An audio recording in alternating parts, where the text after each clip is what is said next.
All right, all right, all right. I think I am live. Hello, Zen friends. Happy Sunday to you. Can you believe it? It's the last Sunday of 2025. We're moving into a new year, and I'm excited. So thanks for being here. And I'm excited, as always, to see what messages come through from Spirit and what we can learn today, right? All about learning and growth and experiences, joy, joy, joy. So we'll get into it here in a moment. But before we do that, as I like to do, we like to start off taking a big deep breath, coming back to this moment out of the future, out of the past, out of the chaos out there, coming back to this moment where eternal unconditional love and joy exists. So we'll start off doing that. We'll just take a big deep breath in, hold it for as long as you feel comfortable. Slow exhale. And then we'll bring in the singing bowl for some more energy. So if you want to join me, let's begin with a big, deep breath in. Here we go.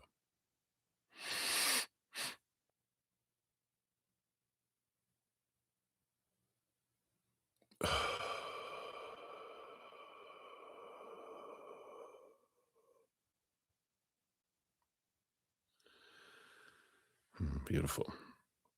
And then I will hit the singing bowl 3 times here. And each time, just imagine a beautiful waterfall of this love energy, eternal, unconditional from the higher realms, from Creator that just flows down into us, fills us up into our minds, our emotions, our energy, our bodies, our physical bodies, all our cells flowing out to the outside world and let it do whatever it wants to do out there to help raise the vibration of the love across the world. And what we can do to help that is our energy is always pouring into the collective, so everyone is, a little mini waterfall flowing into the big collective energy.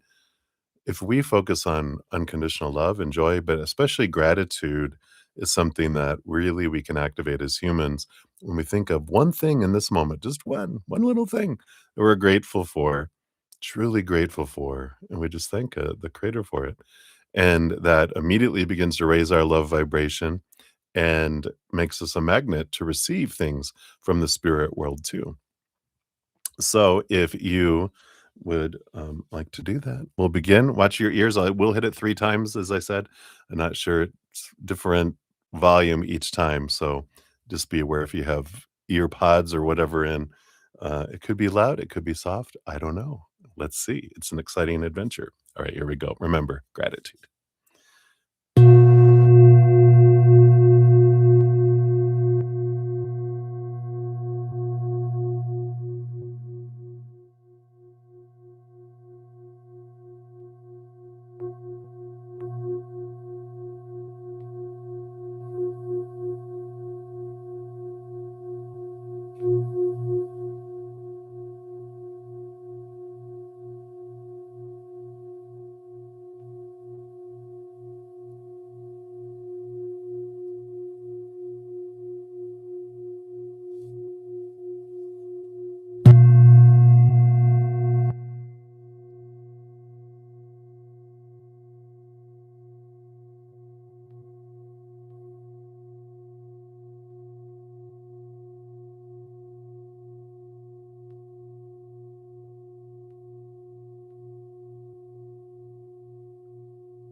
Beautiful, beautiful, wonderful energy. Thank you guys so much for joining me in doing that. I love that energy. Put her back here by the Christmas tree. There we go. So, welcome everybody. So excited to be here, and thank you so much for all the thumbs up that you've given the stream already. It does help spread the Zen love, and it does make us in alignment with that wonderful tsunami of love that is flowing through us out, and it brings the wonderful love back to us here too on the channel. So thank you guys so much for doing that. If you are new to my channel or new to these readings, welcome. We do have a great group of Zen friends with huge hearts and great senses of humor, which are two important things that can make this human adventure an easier path instead of a harder one. So welcome. There's always room for more Zen friends here. If you want to know how the whole process works, the readings all down in the description box of the video. Basically, free readings are first come, first serve. They're usually 1 to 2 cards. If anyone makes a donation, I do honor that energy exchange. I step outside of the free readings, prioritizing the donations. We dive deeper, meaning we spill more tea with Bretta Z, pull more cards. And then you also get a fortune cookie of some sort from an oracle deck, which just rounds out the reading. If you want to make a donation, you can use the super chat down at the bottom, or in the description box of the video. I do have my Venmo, my Cash App, my PayPal, and Square as well. So I like that. Let's see, what else? Oh, there's no set dollar amount, but because I know everyone's finances are vary from person to person, from place to place. Cost of living is different, rate of exchange is different across the world. So whatever you give from your heart, I know you're giving what you can. So I do honor that. We do, let's see, what does, if I'm not, Sundays are different than my other sessions. Whatever I don't complete in like my 3 hours or so, if I don't finish everything, I do come back later in the afternoon and finish everything. Lately, I've been finishing up everything in a lot of my Thursday, Friday, Saturday sessions. But Sundays, you can always guarantee that I will give you some reading sometime during the day. Even if I go eat and take a break and come back later, I'll finish everything out every day. I do post a pinned comment after each session listing the readings completed with timestamps. So you can just click on it, it takes you right to your reading. And today is the final day of giveaways. Like Halloween weekend, like Thanksgiving weekend, I've been giving away 2 15-minute personal recorded readings every session. I do one drawing from donations and one drawing from all the free readings. So we've given away 8 already. In case anyone wasn't here, we had Thursday night was Crescent Moon and Pratima, and then Friday night was Holly and JoJo. And then Saturday morning was Sudeshna Ghosh and Content. And then last night was Sean G and Sudeshni. Then we'll have 2 more here. I'll put it in the pinned comment, the winners there, and then also post a on my social media, my Facebook, Instagram, and on the community area on the YouTube channel as well. So I'm excited for more winners. And then if you haven't gotten into my moon giveaway, every new moon and full moon, I do give away a 30-minute personal recorded reading and or a hedge of peace and love if that's what you prefer. But we have a full moon next week on January 3rd. So I posted the link into the chat right now, but it's always in the description box of the video too. Whatever giveaways are going on right now are listed. Also, we have a few more days of Crazy Zen Super Sale. My personal readings, both my live and my recorded readings and my hedges are all on sale on special until January 2nd. We'll change the prices back on that day. And if you haven't checked out my free podcast, The Easier Path, here is the most recent adventure, which is about in love with the future, which is when we fall in love with someone's potential, not who they are now, but we're like, oh, look who they could be. Doesn't mean they're going to get there, right? But it's some wonderful energy there. Or not even, it doesn't have to be romantic either. It could be friends or family. We're like focusing on who they could be instead of who they are. So it's a great episode. And if you want to catch up, the playlist is down in the description box or on my main page too, um, of my YouTube channel at the very top. The playlist is listed there. So I love it. That's all the bazinga for today. And we'll get into it. We'll do some shout outs here first. Make sure I have everyone on the list and we'll get into the readings here today. So we got user PC. Hello, hello. I'm doing very well. Thank you for asking. Hope you're doing well as well. We got Deb in the house. Hello, hello. You saw a golden glow behind your eyes. Oh, during her singing. The color to you represents the sacral and solar plexus chakras. Wow, I love that. Beautiful, beautiful. And then, of course, we have June in the house.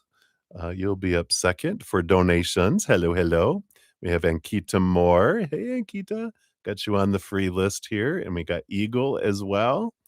Hello, good to see you. We got you on there for your free reading. And then, of course, Moonlight, you'll be up first. And thank you for your donation. So you'll be the first donation, and then June. We got Livier just popped into the house too. Hey, Livier, good to see you. So that is where we shall begin. We had some nice, beautiful snow this morning. Of course, now it's blue skies and sun, and it's all melted, but that's Colorado Springs for you. uh, yeah, absolutely. User PC. Maybe you missed it. I said I got you on the free list, so you'll be number 3 on the free list there.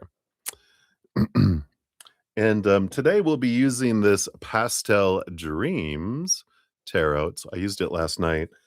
I retired the Yule Christmas tarot back into their cave till next year. Although you never know.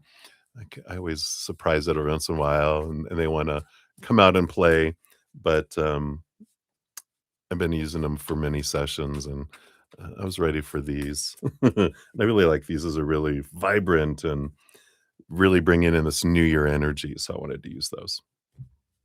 All right. So that is where we're at. We'll just itch my head here real quick, and I'll be glad to retire the Christmas hat.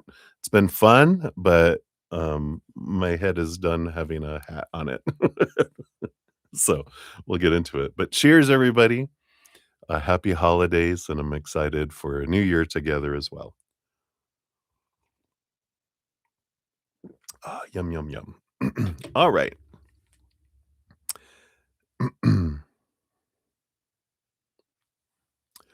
Yeah, cheers. Yeah, number 3, user PC. Yeah, so free meetings will be Eagle, and then Ankita, and then user PC, and then probably Livier is typing hers right now, and I'll add her as soon as I see that. But up first, we do have Moonlight. So Moonlight, you got 1414 for your timestamp. Boom, boom, boom. Olivier, yeah. I'll grab it here. She was typing as I was talking. You know it. All right. So thank you, Moonlight, so much for your donation and the cake. Yum yum. And so you want to know, will you be home alone on New Year's Eve? So based on current energies, we'll take a look here. You've got some invitations or just have someone like what is going to be your New Year's? What is that going to look like here? And what else do they want you to know about that? I feel like this one feels like these are equal here, and then this below. All right, so we got that. Boom, boom, boom. And then since you're not used to working right around so many people, I know for so many hours, you can get totally worn out. Yeah, I can imagine, especially you're wide open with your emotions a bit with this Cancer super full moon energy. You're like, whoa, I got to really reinforce my bubble around it, right? So you're kind of worried about your health. So what is there? Let's see. If you cut down on your work, what kind of energy comes with that? And then what if you don't? Because the spirit doesn't have a should. They're just like, well, what do you prefer? If you, so this is if you do, and this is if you don't. And what else do they, what other advice do they have to you around your health? Of course, disclaimer, bing, bing, bing, in the description box of the video. I am not a licensed medical professional or nutritionist or have a doctorate or anything of any kind. So always seek professional assistance when making decisions in your life. Tarot is for fun, it's for entertainment. I do not accept any responsibility for anyone's choices ever, round cards or otherwise. All right. So, check, check. It's been said. So, let's take a look here. We do have the bottom of the deck overall. You have the full card, which is this adventure energy. And I like this just about life in general for you. It's letting go of all the expectations, the supposed to, the should, the stories, that we have of even, that I have a disability. It's like, no, I have abilities. There's some challenging things um, that we can have as humans in our physical bodies, right?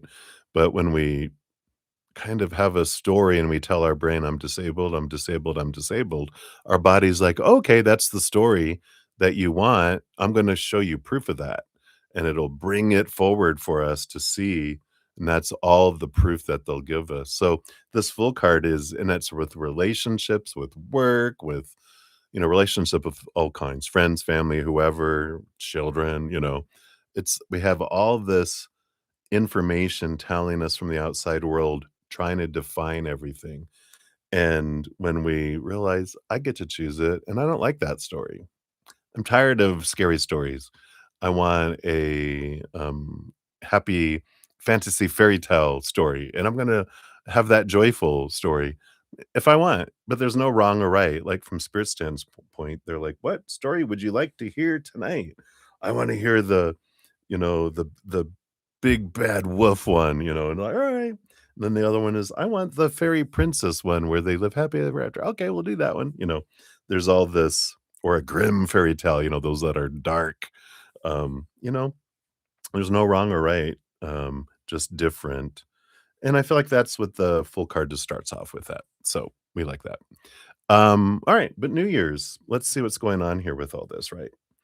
Um, let's take a look here. We do have the Knight of Wands, so there's a lot of action and movement and fire that's moving forward here. So I like this here. Let's take a look here.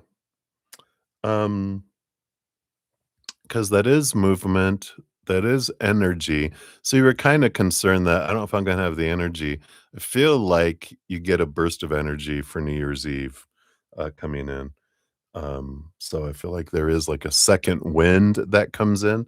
I feel like you're already picking up on the fire of the fire horse that actually hits us as a collective in February when we move into the new Chinese New Year of the Year of the Fire Horse, but I feel like you are definitely, of course, you feel things way before and way after because of your astrology and the character you've chosen in this lifetime. But I feel like you can tap into that energy and go, I'm going to borrow some of that future fire energy, please. And you can. Let's see, what does it look like based on your current energy? What seems to be unfolding here for you? Yeah, 4 of Wands, joyful celebration. It does feel like maybe you go out for a little bit. Maybe you don't stay there till midnight. But you have the 4 of Wands, which is a gathering, a joyful gathering. You have the 7 of Cups, a lot of different emotions, a lot of different people. So it feels like more not so much as a one-on-one, at least the beginning of the evening, it feels like a gathering with people, is where you're headed for right now. And below the surface of that, then you go home. You have the Hermit. That's funny. And the Hierophant. Yeah. To see things from a higher perspective and some change energy here. Um, Yeah, but this doesn't feel like anyone goes there with you. I feel like you go and you hang out and, you're at your friend's house and, there's a gathering, and then you're like, "Alright, everybody, happy New Year, I'm saying my goodbyes," and I feel like you don't stay there till midnight. I feel like you hang out, wish everyone a happy New Year, and then, "I'm gonna go home. I'm gonna go rest." And I like this because I feel like with this Hierophant, you kinda go home and you kinda reflect alone on your year and what's going forward. Um, and I like this. I'm gonna be posting next week. I was gonna do it this week, but I, um, pooped out of energy and time.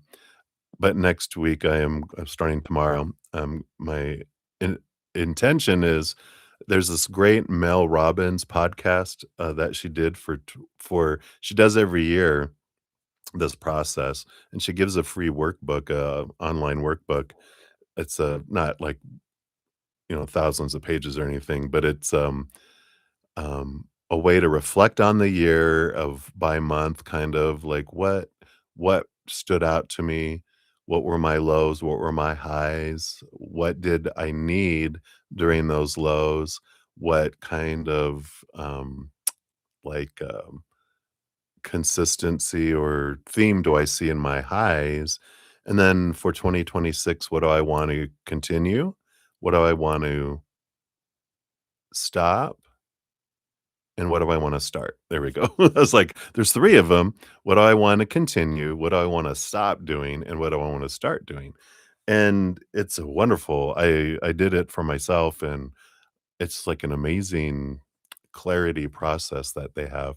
So I'm gonna do that next week, and I feel like that's kinda what you might be doing here, um, uh, that New Year's Eve is you're tired, but you're tired of people, and you're kind of drained, and when you get home, you kind of go, "Huh, alright. Well, I don't wanna go to sleep yet. I don't feel like I wanna sleep. Let me journal or let me reflect." And I feel like that's kinda what you do with this Hierophant, on New Year's Eve, at least based on current energy. You might get home and go, "Nappy time. See you next year."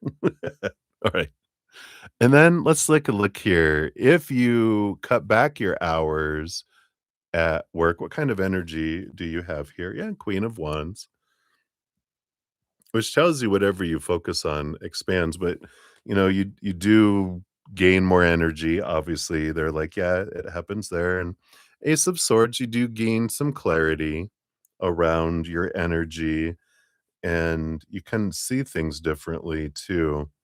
Because I feel like with all the busyness, when you kinda cut back and you sit still, it really the contrast of working and not working as much, being people and not working, you recognize some stuff about what you enjoy with it and what your body tells you. This is like information from your body, I feel. If you don't cut back, you have the Empress. You still take time to nurture yourself, Mother Nature, Mother Nurture. There is fruitfulness, abundance that comes in, very empowering with the Empress energy. And the Hangman. Yeah, you still, cocoon and are able to do this, but I feel like you're able to continue it, and I feel like this kind of energy is about creation and about, things that you're doing and things that you're learning and being out in the public and doing that again. You're really learning a lot about yourself. Some things that we don't learn when we hermit and we learn a lot, but this is like learning chemistry from a book, and then you go out into, a chemistry lab and blow things up, right? And you're like, "Oh, this okay, now that what let me apply what I've learned," and it helps you reinforce it. And I feel like it's either way, there's no right or wrong, right, from spirit. But either way you learn, it's just you learn it in different ways, right? One becomes more head knowledge, the other becomes experience and transformational energy. What else do they want you to know here about your health? Yeah, well, of course, we have to get your moon card. It just cracks me up. I don't think we've had a reading in months where you don't have this. this is getting to know yourself here, right? And there is, of course, and you of anyone understands that you get these floods of emotional energy and that our emotions impact our bodies, right? If you ever have read Louise Hay's "You Can Heal Your Life, Heal Your Body," it's something like that. The name of the book. I should just keep it out. I think I packed it up in my little thing, but I'm gonna, be rearranging my office. I'll have that eventually, but you can even Google it, but she had a great book about she was an intuitive healer or an, medical intuitive is what they call it, and she found that through everyone that she was doing things with, that there was these themes of when people had this ache, this was the emotional root, and then she had affirmations to help transform that belief and to change that, right? Change the story. And I feel like with this moon energy coming in here, that's something to look at, instead of labeling, it's like sometimes our pain and our suffering and illness and disease or whatever's going on, in our us humans will it's like finding a scrungy looking wild dog and we're like, "I'm gonna take you home. You're mine now, and I'm gonna name you, and you're part of my life now."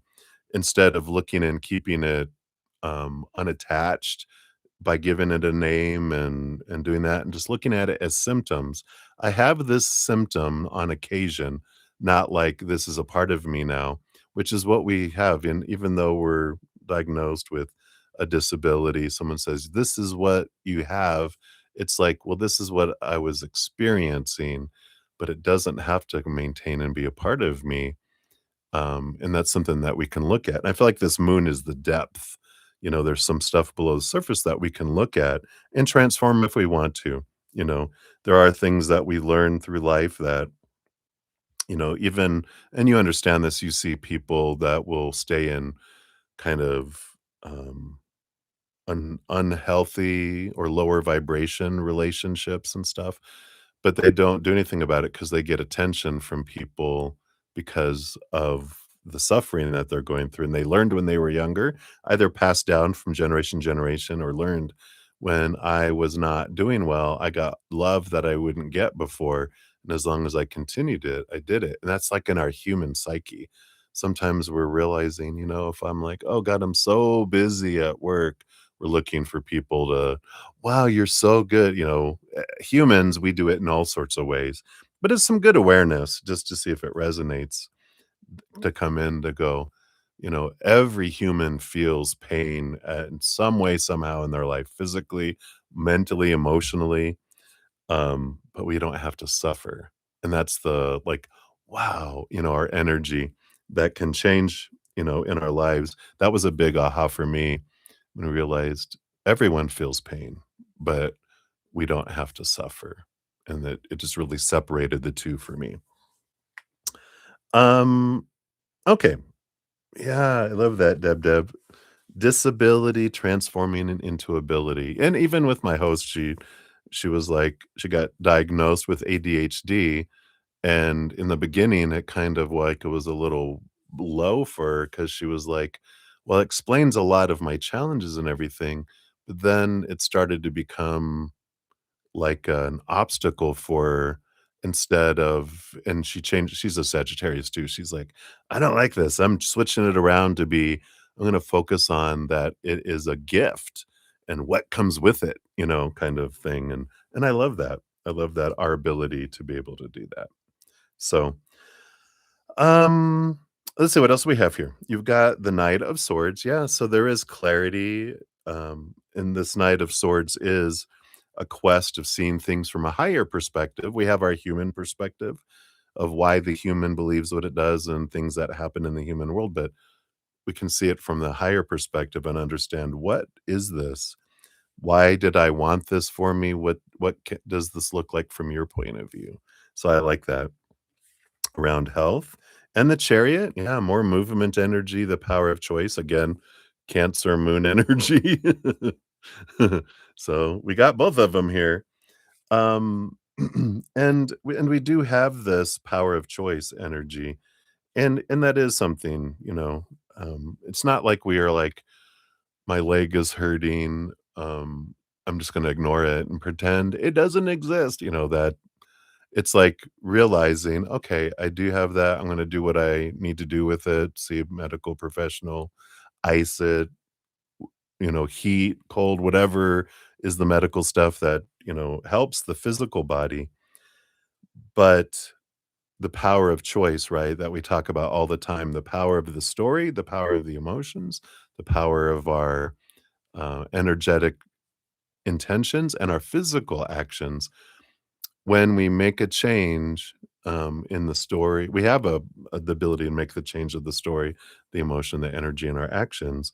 We can expand what we are enjoying in life, the health we do have, the things we enjoy, or we can magnify our pain into suffering, right? And I feel like there's this kind of strength, this power that's building regarding your health that you've been doing for a while. I feel like you were at a very low place at one point and you decided, nope, I'm not going to let this control me and destroy me. I am going to step forward. That's the journey that you've been on. And I feel like this will continue. And the more you look into that, your power of changing the story, I feel like will really impact you regarding your health. Yeah, and then out of nowhere, 10 of wands, all this energy, switching from burden to, harvest and, abundant energy, which is what the 10 of wands does. It's like it's, it kind of asks us to do an, energetic inventory. Where are we investing all of our energy? And is that really what you wanna grow and what you wanna do? And we're like, "Oops." We're taught a lot as humans growing up to focus on the lower vibration. But I love, going back to your original card, the full card. There's this world of possibilities and freedom when we get out of that, from that standpoint. So I love that for you. We went deep into that, I know, but I feel like that was for all of us. So thanks for your questions, Moonlight. We'll get you a fortune cookie here too. Let me just put these cards back in here. And Happy New Year. Yeah, I won't be back until the New Year's night, which is probably January 2nd for you on the other side of the planet. So let's see what your fortune cookie brings in here. Okay, there we go. And you have memory. Oh, look at that. We've got treasure every shared memory, shining like jewels. I like that. Again, it's focusing on the happy times, not the bleh times, right? It's that change of, it's kind of that, again, that contrast between lower and higher. But I love that for you. So thank you again for your donation. Many blessings to you. Happy New Year. Right, I think we had some more individuals come in. Let me do some shout outs here. We'll get back into things. What's your favorite Michael Jackson hit? Oh, let me ponder that. I'll answer that when I do your general reading here. I wanted to kind of stay in the scheme here, but I like your little questions. All right. For it to be fun and entertaining, you sure do hit the nail on the head with regarding consuming. Oh, I love it. I'm so glad. All right. We got Faith and Love in the house. Hey, Faith and Love. Oh, did you put the link to Mel's workbook somewhere? Can I just search for Mel Robbins' workbook? Oh, I didn't put it anywhere yet. I will like tomorrow if you don't find it before then.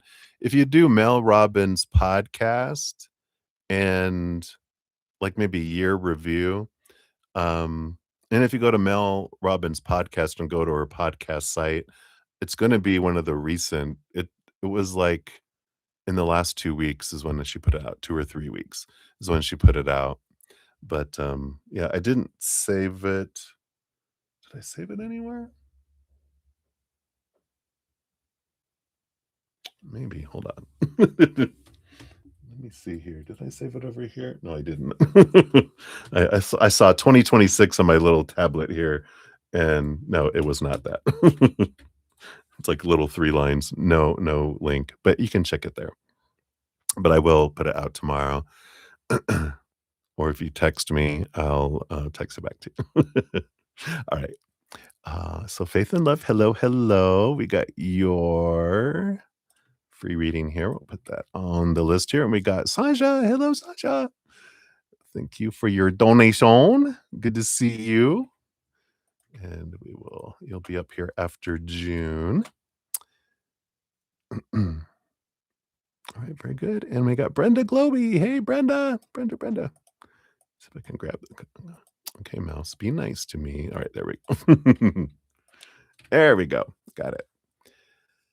And Touch of Love. Hello, Touch of Love. Get you on the list as well. All right, there we go. So we are all set here. Thank you guys so much for being here and for all the thumbs up too.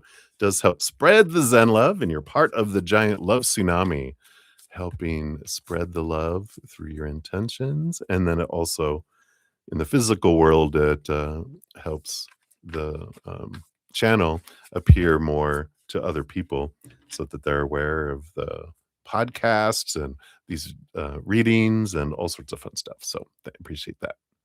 All right, let's get back into it. Well, let's take a quick sip here. Cheers, everybody. All righty. So, June, you are up. Let's grab your timestamp here. Hello, hello. There we go. And thank you for your donation and the popcorn. Good afternoon to you. So, in yesterday's reading, it was mentioned that secrets will be revealed in January between S and Pressure Cooker K. So, a deep dive popcorn read on whose secrets are revealed, what are they, and what will be the cause for the secrets to come out into the open. All right, let's take a look here. We'll get some tea cards over here. I feel like we're going to be spilling some tea. Let's take a look here. So, first of all, whose secrets are revealed? Is it? I feel like it's a little bit of both. We'll see what this is about here. I think these will indicate who's who. So tell us about contestant number 1. Suddenly we're on the dating game. Remember that old dating game? They probably have a current version of it, but way back in the day. All right, got that. And then what about contestant number 2?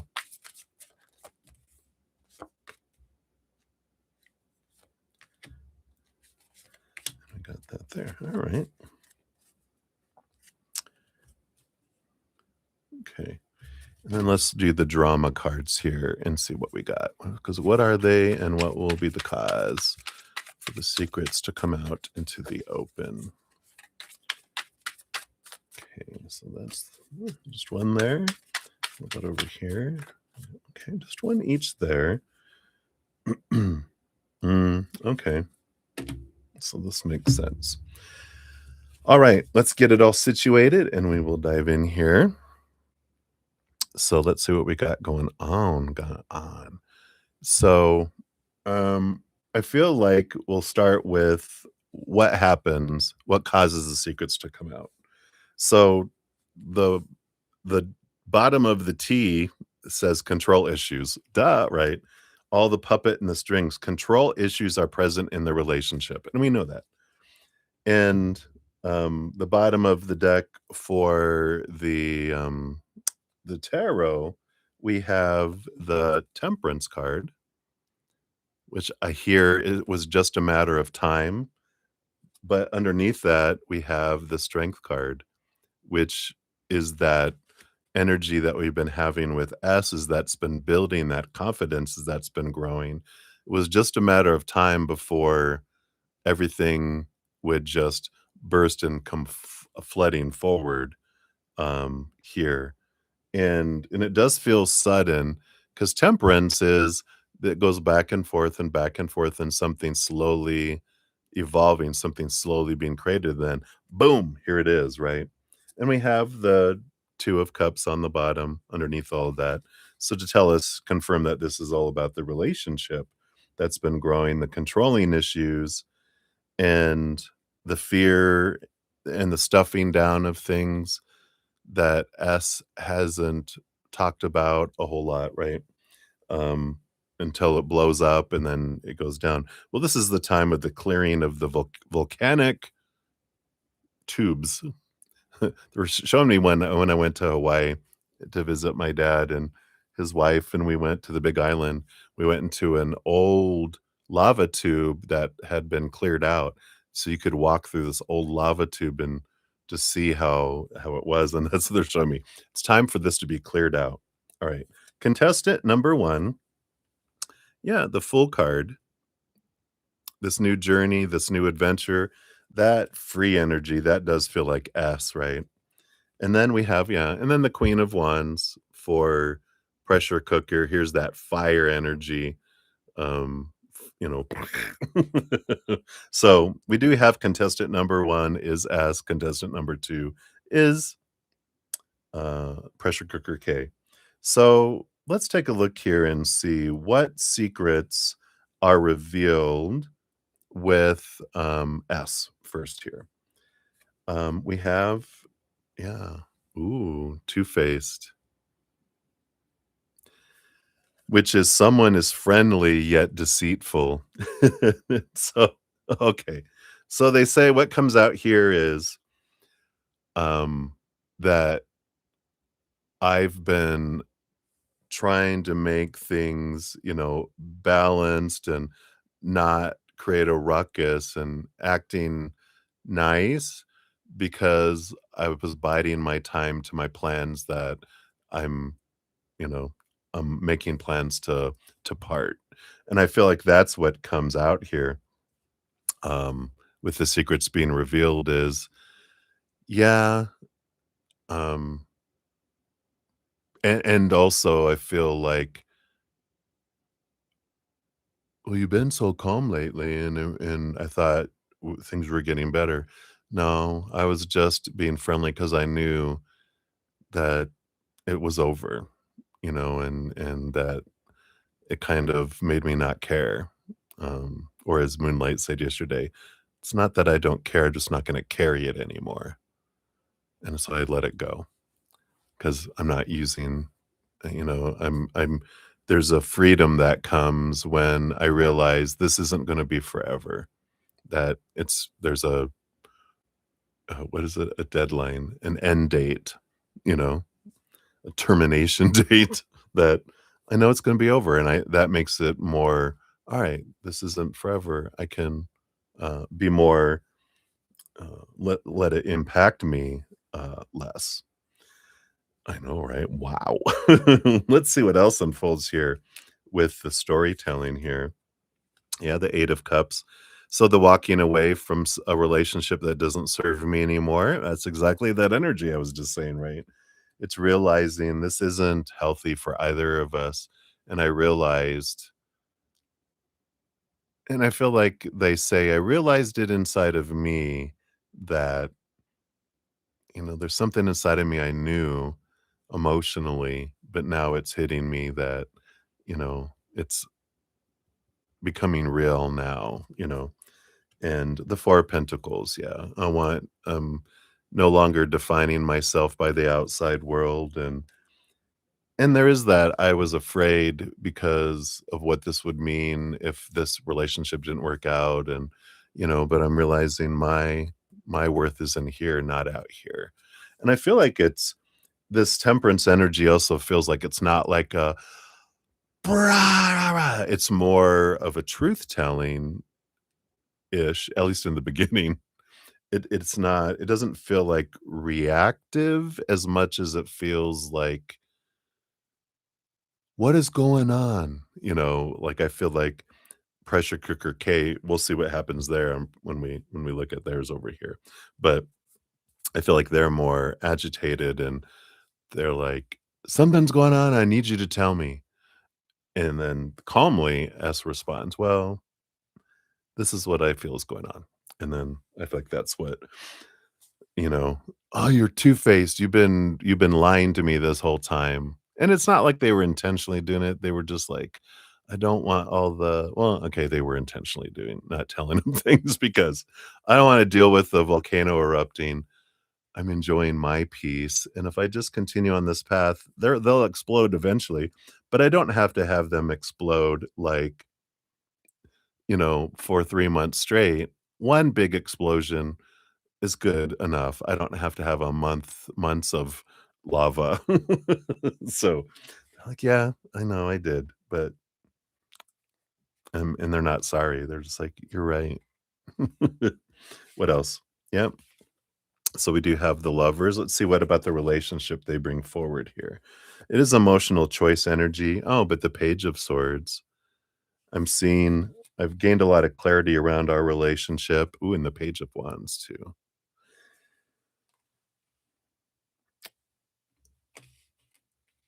Mm. Mm, mm, mm. Dun, dun, dun, right? Because I feel like, there S starts saying, "I realize that a lot of clarity around our relationship and the dynamics and the unhealthiness of the, control issues and what how I'm trying to control you in ways and you're trying to control me in ways. And I just feel like it's something that won't change. And so that's why I feel like it's best that we go in a direction where you can be happy and I can be happy. And then when I went, oh, because the Page of Wands comes in, and I feel like, um, this is where one of the situations where, um, Volcanic K says, "You're in love with Golden Child, aren't you?" Like, they busted out, "Your passion has been reignited. You want them, not me." And so they make it not about our relationship, but that someone else's, because they can't take, Kay can't take ownership for my part in this. I've got to blame you or someone else, because they're not ready to have that mirror in that moment. In reflection, they can do a little bit of reflection sometimes, but which is interesting with the mirror. Mirror, two faced. Well, so very interesting energy there. But I feel like that is what kinda comes out. Oh, and I know. And what do they say? Well, next week we can find out. No, I'm just kidding. Tune in next week. They they try to be nice about it. It feels like they would say, this is how they would say it. They're like, "Well, I'm not gonna lie. I always carried a flame for them, and when you love someone, it never goes away. Like, my caring for you will never go away. It's just we have to admit it when it's not healthy for us. You'll always have a place in my heart. They will always have a place in my heart. Anyone we're with always has a place in our heart. But, you know, that I feel they are not 100% honest with because that's just a slap in the face, right? Deflecting, yeah. So I feel like that's kind of the truth that comes out in there. Really honest, being real, not in a blah blah blah way at all from S. I feel like it's calm, like I was like kind of almost like I was talking. Just very calm and very, you know, respecting myself, respecting them, and not knowing that if I slap him in the face, they'll explode. So why slap him in the face? So it is out of care for the other person in a way, S's care for K because they still love him. They have a love for him, but they're not in love with them, right? And, but it's also self-preservation. Why piss off the volcano? Alright, let's go over here to the volcano, the Queen of Wands. So let's see here, what's revealed? What's this here? We've got quiet contentment. Ooh. Simple companionship brings you peace and satisfaction. What's this quiet contentment? Peace and satisfaction. I do feel like this comes out about and I feel this is comes out around the especially around the relationship energy of you're in love with them and when they're talking about, there's always a place in your heart for other people. And I feel like S not in a judging way goes, I know you've had other people in your life that you were attracted to, that you were drawn to, either emotionally or physically or whatever, and that's a part of you in your life. And, so there is that energy.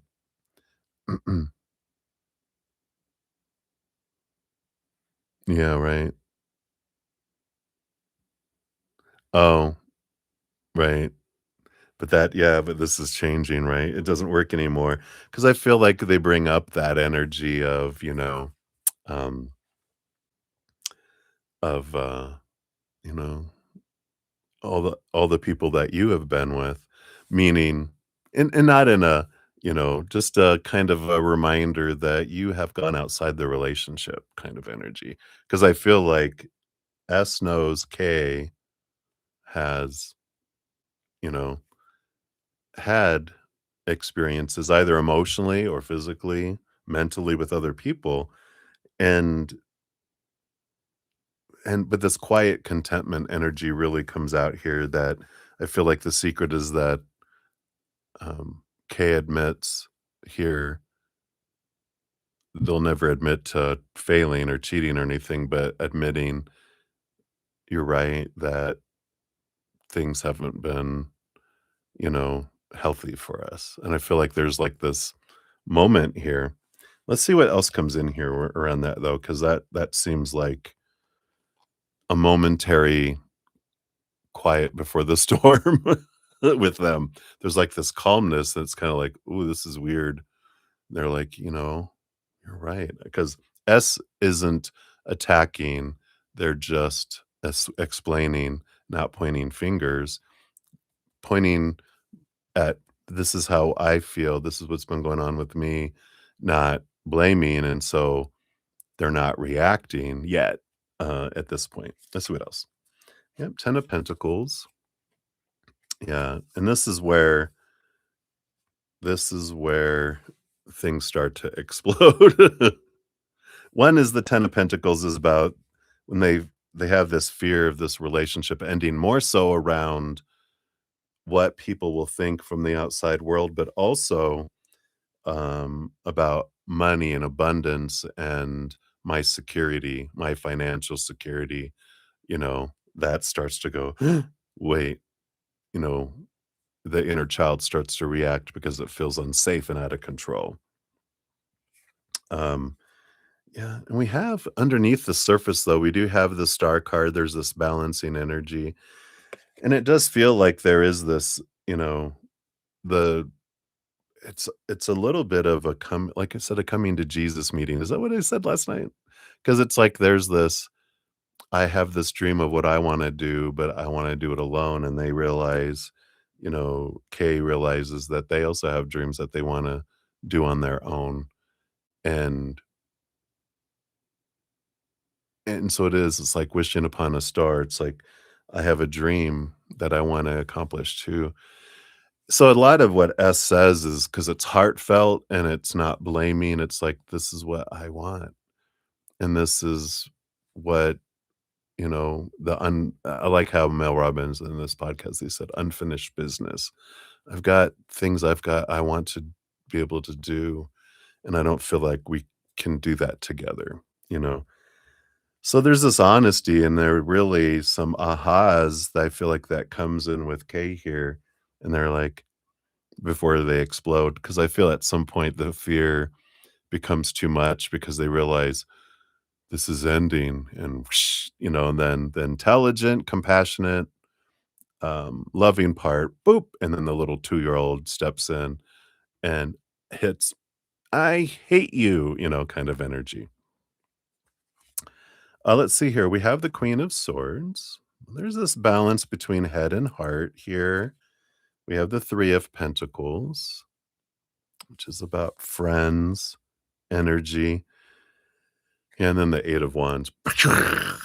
So it does end in some fireworks, and I feel like here so the abundance and the realizing, "Oh, this is ending," and my security sparks it, but the Queen of Swords, the balance between head and heart, how S is being calm, K is taking it as you're uncaring, you're unfeeling, you know, you're you're numb, you don't, care, kind of what an Aquarius gets accused of all the time. Not all the time, but often it's like because they're calm and they're containing their emotions, they're not rah and um K doesn't like it. It's like I'm beginning to rise and you're not, and it's making me look bad. So I have to call you numb because I'm reacting the way a human would react, but you're just unfeeling. And then the 3 of Pentacles is about the group, you know, everyone, you're gonna take, your family hates me anyway, and your all your friends don't like me either, and all our friends, they prefer you. You're just gonna take all everything anyway, and then 8 of Wands explosion there. But they do share these fears because, I mean, they don't share 'em like, "These are my fears," but these 3 things are the big things, right? That you are uncaring and feeling you don't I'm not worthy of you caring about me, that's why you don't have it, that's a fear. I fear my security, I fear that people don't like me, and that people, judge me. I'm rejectable, I'm not lovable. All that it comes out in these statements, but when you look at the core of the root of what's below it, what's triggering it, there's a lot of fears that get that here. But I feel like that's a big piece of that. Let me take a look here. So what secrets are revealed, um, and what will be the cause for the secrets to come out into the open? Yeah, so I think we've covered that here, but I do feel like what triggers it is that, Kay realizes all this stuff that's going on, and they just can sense that everyone's becoming more vocal about how they don't like them, family and friends, and people's actions. They're picking up on it all, and they're realizing what's going on because they could sense something is happening, and that the wall has been getting bigger and bigger and thicker, and the valley between them has been growing and growing and more, as well. And so it's really interesting. They're just reminding me of before I came out, um, I was being secretive and about things, just not as open and uh, conversational because I was watching what I was saying um, and and my mom realized it. She felt something, and so finally one day she just at the time I was living in the basement, she was living upstairs. I was helping her with her rent and stuff, and so she came downstairs and she was like, "What's wrong? Do you hate me?" And I was like, "What?" She goes, "I feel like there's this wall between us. I feel like there's something going on." And then I told her, "Well, this is what's going on." Then she's like, "Oh, I'm so glad that's just that, and it wasn't something that you hated me." But that's the kind of energy I feel that comes in there. Interesting. All right. So let's take a look here what the fortune cookie comes in for this. Here we are. What else about the situation here? Yeah, harmony. Here's that peace and harmony, and it says, "Strive for harmony even amidst the storms." So that does feel like S's energy is I'm trying to maintain harmony amidst the storms, knowing that the storm is going to end. We just need to we just need to live through this storm, and then everything's gonna be fine because 'cause we're not gonna be, in each other's lives, but so interesting. Right. So that is what they have for you, my dear. So many blessings. Thank you again for your donation. Let's see. I'll do a couple more shout outs here and we'll go in here. Absolutely. You are very welcome. All right. So we have Tim De La Gem came in. Hello, hello. Another day of metal detecting. Ah, fun.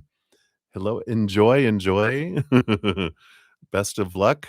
Hopefully you find something really fun today. All right. And then Moonlight, you said you were a little late, but you saw your reading. Oh, okay, good.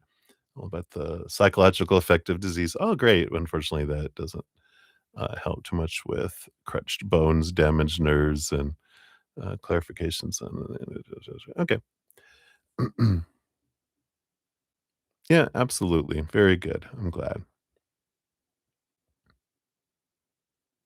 Yeah, not giving it yourself to everyone else. All righty.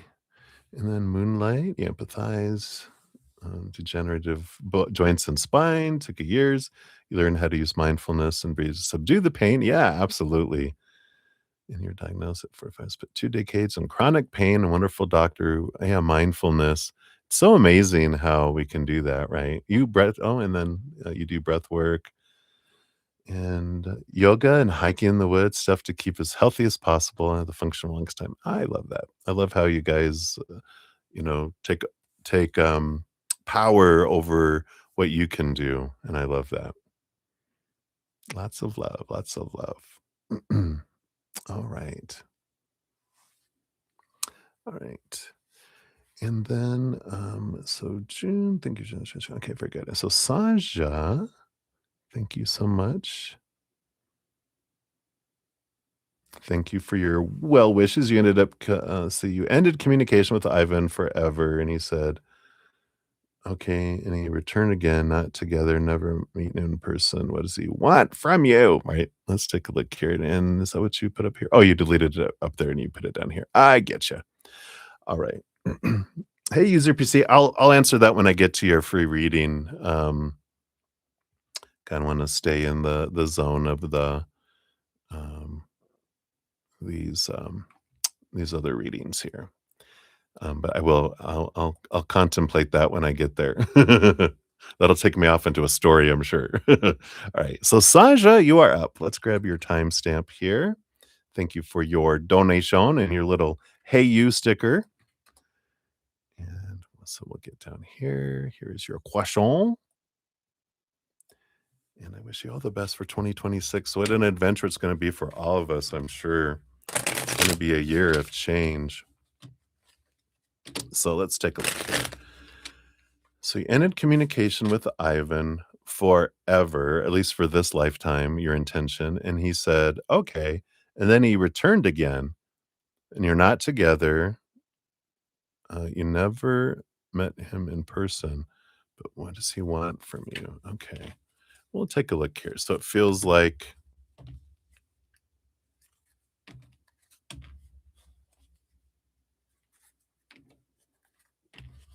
why is he communicating with you? Why is he reaching out to you, right?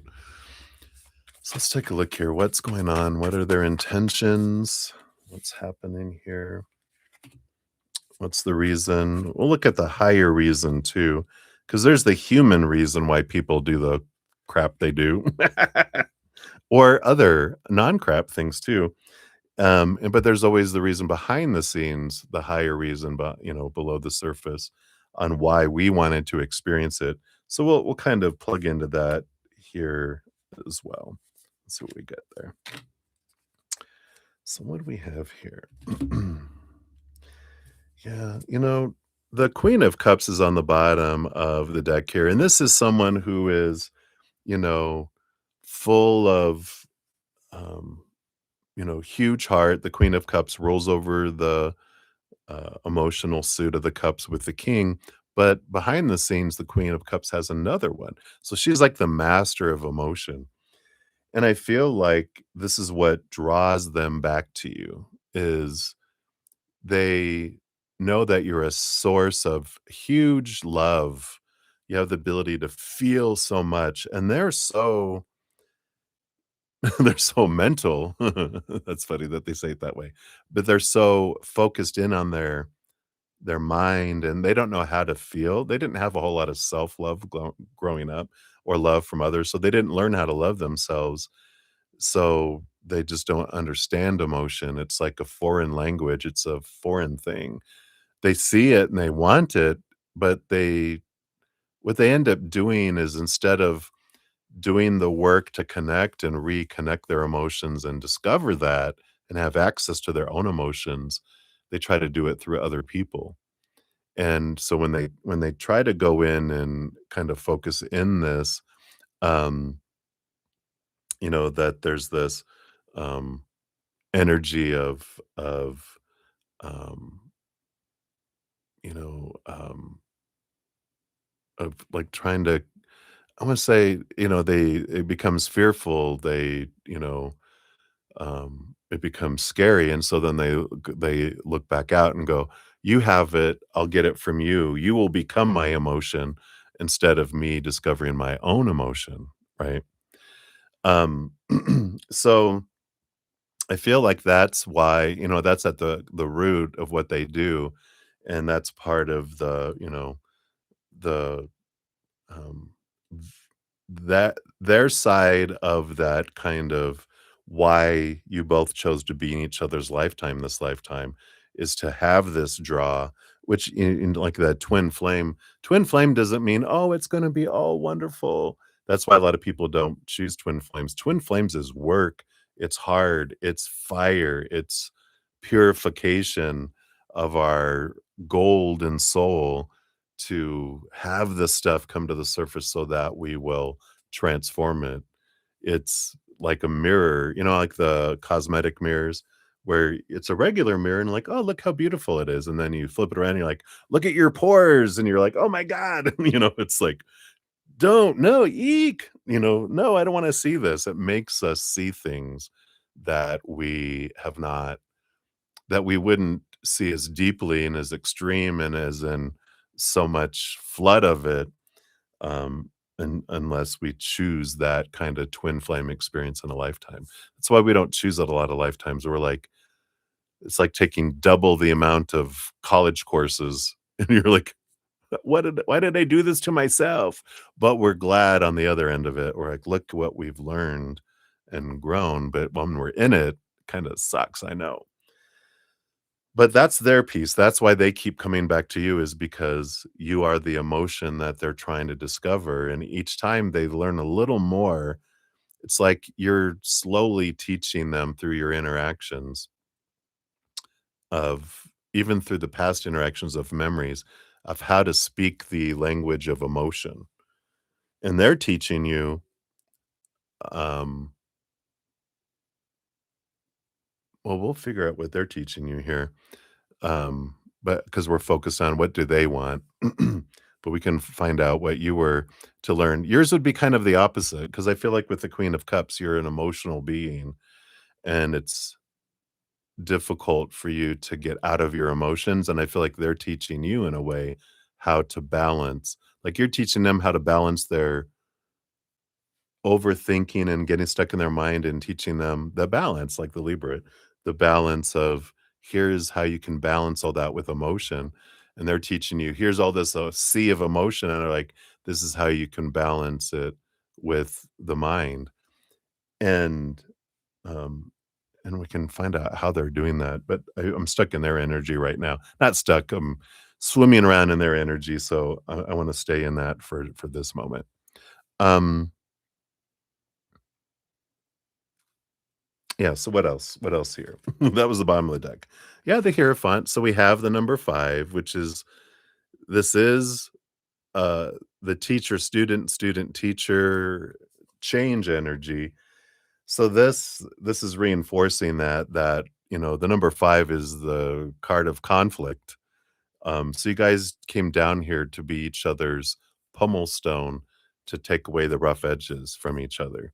And, of course, all you're experiencing is the conflict that they're create that your interactions are creating within you, your triggers going, you don't realize what's going on over there, because we're all focused in on, we're a little river rock and that little pummel stone, how you do it, and it helps, make a stone smooth.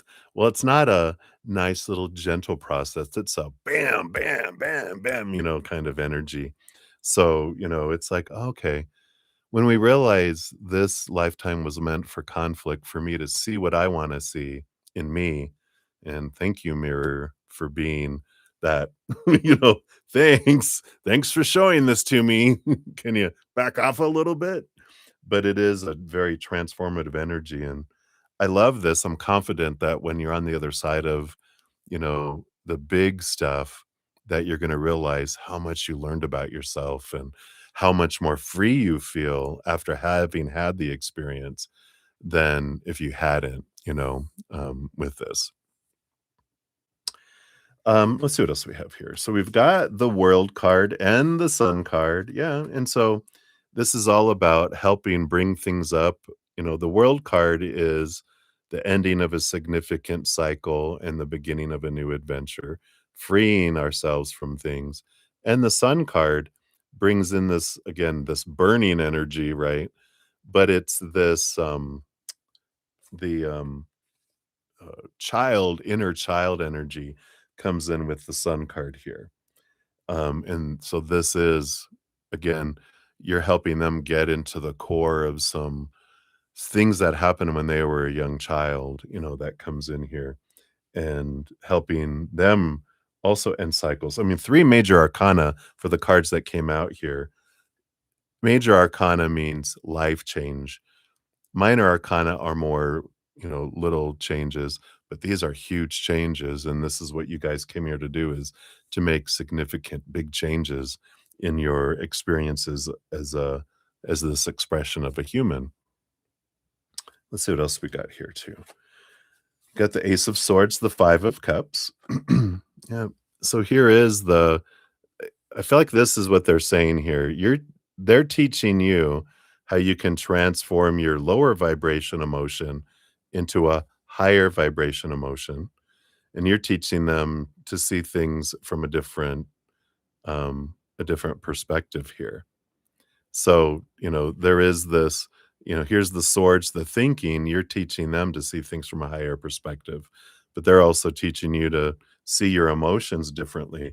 And how you're doing this is, because you're not in this, as this human, you're not a expert on the mental. That's they live in air, right? It's like they're a bird in the air. Um, and so you can't teach them about air specifically, and you're a water fish.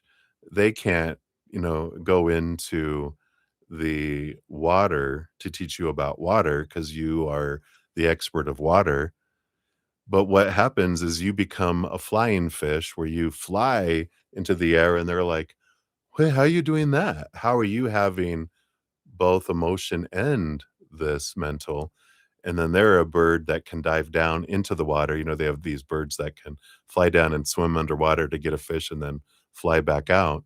And you're like, wait a minute, how can you have air and come down here into the emotion and then go up there? So you're both, by the contrasts, is how you're teaching each other, just by being who you are, not about, oh, I need to teach you about anything. It's just your existence teaches them as their existence teaches you.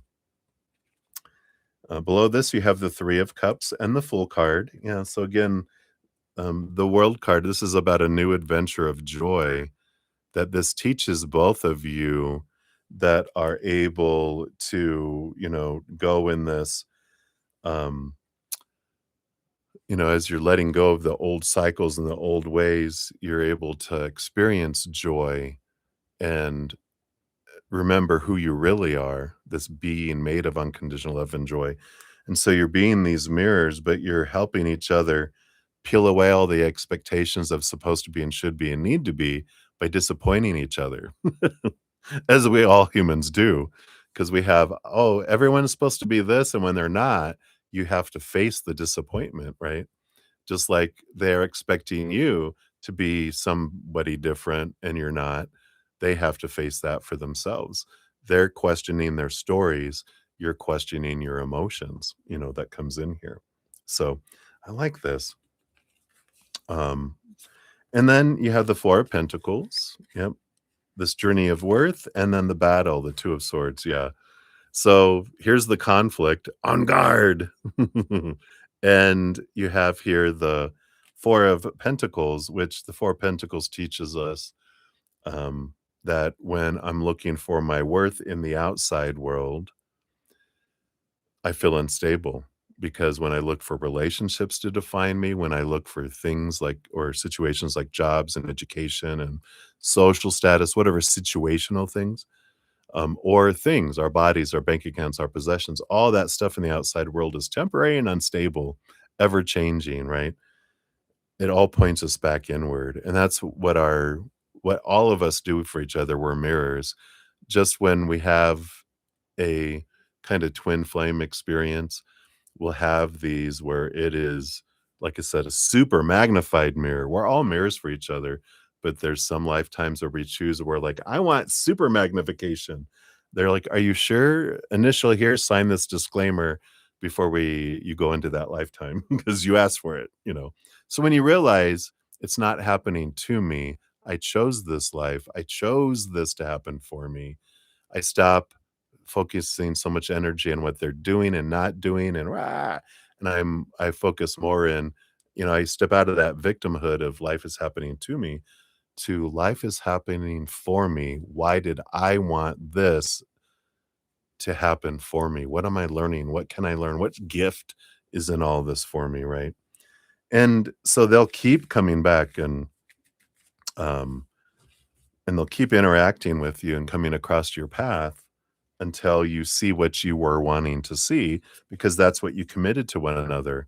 I am going to show you how you feel, um, what you wanted to see, what you're feeling inside, what you're wanting to experience and be able to realize. Because on the other side, we're best of buds. We're all there, but we'll play these. Parts for the sake of our adventure. There's this great little book. It's kind of a children's book, but it's an adult book. It's called The Little Soul in the Sun. And it starts off showing this bright page and it says, we started off all together as this bright light. You know, there's this bright light and we love it and we love being in that energy, but we also were curious about who we are, but in this big bright light, we couldn't see any difference between any of us, so we didn't know who we were, we just knew we were all. And then we are like, "Oh, look, well, let's create a world where we can feel separate so we can get to know who we are individually." And everyone's like, "Yeah, yeah, yeah, let's do this. Let's do this, energy. Let's go and do this and experience it." But then we were like, "Well, in order to experience and discover who I am, I need to experience what I'm not. So I really need someone to be a real jerk to me." And everyone's like, "Oh, no, we can't do that. We're beings of light." And they're like, "Please, can you be this for me?" And they're like, "Because I love you, I will become this for you so you can learn what you're wanting to learn. But remember, when we get down there, you're gonna forget all this. You're gonna hate me for a while, for a long while."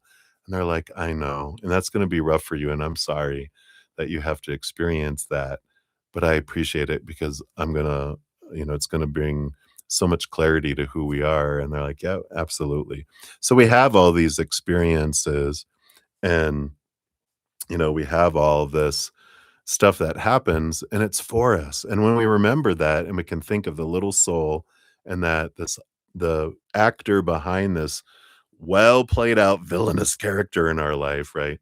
That they are there for us.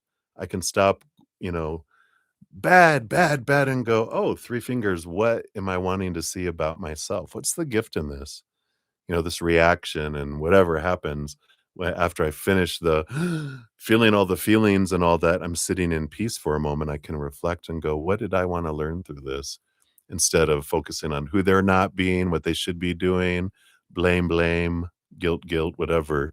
It's What am I learning through this? And we bring all of our energy back to us where we can make a difference because we can only control our story, our emotions, our energy, and our actions, and none of theirs, right? So, very, very interesting. Let's see what your fortune cookie comes in with this too. See what else they want to add in here. Yeah, resonance. Interesting. Find the resonance in shared frequencies. Feel each other's heartbeat in sync. I like that because that's kind of what I'm saying is you're realizing what's the commonality we have. We're both higher beings. We're experiencing things. And I have no idea what I'm triggering in someone else ever. I'm a mirror. A monkey looks in my mirror, they're gonna see a cheetah, an elephant. I have no idea what people are seeing. I just know when I'm looking in the mirrors of others what I'm seeing, and that's for me, right? Let's see here, you said, "Is this also karma?" If you mean by karma, what spirit has explained to me that there's no karmic debt, that's a human construct so that we can feel like we're less than or broken or that we have to, there's something I have to balance. There's debt. Debt is a lack energy of humanity, not a higher vibrational energy of abundance and perfection of who we are, right? But if you're looking at karma as spirit has taught me that karma is more our desire to see all the different sides of things. So, like, if I'm a slave owner in one lifetime, I, being a curious being, want to understand what it's like to be a slave on the other side of that, right? And it's like, it's not, "Oh, I gotta make up for being that, so I gotta be a slave now." It's no, it's no, it's curiosity, not obligation or balancing of things. So, this is experience, in fact, another lifetime that you guys have had. You guys were on the other side. You were acting the way they were acting the way you are, and you're seeing the other side of it now because you wanted to. When you realize that, you're like, "Oh, wow, I was a jerk in a past lifetime or another lifetime." Yeah, guaranteed.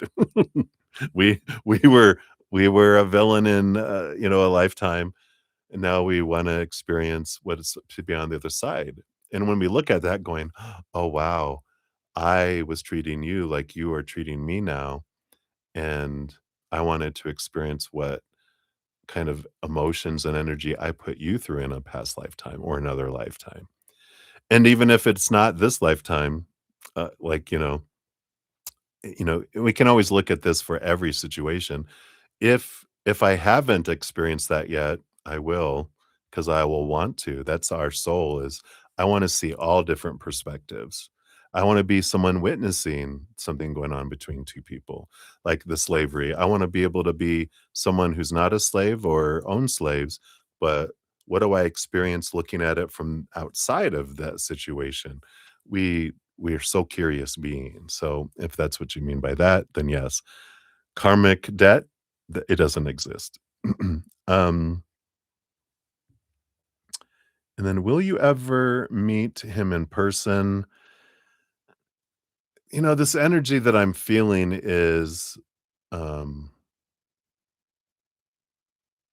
it's undetermined because I keep going and then they're like, there's a possibility of yes, but there's too much happening between now and the possibilities of when that would or wouldn't happen that they're like, yeah, it's like a 30-70 chance that you'll see them in person. But the biggest focus is they're like, focus in on what you're learning and growing because it's not about your interactions that's going on here. It's about what's going on in here. So hopefully that makes sense. Right. So that's what they got for you, my dear. Always an adventure. You're an emotional Aquarius. Yeah, I am too. I'm an Aquarius sun, Capricorn rising, so I see the world through the grounding Capricorn, but big thinking, work, Saturn. But then I have a stellium in Pisces, my moon is in Pisces, got a grand water chart. So I have a ton of water in my chart. So I'm an odd Aquarius, which is to say, wow, does 2 negatives make a positive? Because Aquarians, we're weird anyway, we're odd. To be an odd person Does that make you not odd? I don't know. All right. So that's what they have for you, my dear. Enjoy. Thank you again for your donation. All right. Let's take a look here. So we've got those. Then we have AG. Hello, hello. You want to know? I'll add you to the free list here. Good to see you. And Maria P in the house. Hello, hello. I'll add you to the list here as well. All right. So I think that was it for donations. Let me take a sip here of my little mushroom hot drink here.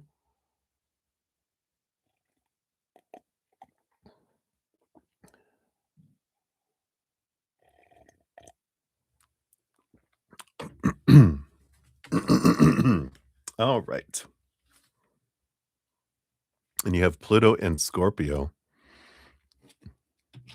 Yeah. Oddballs. Yeah. Another Aquarius. Yeah, Deb Deb. That makes you my friend. You're my friend. You're so funny. It's true. We're like, we all think we're odd, but then really it's like, well, we're all odd, really, in the end, but we do things differently. All right. I just had a donation pop in here. I'll go to that here. Right, Maria, thank you so much for your donation via the PayPal. We'll dive into that here. And then if I have no other donations after that, we'll proceed into free reading. So hang in there, everyone.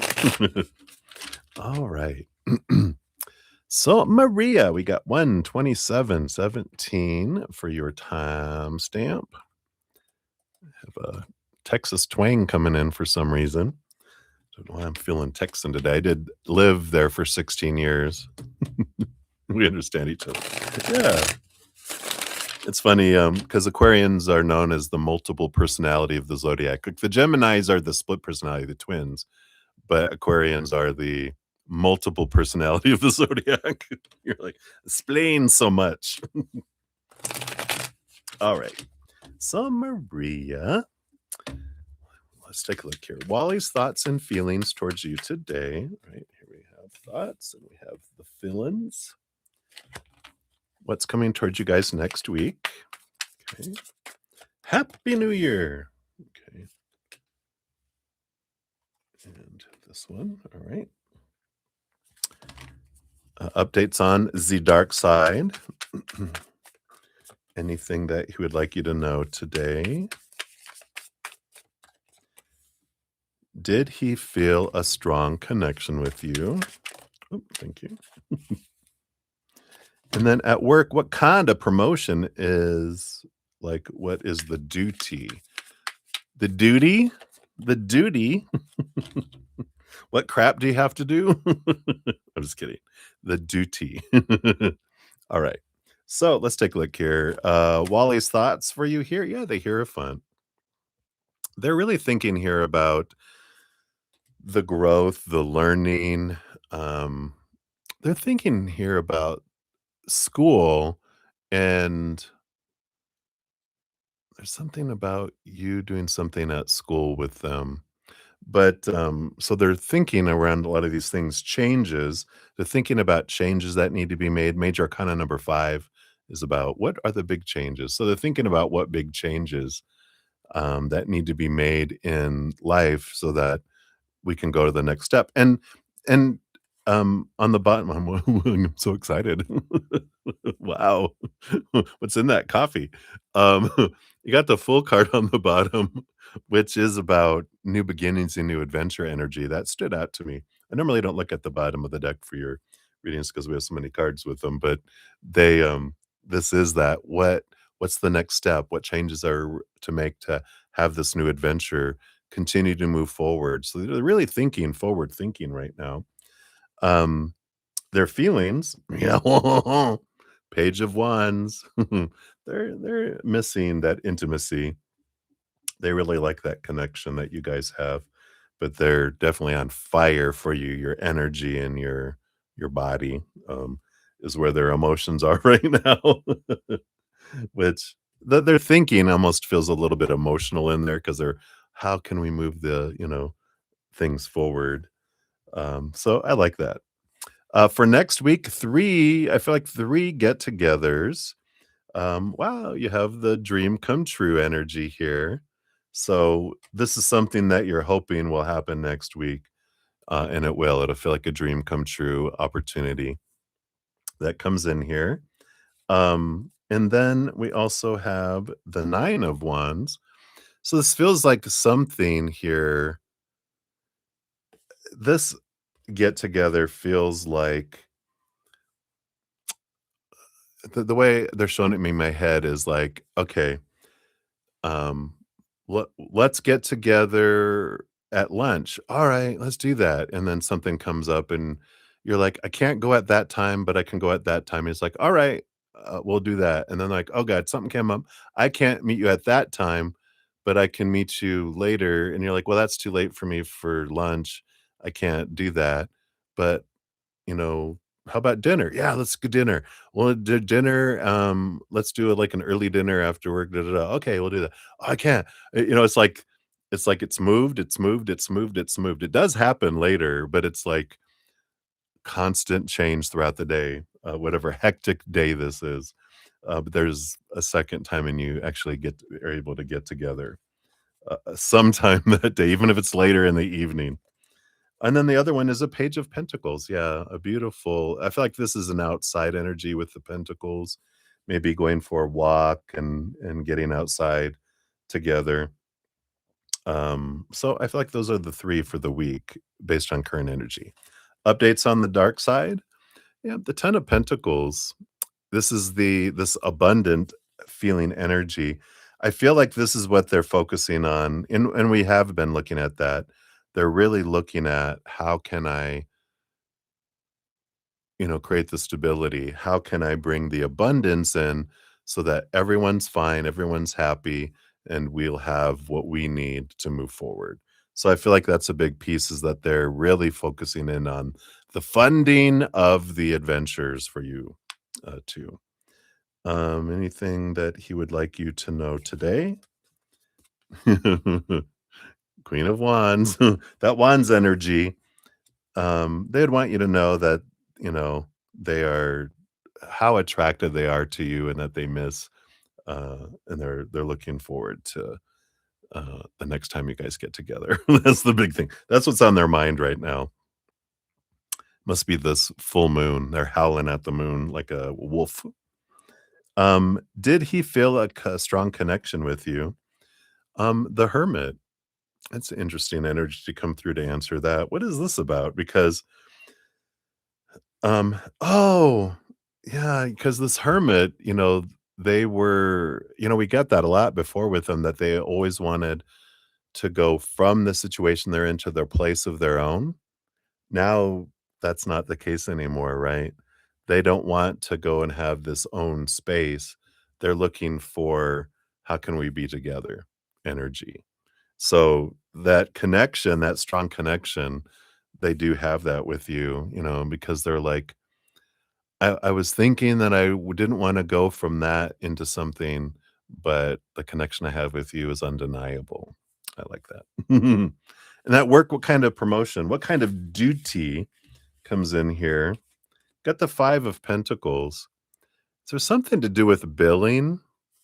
5 of Pentacles is about debt and lack, and, um, it just feels like because this has to do with, like, money and finances, finding lack. Um, so I don't know. I don't know if it's billing, if that's something that you're interested in, but that's immediately what felt when I got that because it's about debts, it's about collections. You know, trying to have something that's lacking be completed. So it could be something along those lines, or even like an office manager energy where it's like, okay, I need to make sure that we have, the you know, paper for the fax machine and copy machine and toner and this and the snacks for the snack machine or whatever. It's like all this stuff you have to make sure that nothing runs out. It's that kind of energy, if any of that resonates with the job that you're in and where you work, but it feels like it's about you making sure things don't run out and there's not lack and that things continue, going forward, whatever duties that would apply to at where you're at. All right. So that's what they have for you, my dear. Let's see what your fortune cookie brings in here too.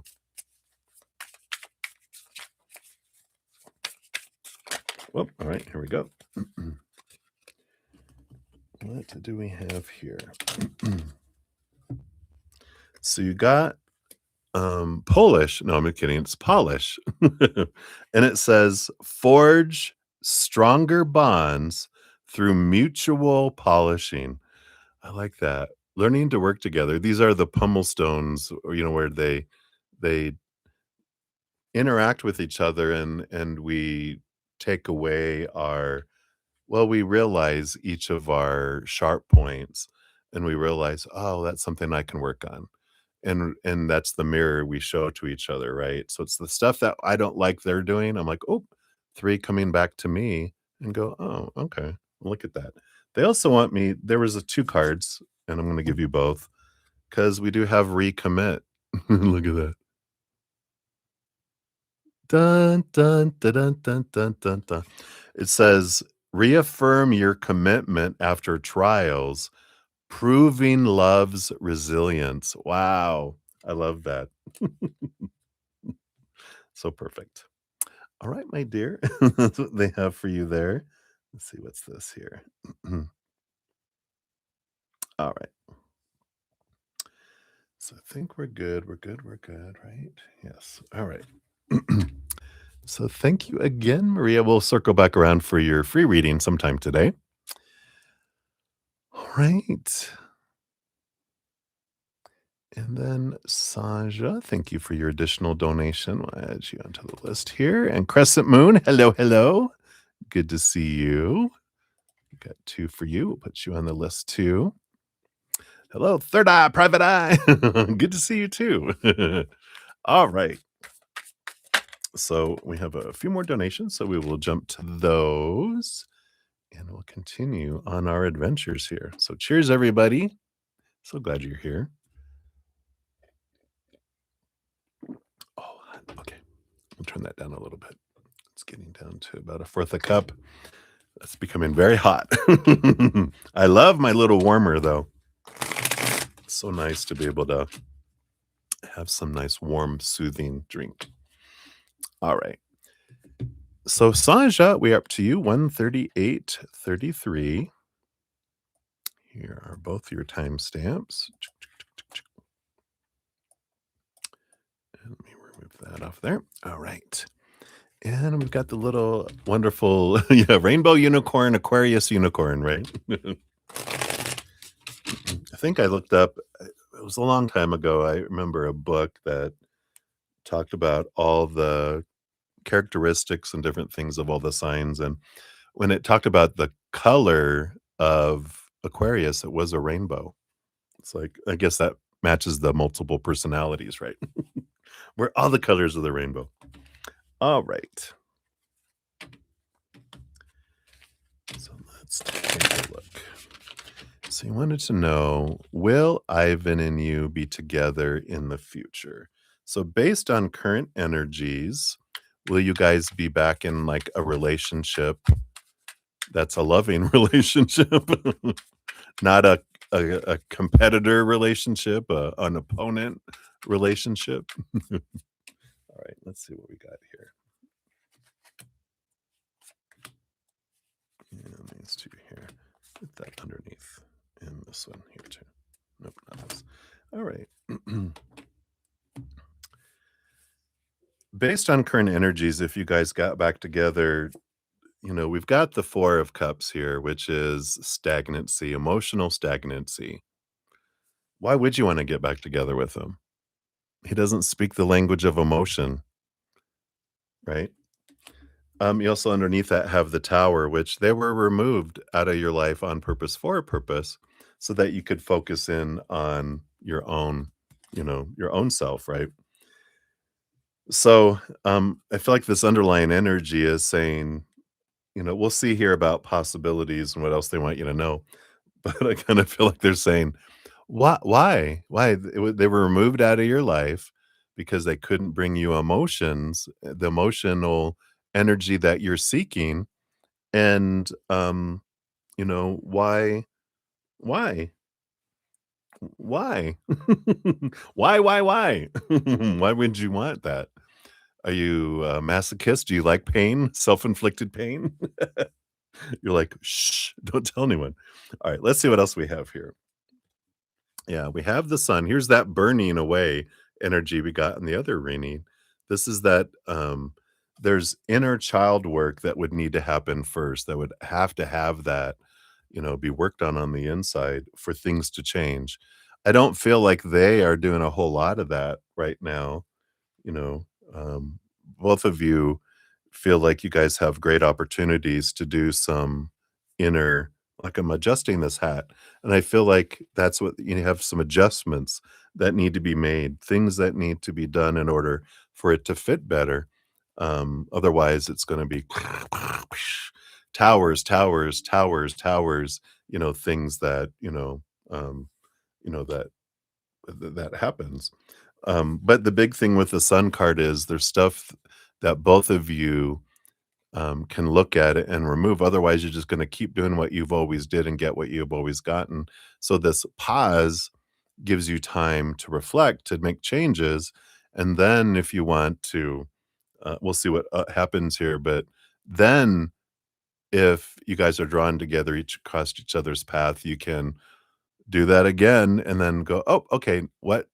It's almost like you what is this? Oh, they're showing me, like, if you ever have, like, a wood and you're, like, doing a design in the wood, like letters or words or artwork and everything, and then you go, "Alright, we've done the work now." You dump out all the shavings and you blow on it and get everything and go, "Oh, okay, alright, now I know what else I need to work on." I'm like, "Ooh, that looks weird. Let me correct that, let me adjust this." It's that continual work, to remove the stuff that doesn't quite fit with what you're wanting, right? And I feel like that's what's coming in with the Sun card. Then you have these 3 cards that came out together. You got the 6 of Cups. Yeah, you got past life connections coming in here. You've got the Magician. Yeah, the power of your energy, and the High Priestess. Yeah. So there is this High Priestess is like the stepping away. I mean, you actually have the divine counterparts here. I feel like they're saying here with the past life connections, you guys have been in relationships before in the past, romantic, but also I feel like they're saying here, just realize that you've had more lifetimes together than just romantic. You've been brothers, you've been sisters, fathers, mothers.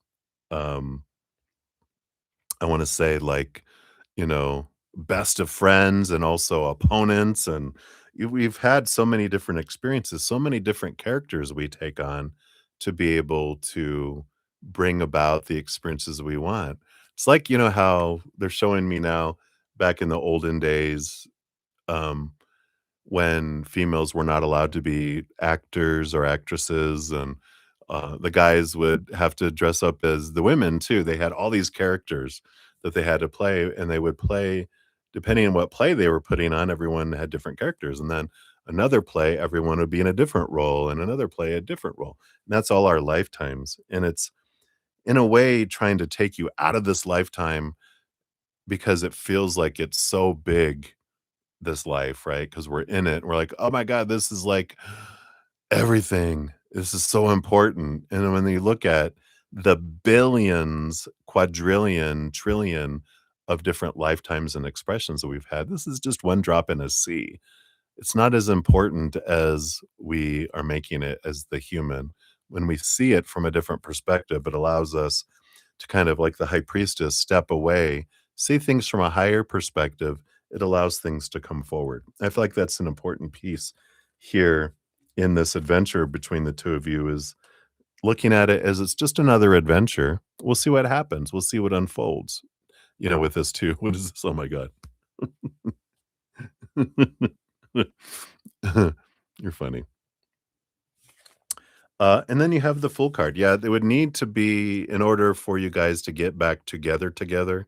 The full card is ending of major cycles, beginning of something, free of a lot of expectations, focusing on more the gratitude of what we love about them, not who they're not being, because who wants to be in a relationship where all we're doing is telling each other, um, how we are or aren't being or doing, right? So, that would have to be in place from both of you, not just one of you, both of you would have to be letting those go so that you could have this togetherness, right? Yeah, yeah. You could leave him alone now. He needs help. I can't. You could. You're choosing not to. Let that be a reality, right? Oh no, I have to. No, no. Don't make up excuses and whatever. Just realize, there's nothing wrong with making that choice, but you don't have to pretend. You don't have to, you know, um, kind of make it a um a mirage of, "Oh, I have to help them. I can't help." And it's like, let it be not a powerless, "I can't help it. I have to, I know I could or I couldn't help them, but I want to, and I'm doing it." Make it be that, not an excuse, because that's not an excuse, because we don't have to do anything, um, but we can. And I feel like that's empowering for you just to realize, "Yeah, no, I don't have to do it. I wanna do it." We fear what will happen if I don't, that's where we think we have to, but in reality, no, you don't. But if you want to, there's no judgment there either from spirit. So be aware of that. And then what else? You got the Seven of Wands and the Lover's card. Yeah.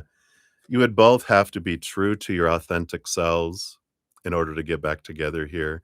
You would have to be able to, instead of, and that comes after the Fool card, which is because without, pointing out everything about who they aren't and focusing on everything you love about who they are, then, you know, then that's where togetherness can happen because you're allowing them to be whoever they are. And I love not focusing on the parts that don't match up to who I want them to be. I'm focusing what I love about who they are. And then that grows. That's there too, right? And then you have the Page of Wands. Yeah. So there is passion. And we got the Hangman. Yeah, there is this again necessity for the transformation before that would happen. So there's a lot of stuff that would have to happen before that would go on there. But one of the things that you'd have to become comfortable with that Page of Wands is that they would take them a while to learn your language of emotion, and it will take you time to learn their language of the mentalities, the mental world, and it would take some grace realizing that they wouldn't be able to give you but maybe passion, and then learn to give you emotion over time, but it's, um, allowing that, right? Yeah. You're funny. You like him when he's good and crazy. Yeah. That's when he's, acting like an Aquarian, right? Too funny. So, hopefully that helps. I feel like right now it's not likely, like you said, 30% chance of there's a lot that has to happen in order for that to unfold. So, at least to be in the relationship you want, right? Yeah, I love this because your fortune cookie is deep dive, and it says dive deep into each other, uncover hidden pearls.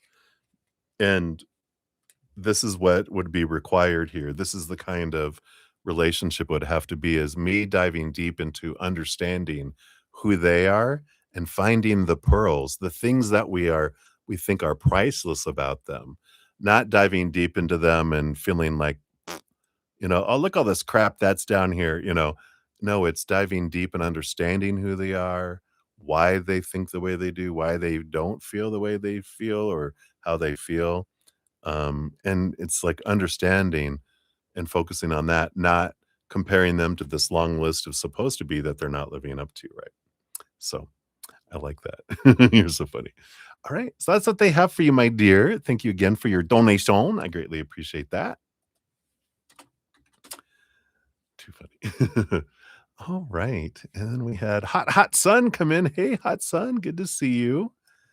I'll put you on the free reading list here. I think that was it here. Yes. All right. So we will move forward here. Let me take another sip. Cheers, everybody. Cheers, cheers.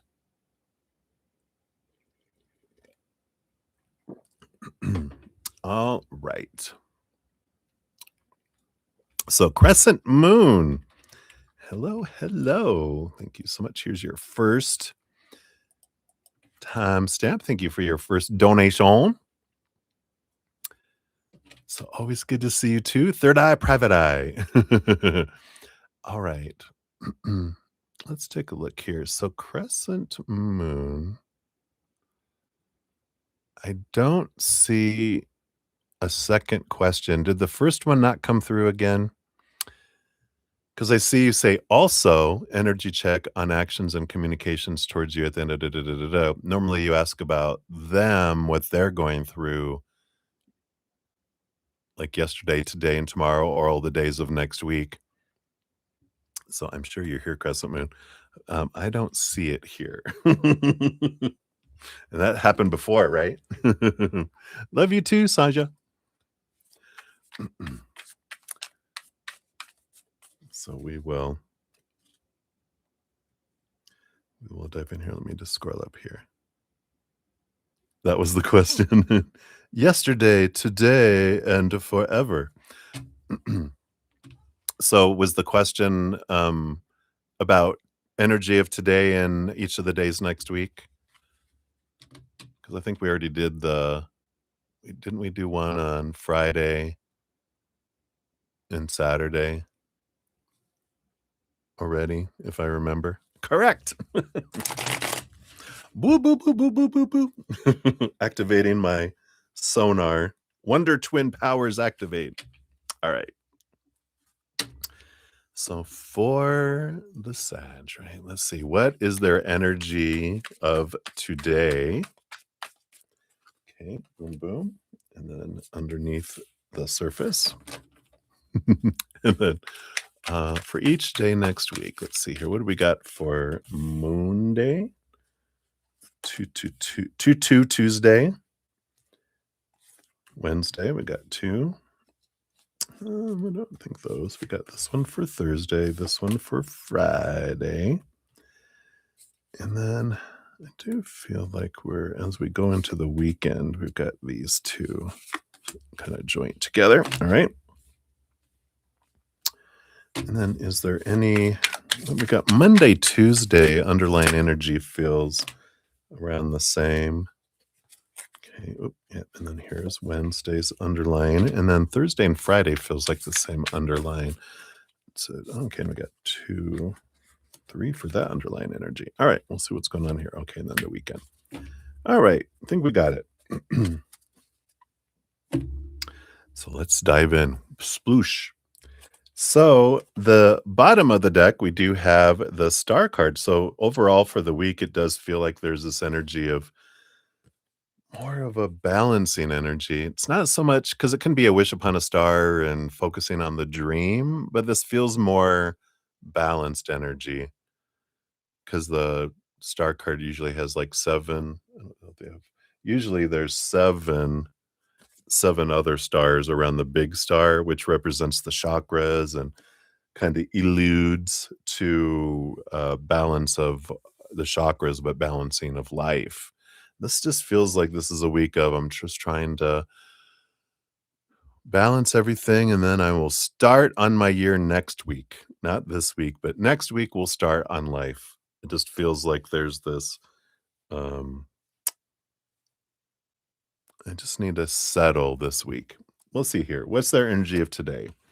Yeah, we've got the hangman just hanging out like a monkey hanging out a tree or a cocoon, right?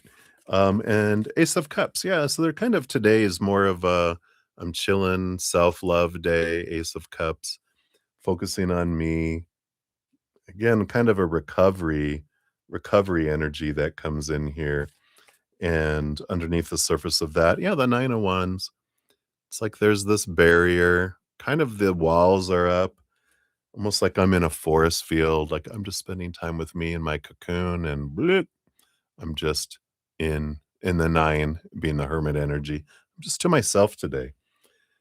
So very much that kind of energy today. Monday, we've got the 3 of Swords. Ooh, yeah. Expectations equal disappointment. So whatever they were wanting to do today, or I feel like they get some news on Monday. This feels work related mainly, but it does feel like there's some personal stuff in there too. Um, just about being a disappointment, feeling like I'm letting someone down. And I feel like it's because they're telling some people that they're not gonna go out to where everyone wants to go on New Year's Eve kind of energy. I feel like they're kind of again, they kinda change things around the holidays. I'm also not doing that, and so they kind of feel like, "Oh, man," because people are like, "What? Man, what's wrong with you? Why are you being this way?" And they're just like, I just want people just to let me be me kind of energy. The energy of Monday and Tuesday under the surface, yeah, is the 4 of Pentacles. I just wanna be at home. This 4 of Pentacles. I just wanna be in my 4 walls. I just wanna hang out there. I don't wanna go and do anything. And there is this, energy of my worth comes in here. I decide my worth, not them, not anyone else, not my job, not my friends, not my family. None of the things of the outside world. I define me. I just feel like that's kinda like the underlying energy, and they're getting this, um, rejection, these disappointments, pointing them back to themselves, but it's like all of these pointing them back, if that makes sense. Tuesday, yeah, 8 of Pentacles, just working, just fingers to the bone, nose to the grind, work, work, work, get it done, get it done, get it done. They're telling me the procrastination of things that need to get done before the end of the year. "Oh, crap. I forgot that report." I mean, they're just, like, nose to the grind. They're very much pocketed away. Work, work, work, work, work, work, work on Tuesday. Wednesday, which is New Year's Eve, right? Yeah, see, they got the High Priestess, which is an energy of, being away, pocketed away from everything, and they got the 10 of Pentacles, which is gatherings here too. Um,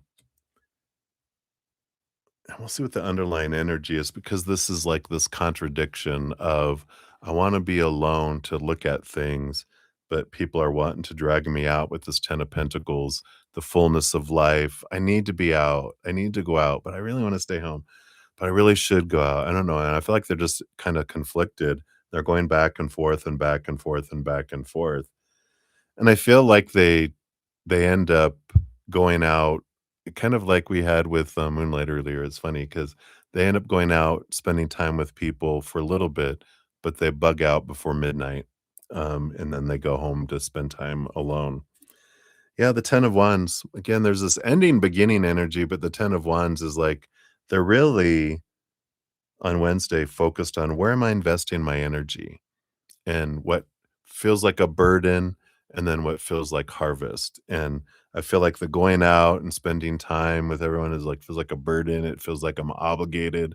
I'll go do this for their sake and put on a fake smile and hey everybody, I'll have a shot with you, whatever. But okay. All right, everybody, I'm tired. I gotta go home. I just gotta go home. And then they go home and then they spend time alone. Um, Probably passed out into the new year. Um, that's the kind of energy there. Thursday, they've got the Seven of Wands. Yeah, now I'm being true to my authentic self. That's January 1st. Here's the beginning of the year. I am me. I will be me. I'm going to do what I want to do. And I feel like they're really purposed on I'm not going to dim my light.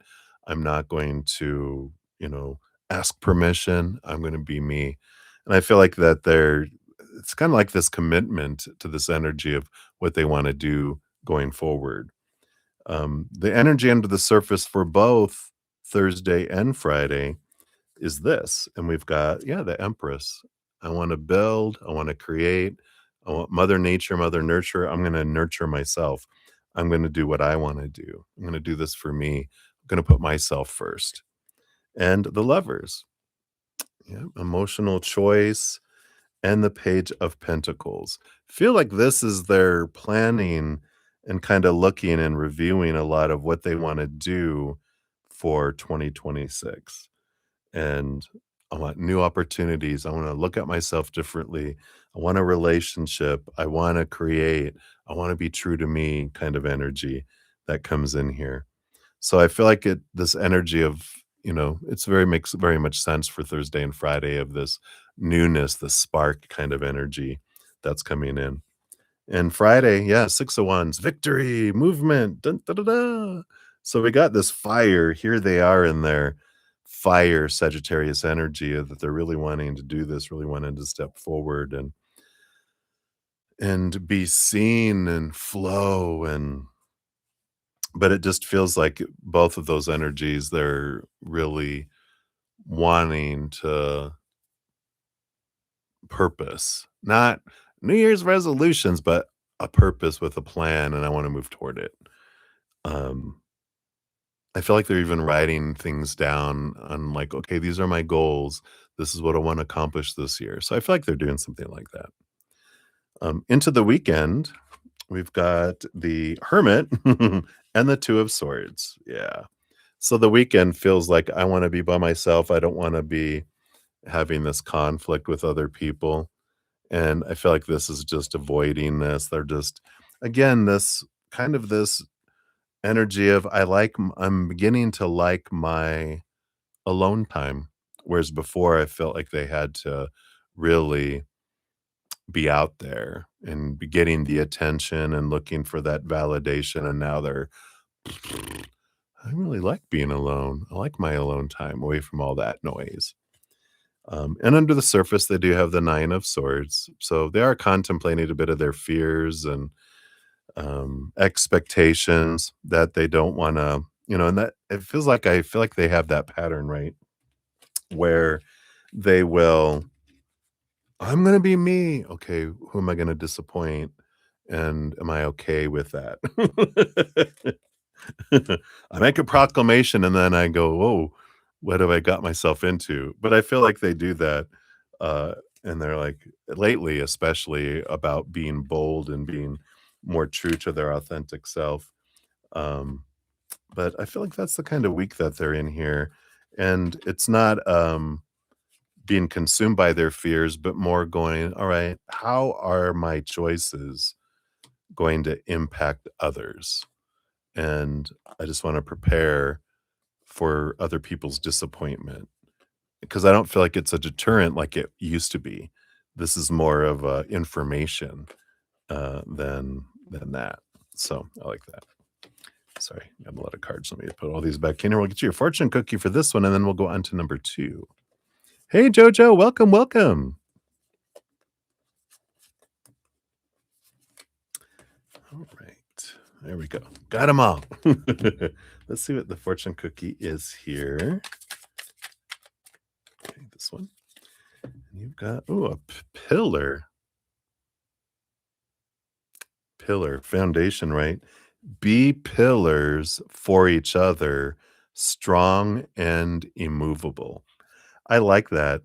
I do feel like, this is something that will come up here, because I feel like when they're looking at this energy of being true to themselves and standing tall. With that Lovers card, I feel like they're part of what they're looking for in a partner is someone that is supportive of me, and I feel like you're you come across their mind in that because 'cause you're one of the people I feel that has supported them the most in their life, that had their back when other people wouldn't, and I feel like that comes up, so I like that. Bonjour. Alright, Johanna, I see your free question. Let's grab that. Put that on the list.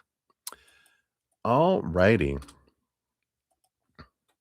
And then for number 2, let's grab that one here. Here is your second timestamp. Thank you for your dual donations. And then for number 2, we've got a check on the actions and communications towards you at the end of December. Yeah, which is here, right? I can't believe it. It's just flying by.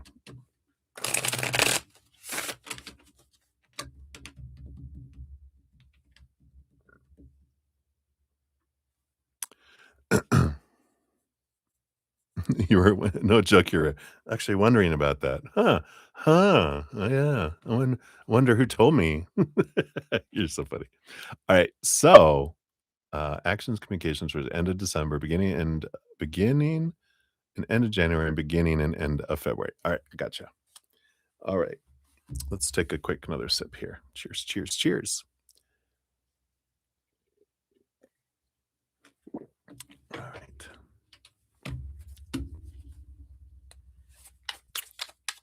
So actions, thank you. Communication, end of December. All right. Actions, beginning of January. Well, thank you. Communication. Yep. End of January. Beginning of January, sorry. And then end of January, we've got actions, communication. Thank you. And then beginning of February, actions. These cards are flying out. And then communication. And then end of February, actions and communication. All right. All right. So, underlying energy for this whole period, we've got this 4 of Wands, marriage card running to, I've been joking lately, running to Vegas and getting married by Elvis. But this is more of a joy energy. I feel like marriage is a bit, that would be a bit of a stretch coming in right now. Um, so I do see that here. Um, so there is that woven in here is joy and celebration, kind of energy. It's always good, right? And that's a good reminder for us is when I focus on joy and celebrate what I have had, if I don't have anything current with them, what I have had, what I'm grateful for, because that just opens up the floodgates and allows the tide to bring those things to us. And of course, when we focus on what's not happening, then the tide pushes it further away, right? And it's already this kind of floody water going everywhere with their energy. So anything you can do for yourself, you know that. All right, so let's take a look here. So we got actions the end of December. Yeah, we got the hangman. So here they are. They're on that. Literally, this is a card we got for them. They're in this more of a cocoon. Any communication would be through the cocoon. So I don't feel like there's a lot of action. There's a pause energy that's coming in right now. They're in that transformation in the cocoon. Communication. Six of Pentacles is more this focusing in on the rate of exchange. It's more that what do I have to do to deserve to receive kind of energy. And I don't feel like, so I feel like a big piece of what's going on right now, I don't feel like there's communication at the end of the year. I feel like they're really focused on balance, like we talked about, and internal. So they're really not doing a whole lot of external things, though we know that they're on your mind. Well, the beginning of January, We can look here, right? But for the end of December, I feel like they're still pocketed away. I don't see a whole lot that's coming in with that there.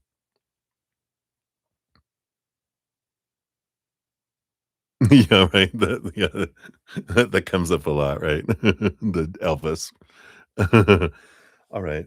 And then the beginning of January, we got the 10 of swords as far as the actions. They're letting go of a lot of expectations, a lot of supposed to be, should be's, need to be's. There's a lot of freedom coming in here, which really matches up to what they're going through. And their actions are more, I'm letting go of supposed to's and have to's and need to's kind of energy. So I feel like the actions for them in the beginning of January does feel more about them. I'm sick and tired of living up to everyone else, right? And what everyone else expects. Um, Communication from them, we got the full card. This matches the expectations energy because the full card is, they followed the world card, which is the ending of old cycles, the ending of things. The last card in the major arcana, the zero, the beginning, zero expectations, a world of possibilities. And I feel like there is a possibility that they might communicate out as they're releasing the have tos and everything and the rules and what I should do and shouldn't do.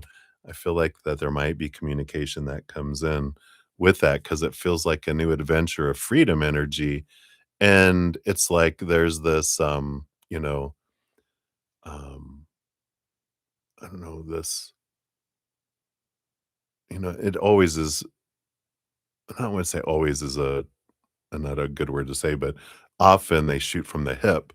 It's sudden, it's sporadic, right? And I feel like this is like there's big possibilities here that with them getting all that supposed to out of their head and like, I want to do this. Hey, boo, boo, boo, boo, happy new year. You might get like a random kind of text that comes in there. The end of January, you've got the devil card, some more of the shaking and rattling energy, focusing in on work because they Saturn does roll over the 10th house of work with Capricorn, and we're in Capricorn season, at least until January 19th, January 20th. And but this feels like they're in this, the actions are them clearing away again. It's just like they're purging these long held thoughts and beliefs and mindsets that are coming in with that as well. Sorry, someone says no voice. Can you guys hear me okay? My little thing says it's going. Hello, hello, hello. The mic says it's going. Oh, you can hear me just fine. All right. So I'm not sure if you meant me, Miriam, or you have no voice, but you might have your mute on by accident. Yeah, everyone else can hear me. So thank you guys. I'm like, oh God, no, no, no. But yeah, so thank you. Or you might try going out and coming back in, Miriam.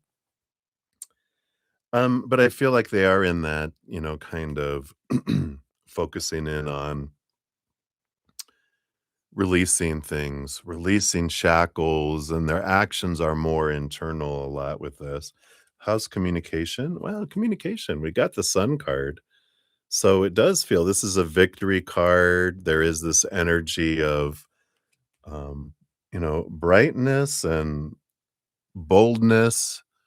So it feels very positive that as they're going through all this, but it's not doing things, like, there's this focus of intentions and supposed to be and should be. It's more, I'm gonna chat when I feel like it kind of energy. Not in a rude, jerky way, but more of the, I just kinda gonna reach out and I don't wanna be expectations and feel like I'm behind and then I'm just obligating. I'm gonna do it when I feel like I want to, not that. And it's like, yeah, that's good. That's what I want. I don't want you to feel obligated and feel like, all right, well, I called you today. Have a good one. Bye. Or I texted you or whatever, and allowing them. to do that. And I like this energy of, having this, beautiful, I don't know, this gratitude for what is and appreciating what's going on. And that's the brightness of it that comes in, with that as well. So I like that. Um, and then let's move into the beginning of February and the end of February, just real quick so that they won't um, spam the thing here. Miriam, if you put your question, if you want a free reading, just put your question. I'll add you to the list. It's first come, first serve. So just put your question out there. I'll add you to the list here when I finish this donation. And it is first come, first serve. There's a list. So I'll get to you when your turn comes, if you'll just put your um, the question out there. So thanks for being a subscriber as well. And if you want to be prioritized, you can make a donation. If you want to check out the description box of the video, it tells you the whole process too, if you want to make a donation to get prioritized. All right. So let's look here. Beginning of February, we've got the death card, death and rebirth. Energy is their actions. So transformational energy that comes in here. And this feels very positive and very bright. I love how they have this death card. I just have to show it. It looks very happy kind of energy there. It's not like it's almost like the sun card. It's just, I like it. So there is this nice kind of reboot, restart in the beginning of February that comes in here as far as their actions and it doesn't feel like they're done with you, woman, or anything like that. There's this creation that comes in with this, and I like that. We've got the communication, Page of Wands. It feels like the communication based on current energies does go to a new level here. Page of Wands, it's like an 11. It's like the action and the movement in communication picks up pace and speed. So I like that. That confirms that it's not, you know, there wasn't any kind of conflicting information around communication. It's more, psh, you know, I mean, it's not, psh, it's, you know, in the opposite direction. It's growth, it's expansion, more action that comes in here. And I like this here, like all the communication, starting in January, the Fool card, the Sun card, the Page of Wands. So it's very fiery. Are you guys sexting each other, right? Whoa, spicy. No, I'm just kidding. I feel like it's going to be spicy with the Sagittarius anyway, but I feel like it's, just continuing its speed and growth in that. So I like that. And by the end of February, you have the Knight of Swords actions. There's seeking clarity, um, more communication. The sword suit is communication, increased communication, more communication coming in there. So I like that. And that's just the action energy. But I feel like a big piece is the quest of seeking clarity of understanding, giving a lot of clarity about where they're coming from, asking you for clarity on things, and just getting more and more clarity of life, but clarity in what again, they want to stick away from intentions and expectations, but more gathering information, I feel like is what they would call it, instead of, I just want to know what you expect. No, I don't want expectations. you know, it's like, I just want to, what are you looking at in life? Just questioning, getting to know where you're at in your life. And then the communication, 7 of Cups. Yeah, it feels like by the end of February, based on current energies, we've got a lot of sharing of emotions in communication, where the other is more fiery and, that kind. This is like getting into emotional communication. Um, so it feels more more emotional, but more meat to the communication, I feel at that point, if that makes sense. So interesting. That's where we're at right now. We'll get you a fortune cookie here too.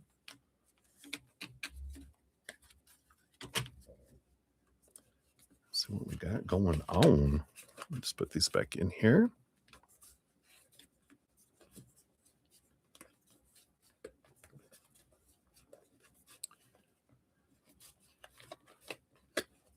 And oh, I think you have a third one here too. So I just saw it. I'm like, oh, I think you have a third question. All right. And do we have history? What does this say? Write your history together, map out the future. That's funny. That's kind of the energy, right? Of, you know, I like this figuring out what do we want ahead? Not intentions. Well, it's kind of intentions, but it's more of what do you want out of life? What do you want out of life? Well, where can that overlap? How can that, mesh together? So I like that. All right.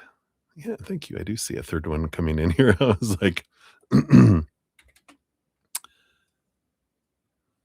thought I hadn't scrolled down, but I did, and you had another one. So thank you for your additional donation. So let's grab that here. Here are all three of your timestamps. Thank you for these. And we had Delcy Joy pop in here too. Let me grab that real quick here while I see it. So Delcy, welcome. I add you onto the free list here.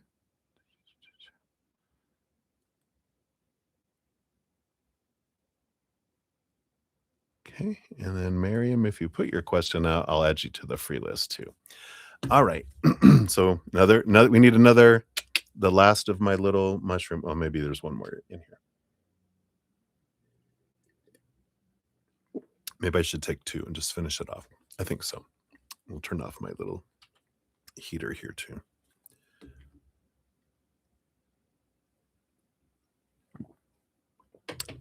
Yum, yum, yum.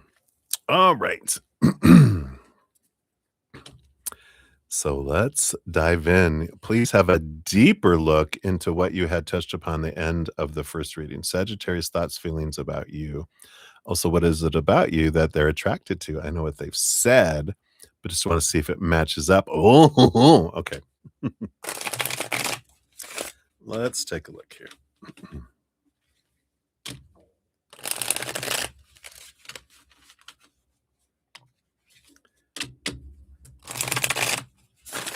There we go. All right. So let's see. Thoughts about you. I love it. I love it. So grateful. All right. So let's take in here. So their thoughts about you currently. Okay. Got that.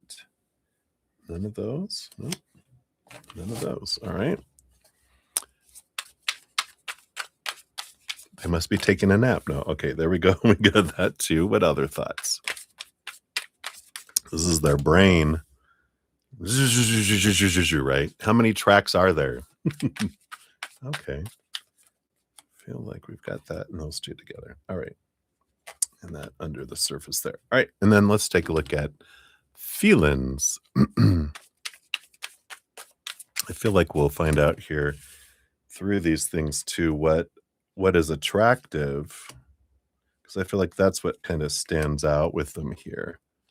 But we'll just take these cards as the answer to that, though, they say. So we'll kind of gather it all through all of here. All right. Let me just scooch these over. We've got quite a few here. There we go.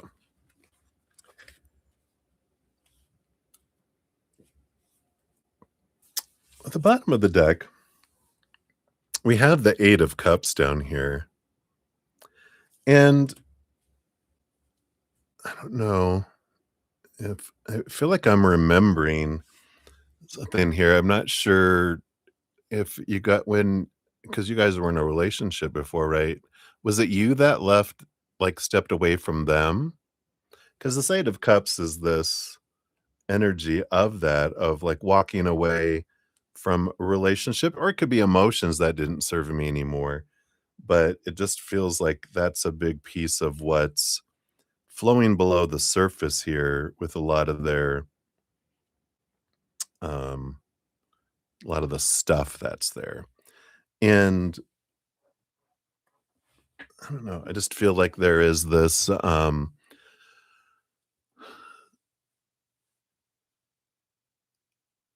there's not a fear.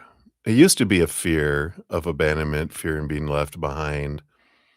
But I feel like whatever the theme of it is that, I either feared someone leaving me behind and they did, or I feared they would, so I did it first, is the energy. But I feel like that's old. That's old. It's old school, for them. They're like, that's the old stuff. I'm not that anymore. I don't have to fear this anymore. I don't have to act this way anymore, kind of energy. It just feels like I'm in a different space. So I feel like that's it's like under the surface. The first thought that they have about you is the emperor.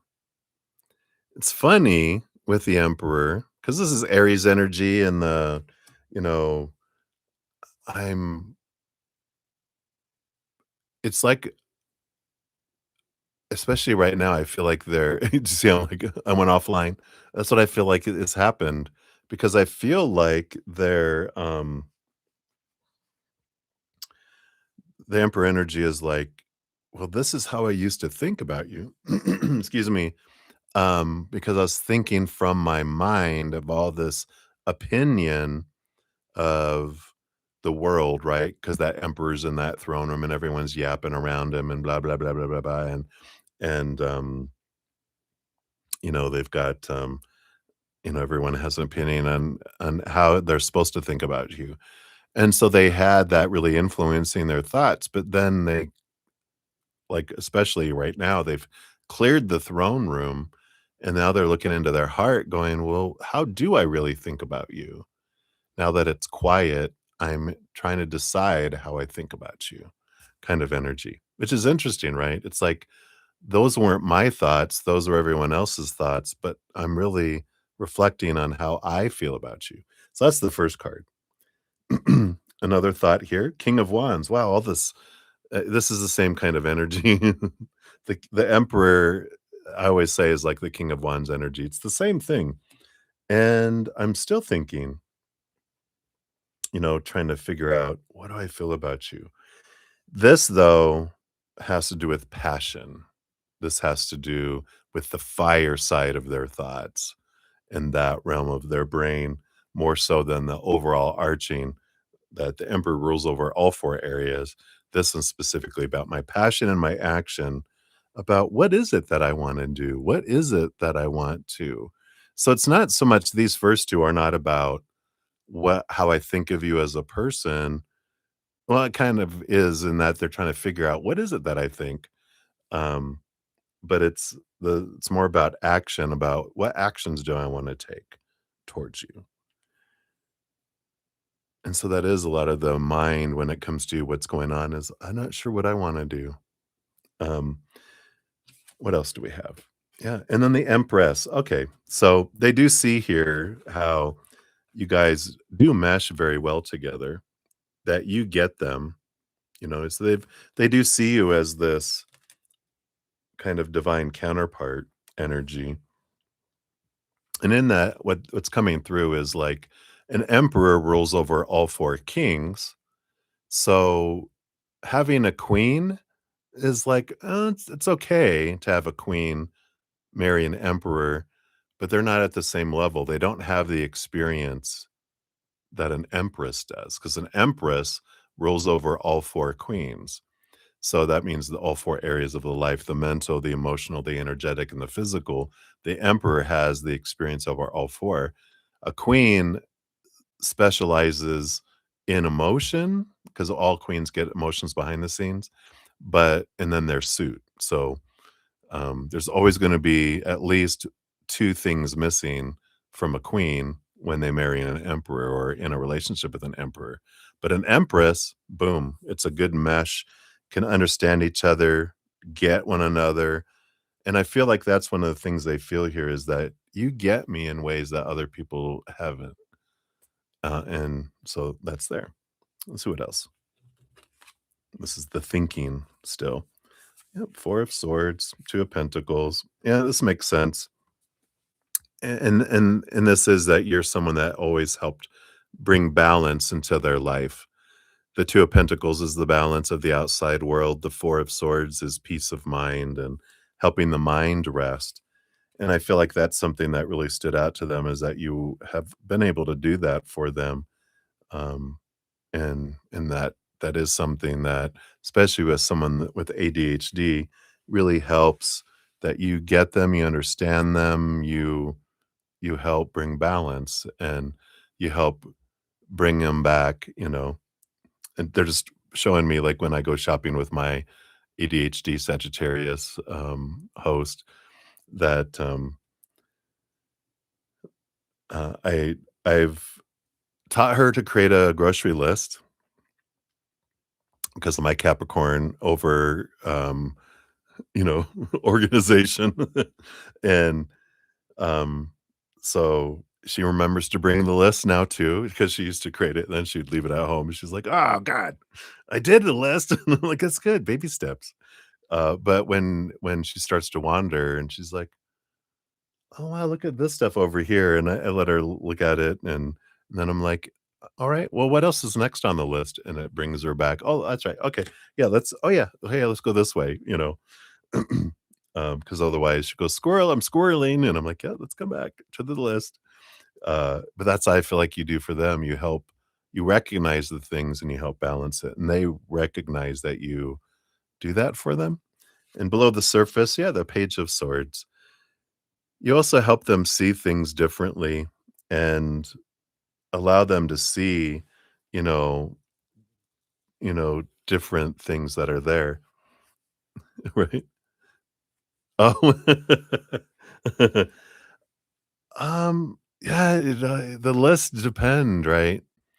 It's interesting. Now she does have a Aquarius rising, which I'm an Aquarius sun, so, you know, that does help her a bit, and a Gemini moon, so an air moon. So, everyone is a different kind of thing, but she makes the list like I would, where I imagine the store, and so I'll go, "Okay, we're gonna start in the produce section."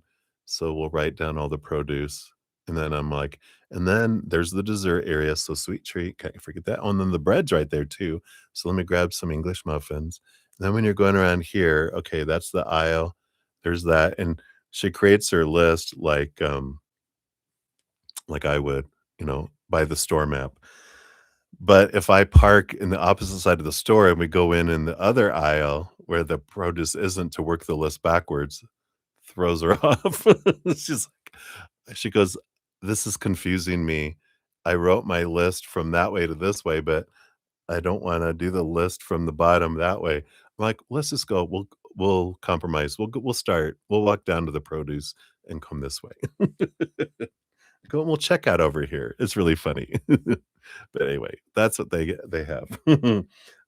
Anyway, for the difference in the lists. But I feel like here with the Page of Swords, you are giving them a different perspective on things. You are, allowing them to see things from a different perspective is some of the things that they've really appreciated about you, their thoughts. Um, but the Empress energy, okay, well, I guess that makes sense, like we talked about, divine counterparts, there's emotion there, they see you as this very giving, compassionate, loving person, sensual, creator of things, a lot of creativity. Um, so all that comes in with that too. Emotionally, their feelings for you, Capricorn energy. That's funny that we were just talking about this, right? So, we've got this their mind really controls a lot of their emotions, right? And so we understand that. And so when we're like, before, when their mind was ruling over their heart, they had a lot of expectations on that. And it's something that they really still struggle with to get past here. So I feel like that's important to know that you know, the heart isn't able to just express itself. It's very controlled by their mind. Um, but I feel like, we got Capricorn energy at the end of January, right? End of January, Capricorn. I think in the reading we did for them with you guys' actions communication. So they are working on that of trying to release these long held thoughts and beliefs and mindsets to set themselves free. So there is action and movement on that. It's not just stagnant. This is part of their journey that's going on. Um, what else? King of Swords. Mental energy. Not only does the King of Swords rule over the air, mind, sword suit, they get a second portion of air, mind, sword suit. So very much in their mind with their heart, and that just reinforces it. How much their heart is controlled by their mind and kept, constricted there. But let's see here. We got more cards. What emotions are underneath there? Nope, not gonna tell me. Not gonna tell me. Knight of Swords. But we have the Sun card too, which is Leo fire energy. And this makes sense. I feel like we've talked about this before or know about it at least, that they have expressed more of their life through passion and energy and attraction than through emotion. That's the way they learned. They didn't have a whole lot of self-love or love given to them growing up, so they learned to show they care through action, motion, not emotion. And but this Knight of Swords is I'm trying to change that. I'm trying to look at it differently. I'm on a quest to gain clarity around this. So we definitely have that, that comes in there. What else? How do they feel about you? Three of Wands. That is changing. And I like this with the wands, fire, that with new information that they're changing their way of feeling, the way of acknowledging how they're feeling, and their ability to share their feelings. So there is an evolution that comes in there, that way. And yeah, but they're like, I'm working on it. The Hanged Man. The Hanged Man is actually Pisces energy. Interestingly enough. I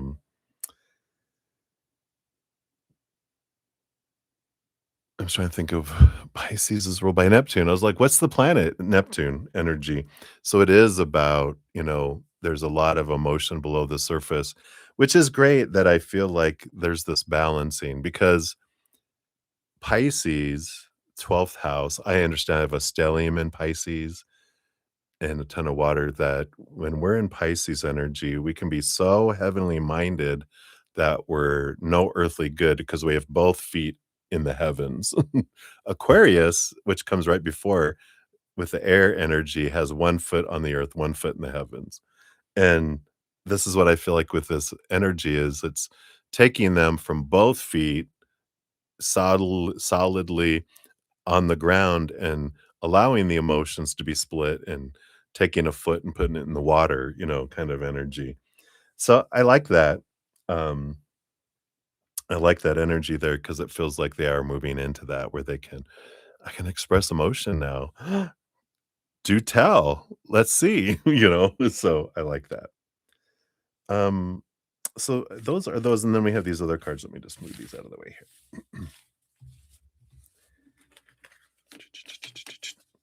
And then we have the what about you that they're attracted to.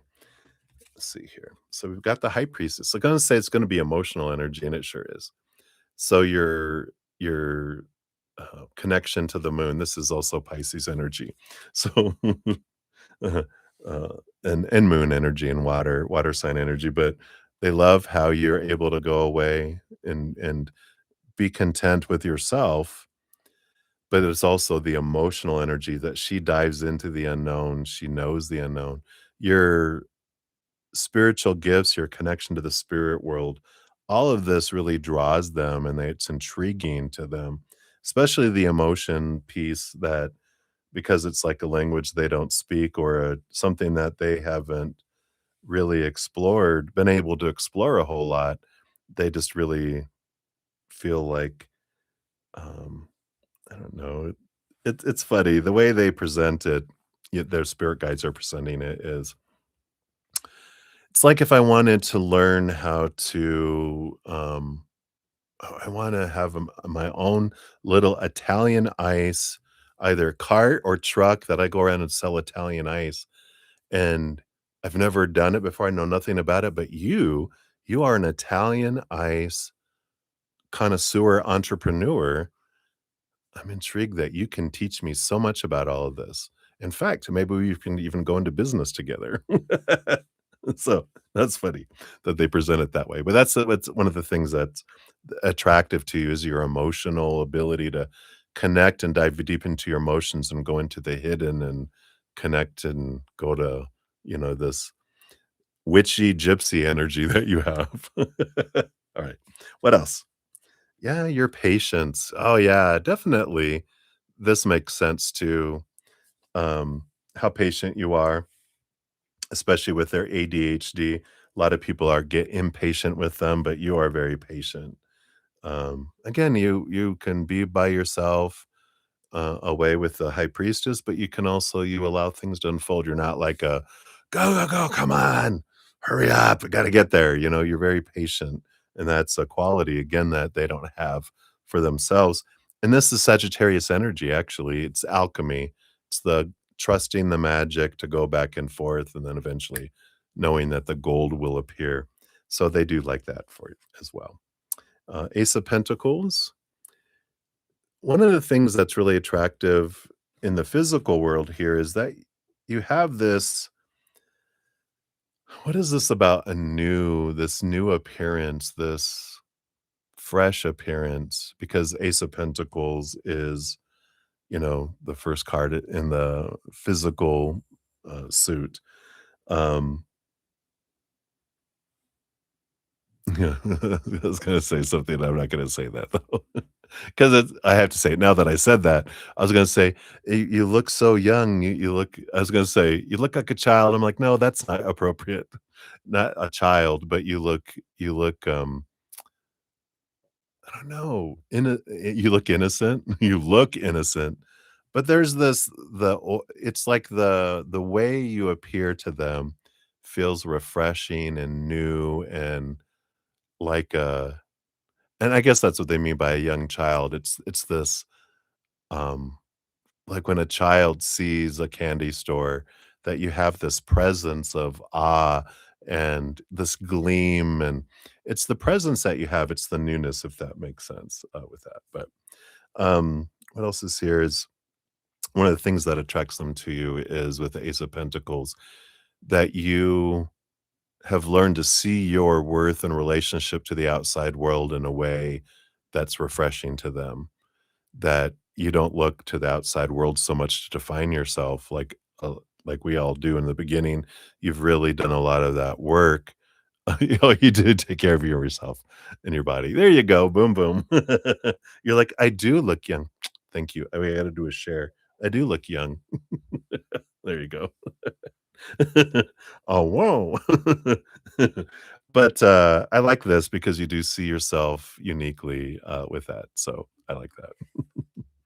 And then, the last one here, you've got the Page of Pentacles. Yeah, and both of these are about seeing your worth in relationship to the outside world in a different way, and that you're not stagnant, that you look for progression, you look for growth, going from the Ace of Pentacles to the Page of Pentacles. You don't just go, "All right, that's good enough." You're always growing, you're always learning, you're always reflecting, and they like that about you too. All right, that's a lot of cards. I'm just gonna shuffle them back into the deck. But, I feel like those are the big things there. That's all. So there's a lot of respect there and a lot of, um, awareness about who you are. Um, but that's the thing too, a little bit of like, am I good enough for you? Am I it's like, someone independently feels really good about how they look and they stand next to someone really, really, really, like, goddess beautiful, it's like, "Oh, well, whenever I'm around you, I feel like I'm not as pretty as I do when I'm by myself." There's a little bit of that in there that kind of is the hesitation, right? But then it's like, "That's a cow don't be a coward. Don't be stupid. Come on," is like I feel like they say to themselves, you know? They'll help you grow just like I will somehow maybe help them grow. Maybe I'll help them grow their patience. Right. And then you have, yeah, mediator. You are the mediator. Look at you help keep things balanced. You can't make that up. Be each other's mediator, balancing the scales of emotion. So you guys can be the things for each other. I like that. Too funny. All right. So that's what they have for you for that. I like it. I like it. I like it. He sounds like he's a fan. All right. So many blessings to you, my dear. Thank you for your multiple donations. I'm very grateful for that.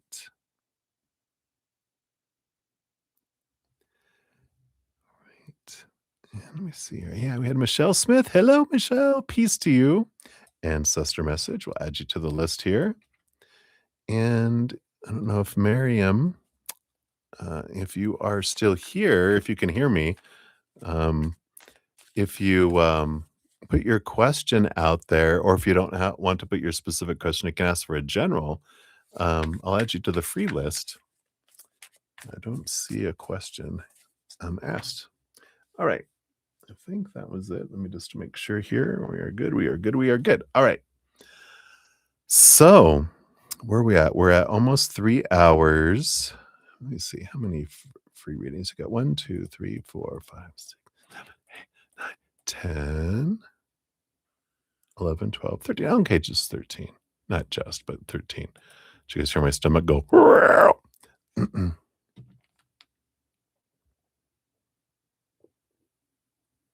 Yeah. Yeah, I get that, but I feel like they're changing a lot of their mindsets too because, they're questioning a lot, not doing the things and questioning why, and so I like that awareness around that. Right. Well, I'm going to jump into free readings in a sec, but I'm going to run to the little boys' room because it's been almost 3 hours, and this tea and all the coffee I drank and the other smoothie I drank and something else, they're all going through me. I'm going to go to the little gentleman's room, do a bio break real quick, and it'll take me just a moment. I'll be right back, and we'll jump into the free reading. So thank you guys for your patience. I shall return.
Thank you, thank you.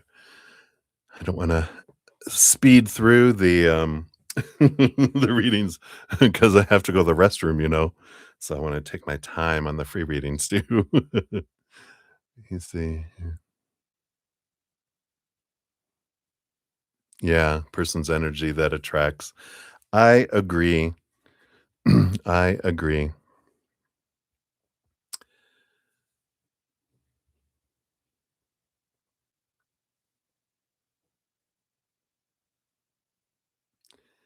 Alright. Hey, Delcy. Hello, hello. What I thought about some dolls here. Alright. Restatement.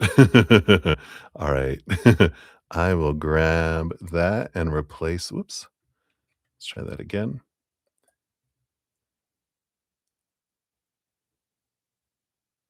Alright, yeah, so I'll just replace the entire question there. Alright, I have updated your question, Delcy. Alright. So I think we are good to jump in here, and we'll start the free readings. Yeah, we'll complete them here instead of coming back later. Since I've got like 15, we can do those now, and then I won't have a session later. I'll just compete him now. All right. And then don't forget, after this session, I will have 2 winners, one from the donations and one from the free readings for a 15-minute person recorded reading. We'll post a pinned comment listing all the readings with timestamps, and on that one at the top, I'll put who the winners are, and then I'll also put an announcement out on social media. In fact, I might even put all the winners from the entire weekend, since there will be 10 total winners. Woo woo! And then I'm gonna have, a drawing on, Thursday, on New Year's Day evening is when I go live. Um, I will have some winners then, so hang around. Alright, so let's get started. We got Eagle, you are up to 52.25. Oh, look at that. Little mirroring of the 52 and the 25 going on there. So a general for the next 5 days. Let's take a look here. What do they want you to know about the next 5 days? What else? Sorry, that was a big bunch of cards. Probably because I'm shuffling with my eyes closed. I'm just off in the spirit world. Let's take a look here. All right. Yeah, so you got some wonderful death and rebirth energy here with the death card, of course. And then the King of Wands, which there is this, I like this combo because the King of Wands itself is an energy of clearing the throne room of all these advisors blabbing about what you should be doing, not doing, blah, blah, blah, with your kingdom. And you're like, I'm the king in kingdom. So, everyone, thank you for your opinions. Leave them in the box on your way out. I'm clearing the throne room. I'm going to spend some time by myself. I'm going to decide what is it that I want in my heart. Not all the opinion of everyone telling me, but what do I want? It's my kingdom. Then I'm gonna put a plan together, I'm gonna put action behind it, and we're gonna move forward. But this death card, I feel, is you putting the end to some things to have new beginnings, ending things that you don't wanna do, that was other people that you're not passionate about. You're like, "I don't wanna invest energy in this. This isn't what I want. I wanna do this. So I'm gonna stop doing this. I'm gonna put my energy in this instead. Here we go, and this is how I'm gonna do it, and let's move it," right? So I like this energy.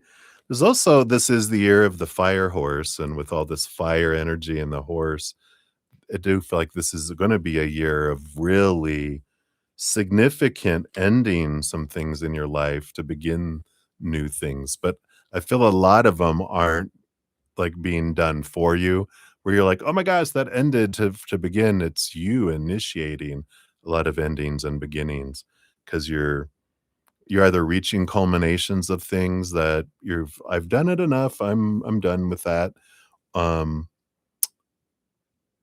or I've reached a certain point, I'm ready to do something different now, kind of energy. So, I like that. I feel like this is the beginning. These next 5 days are a big kind of, I don't know, the beginning of a cycle of change that you're gonna bring throughout the year. So hopefully that makes sense, Eagle. That's what they got for you. So many blessings. Right. And then we have Enkita Moore. You are up. We got 2, 5, 5, 10. Look at these 5, 5, 5 plus 5 is 10. I've seen all these combination of things.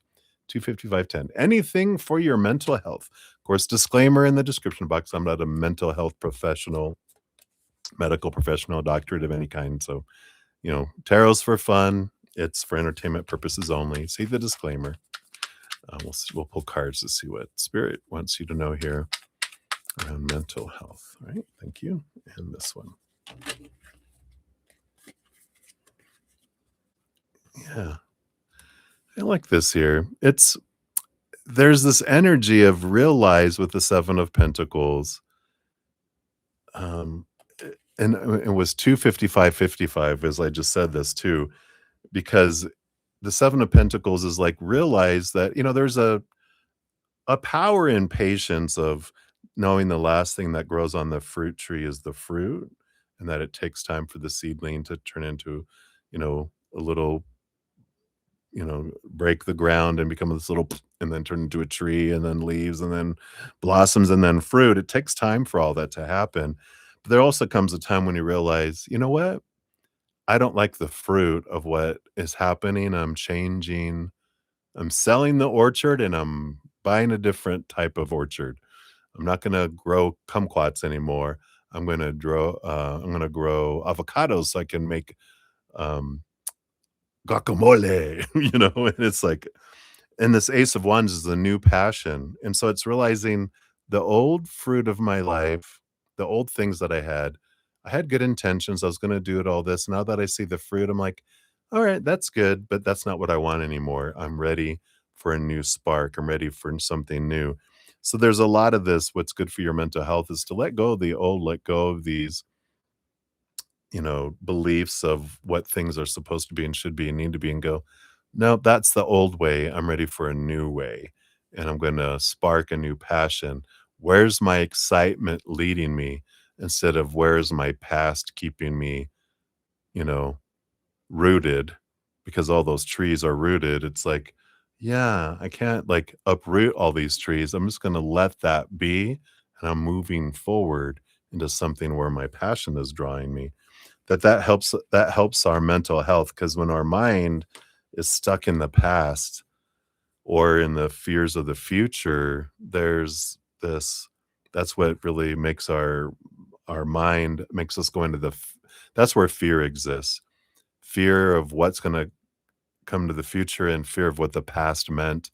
When we come to the now and go, what do I want to create in this moment? Where's my passion and my heart leading me in this moment? Transforms things. In the now, we're in a place of excitement. When we're in fear, we're in a place of mental confusion, because when we're in fight or flight mode, our mind gets bumped out. Our intelligent, loving, compassionate mind gets booted out. And then um, it's like a little 2-year-old and its pet hissing cat in charge. Meow. and and it's like it's that's where our mental confusion comes in, because it doesn't want us to just stand there going, "Is that a saber-toothed tiger or a lion?" And then we're dead. It's like our mind is like, "Don't think, react." And that's when we're in fear. When we're able to come to the moment, then we get out of all that, you know, reactionary mental confusion, and there's a lot of clarity that comes in, and it's like, yeah, I love that. So hopefully that helps, Ankita. If you haven't checked out my Easier Path podcast, that also provides a lot of tools on how to make our path easier instead of harder, if you're interested. So check it. Check it. All right. Many blessings to you. All right. We got User PC. You are up. Boom, boom, boom. Here is your timestamp. And you want a general reading, and then the Michael Jackson hit. What's your favorite Michael Jackson hit? I'm going to have to think about that. All right. So what do they want you to know? All right. Here you go. For your general reading, what does Spirit want you to know right now? Well, it's very clear that this is a focus of self-love for you right now. your emotional energy is going to a new level with the Page of Cups because they're actually holding the Ace of Cups, right? So there's this new awareness, this new I feel like, as you're raising your love vibration as the journey is, right? It's the quest of our self-love. We learn to cut away the things that have been clogging our self-love, all the thoughts and beliefs and mindsets that people suggested and that we took on growing up about our worth and who we are and blah blah blah, all that stuff, right? Stuff, the small t truths rooted in fears. And this is about the heart is going to a new level coming in here.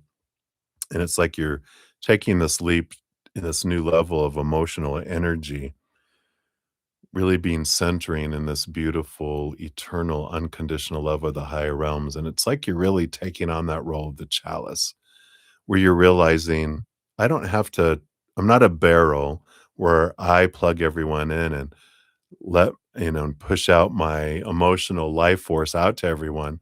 I'm going to trade in that barrel. I'm going to disconnect everything, trade in that barrel. And it might piss some people off in the beginning, right? Which, when you've been giving them a lot of emotional energy and they're like, actually, I need to close off those taps right now.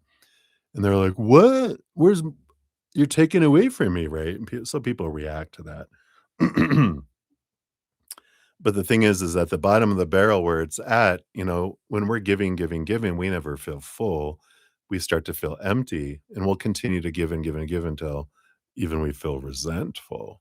So the water that ends up getting, this emotional energy that starts getting out to people starts to feel sour and bitter because it's resentful, right? And when we trade in that barrel and we're like, I'm going to become a chalice. No one gets to have my life force. What I'm gonna do is I'm gonna fill up first. I'm gonna be the chalice, and then here comes this beautiful love energy, and it fills up, and everyone else gets the overflow. And what that does is allows me, instead of feeling exhausted and resentful, I get to feel full and overflowing, and then that delicious nectar of the gods that overflows is so much more delicious. Like, when they get a drop of that, that'll shut them up, when they get this this little drop of unconditional love energy that you're filling up and overflowing with, instead of being that bitter, they're like, I'd rather have one of those drops of this amazing unconditional love water than gallons and barrels of that bitter, exhausted, resentful water, right?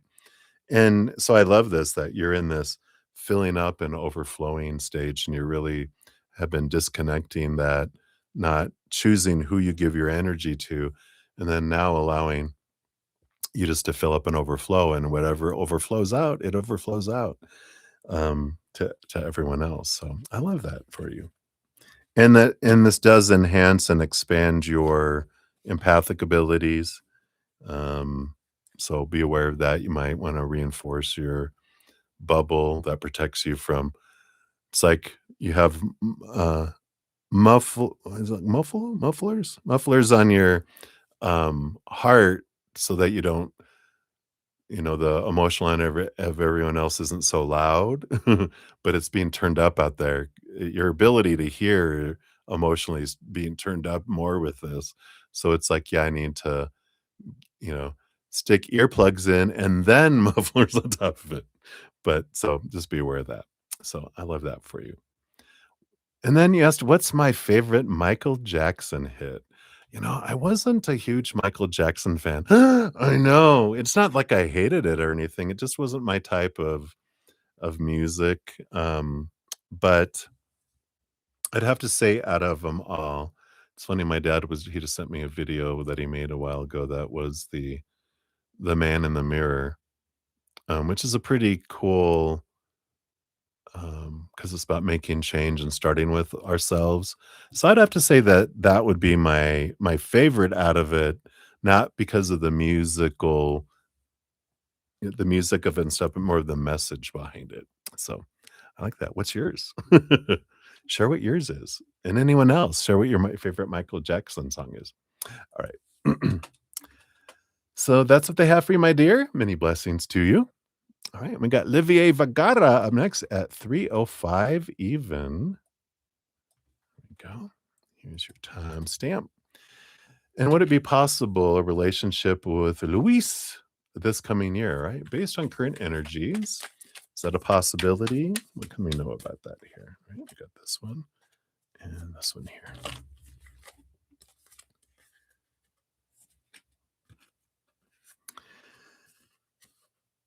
No. Wait. No. Well, what we have here, it's funny. 9 of Pentacles. 9 of Pentacles is the Hermit energy, you being to yourself. So as soon as I saw the 9 of Pentacles, that's like a no. Like, would I be in a relationship with them? No.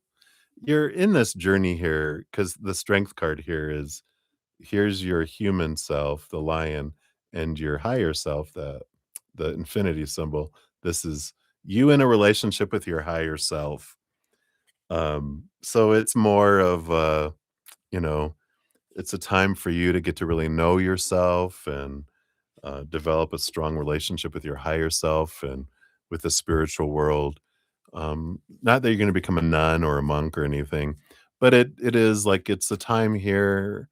This year, coming year, is more of you being independent and finding your inner strength and letting that concrete of that inner strength solidify, then slipping into feeling like someone will need to take care of me or validate me or blah blah blah, because I feel like you're in a very strong space now and it will only strengthen and become more solid throughout the year. But based on current energy, I feel like they're gearing you more towards independence. It doesn't mean that you can't like date and hang out, whatever, but not a relationship. I don't see that coming in right now. So sorry, sorry. But I'm not sorry. Sorry, not sorry, because I love the relationship that you develop with your higher self and the strength that comes from that. And I would much prefer that for everyone. Being a hermit myself, because it does, it changes everything when, you do the cost benefit analysis, as I call it, the CBA, where you go, "Is it really worth everything that you have to give up?" It's like, "Nope, I wanna find someone that's strong, that doesn't need me, that wants me, but doesn't feel like I need to define them or that I don't need them to define me." It's a beautiful relationship, right? Alright. Anyway, that's what they got for you, my dear. Many blessings to you. Then we have Faith and Love at 3:08. Look at this. Boom, boom, boom. Here's your timestamp. And you wanna know what messages does C want you to know? All right, let's take a look here. Okay, there we go. Boom, boom. 2 cards. We do have the Knight of Pentacles. I am slow. That's their message to you. No shit, right? But there's this, it's this I'm not in a rush energy. There's this I'm on a quest to find my self-worth and my worth, and I'm not in a rush to move forward quickly. I need to be able to move forward slowly. And the Justice card is the other messages with, and I'm trying to figure things out. I like it. I'm slow. I'm trying to figure things out. That's their message to you. Short and sweet. But the Justice card is I'm I'm trying to balance out my thinking and my stories and my mindset, trying to see things from a higher perspective, trying to cut away these small t truths rooted in fear, these expectations. I'm trying to like find freedom within myself and so there is this kind of energy of I'm on my little quest and it's worth the wait, but you gotta wait. Um, not you gotta, but, I'm on a slow journey of discovery, so, um, that's what I feel like the 2 things that they would want you to know right now. I'm slow, and I'm learning stuff. Alright. That's what they have for you, Faith and Love. So many blessings to you. All right. And then Brenda Globey, you are up.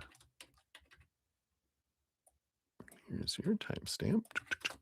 Brenda, you want to know why is KTH in AS's life? I was going to say to cause a ruckus. Why else? Let's see here. Why is KTH in AS's life? Yeah. Well, we got the Page of Cups here, which is to allow AS to see love from a higher place, but it's through the ending with this death and rebirth energy. It's through the ending of they do it through the ending of things, through and what I mean by that is, like, by me not living up to your expectations, by me, not doing the things, ending things that you think should continue, meaning when I say you, of course, I mean AS, um, that it helps point back to themselves to try to find their self-love, which is that higher love that we're looking for. And by ending things and not being enough and not being there, it's teaching going, "Oh, yeah, that the endings energy, the temporariness, is that a word? Of the outside world, the instability of the outside world points them back to themselves.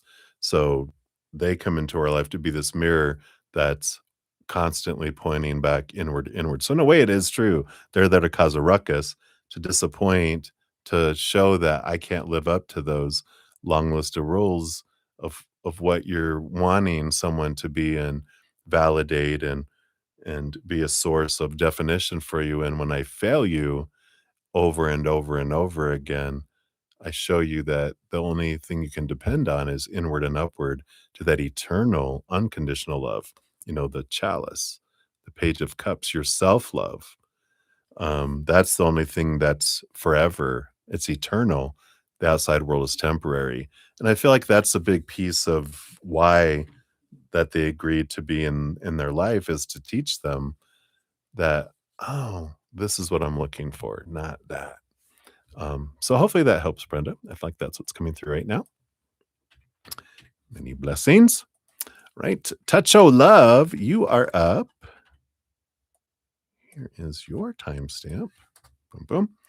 And do you see Rex coming towards you with a love offer? All right. So based on current energy, is Rex coming forward with a love offer? Okay, thank you. And this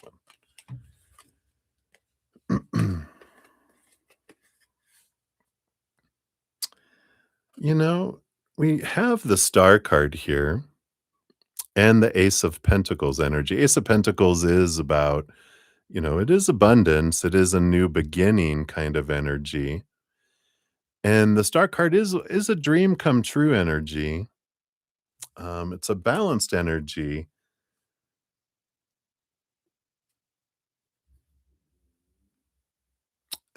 And what I want to say about this, because I was looking at this, is here's the tunnel of love, the where the ride goes in a, like at a carnival. But I feel it's more so that they come forward with the hope, because the star card's a card of hope, the hope of a new beginning. But I don't feel like they come out with a love offer like, I want you to be this, I want you to do this, I want blah blah blah. It's more of look at here's this possibility or a hope of, yeah, maybe we can have a new beginning eventually. That's not like an offer, that's like a, sometime maybe in the future, very iffy, futuristic, not the now, but the later. And um, I don't know, it just feels like, how when someone goes, "Hey, we should get together, have coffee." "Yeah, yeah, yeah. Let's I'll have my people get a hold of your people," you know? We'll see what's available. Let me check my schedule," and it's like, that's non-committal, and that's what it feels like. Non-committal is a good word for it. It's like, "Yeah, let's see what unfolds," and you're like, well, I would like to, have intention and expectation and da da da da. But I don't feel like Rex is that type. I feel like they're more the star card is Aquarius energy. They don't like doing things like normal. They don't want to do things, the old ways. The old ways don't work anymore for them. They want a new way of just seeing what happens, see what unfolds kind of energy. But I don't feel like they'll come forward with an official, you know, contractual love offer. I feel like they'll just be more hopeful of the future that, well, let's see what unfolds. We're on this wonderful adventure. I like what we have and what things have been going. I know it's kind of been interrupted a little bit with your accident, but we'll see where it goes. And it's like, mm, I wanted a commitment, but that's all right. That's your growth, right? You can't expect them to become like you, and you don't need to expect yourself to become like them. You can just be who you are, but question your expectations, question your need for the love offer. That's what you can do while we're waiting, right? Is to understand what bubbles up when I don't get this that I'm wanting. One, why do I want what I want? And two, why does it bug me when I don't get it? You're not alone. All right. So that's what they have for you. Touch of love. Hopefully that helps. Many blessings to you. All right. AG, you are up. AG 720 or 17120. Sorry. There is your timestamp. And you want to know AJ's current feelings right now for you. All right, let's take a look here. Based on their current energies, can we know what are AJ's current feelings? Okay, we do have that one. Okay, this one. What is their feelings going on here? Well, are they a Gemini? They kind of have, look at how they're faced away from each other. Because you've got one, the Hermit, which they have these feelings, I wanna be by myself, I wanna be alone, I don't wanna be around anybody, very drawn inward kind of energy, the hermit. But the Page of Pentacles is also this, I want a new opportunity to, you know, in the future, get together kind of energy. There's not a whole lot of there's no cups emotional energy here, there's no passion energy here, it's all grounded energy. The Hermit is Virgo energy, but the body and groundedness. So they're very much wanting this solidness first. It almost feels like there's this I need things to become solid before I move forward. I don't feel like they're a fast mover. It's like the Knight of Earth, the Knight of Pentacles is the slowest moving knight because it's like the seasons of the year. Every season in an ideal place has 3 months of winter, 3 months of spring, 3 months of summer, 3 months of fall. There's a slow process of how things grow and come to harvest. And I feel like that's kind of where they're at is I don't want to rush into anything. I just kind of want to see how things go and let's see what unfolds. Again, there's this energy like we were just talking about of I don't want to have intentions. I don't want to have, you know, um, I have to make a commitment. I have to do this and I have to do that and supposed to and should and need to. Ugh, expectations suck the life out of a relationship. They're wanting more of the adventure. Not that they want to be with a whole bunch of people or anything. They just want to go slow, get to know you. And their heart, more so their mind, needs to have a foundation built so it feels safe to let its heart out.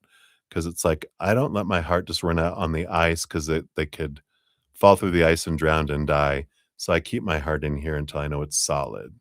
And I know it's solid. Then I let my heart out. So hopefully that helps. All right. That's what they have for you, AG. Many blessings to you. Cheers, everybody. Some good water. All right.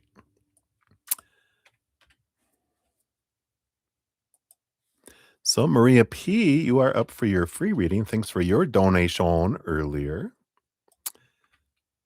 Here's your timestamp. We'll put free. And a general for you and Wally. All right, let's take a look here. What does Spirit want you to know about you and Wally? What's good for you to know right now? Okay. The wheels on the bus go round and round. Sorry. That's what I thought of when I saw the Wheel of Fortune. But get the Wheel of Fortune, there's this abundance. The Eight of Cups, you know, I like this energy of, trust the timing that the wheels of fate are turning, that things always happen perfectly for us. The tune of for you, the wheel of fortune, right? So everything always unfolds for us. Even sometimes our human is like, how is this for me? It's for us. And this is like, you will eventually see, your human side will eventually see why the timing and how long it took and all this kind of stuff for them to walk away from the relationship that doesn't serve them anymore, how that, is perfect and that your human is like, okay, good. It took the perfect amount of time. I can trust that it will take the perfect amount of time to happen because when things are going slower, it is always for us. It's given us the opportunity to question things that are inside of us, and we're letting the old things go, the small things go, the expectations go, that allows us to move, our love vibration higher so we can have a higher love experience instead of a lower vibration that includes fighting, wink, wink, and um, disappointments and resentments and sadness and all the stuff that comes with lower vibration. When we're in the higher vibration type of love, it's an amazing experience because you get to experience unconditional love and joy and laughter and gratitude and play, and it just feels amazing. But when we get stuck in the lower vibration, ugh, we don't like that. It's not as a fun experience. There's this energy here too that, you know, the fear of being left, the fear of being abandoned is, of course, we know that's Wally's one of Wally's big things. It's most humans' big thing, but it's yours too. The fear of them choosing someone else, the fear of not being chosen, the fear of them walking away from you, saying this relationship doesn't serve me anymore.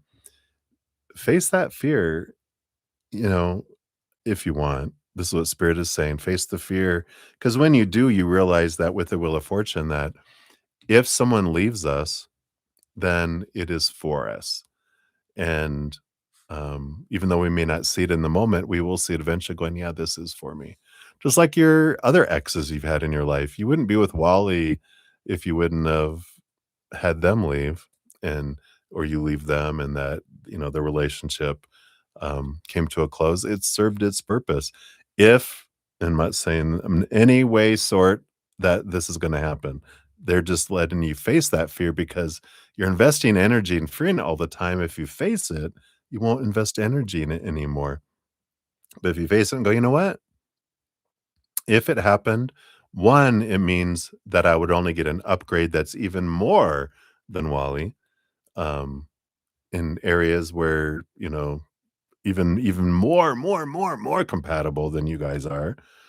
So it's like if I lose them, it'd be an amazing person that would come in instead of them. Um, so that's one that if that happened, wow. Number two, if it happened, I'd be fine. I'd be okay. I was fine before I met them. I would be fine without them. Yeah, I enjoy being in it, but I would be okay. I would eventually be fine. And trusting that lets you take the fear away, and then you don't worry about it so much, right? Right. So that's what they got for you, Maria. Many blessings to you. Right. Then we got hot, hot sun. You are up. Hello, hot sun. Pts, pts, you're hot. Wait, it's wait, how do they do that? Psst. Okay, anyway. What are D's feelings, intentions, and next actions towards you in the bottom of the deck? All right. So what are D's feelings? Okay. And then what are their intentions and next actions? All right, you got two for those. You actually get a card for each of your questions today. And the bottom of the deck, wah, wah, wah, Eight of Wands.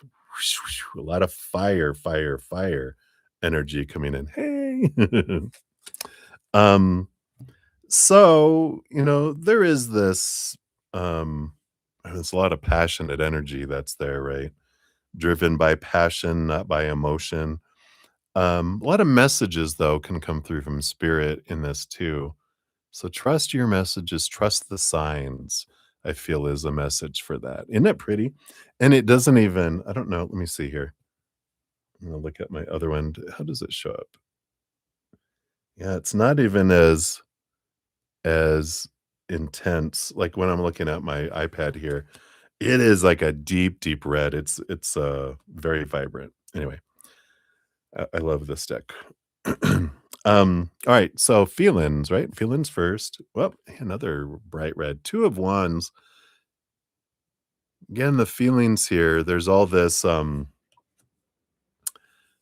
it's about passion, and this makes sense here, like I was just saying.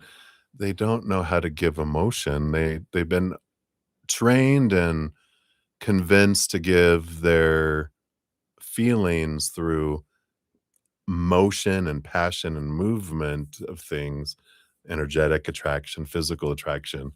But the emotions, much, much, much, much, much later when it feels safe. When the fire burns down, then the embers aren't, well, they're showing me the embers are still burning. The heart is coming out like a Tibetan monk that can walk on coals.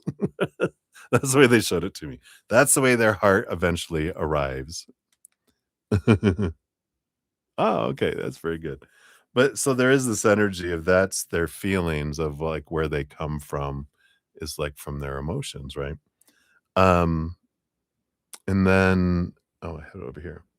Intentions right now, we think with all this action, they'd have movement, but no, I think we get this a lot for them, don't we? The 9 of swords, which is what holds them back in taking action is all these fears, the nightmare, the insomnia, the expectations, the fear of failing expectations, the fear of not of being a disappointment and of being disappointed, but more of being a disappointment.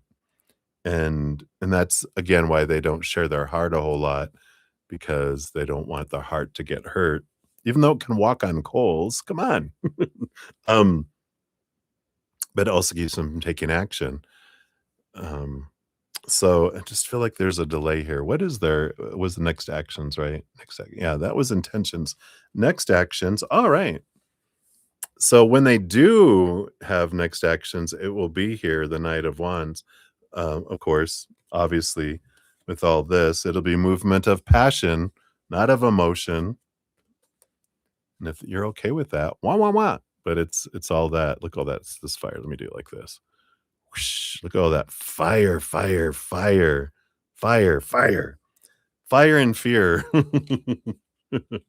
But and it makes sense with what I'm picking up from them is that, they when they let their heart out when they were younger, it got stomped on.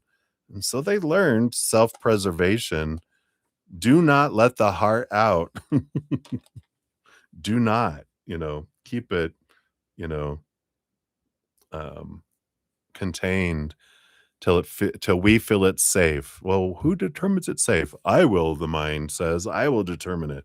I analyze and I will determine if it's safe or not. And so that's why they do that. In the meantime, here, have fun with this flame and this action and this movement and doing this, right? Yeah. Yeah, and people can seriously be looking for a wife and, different things like that.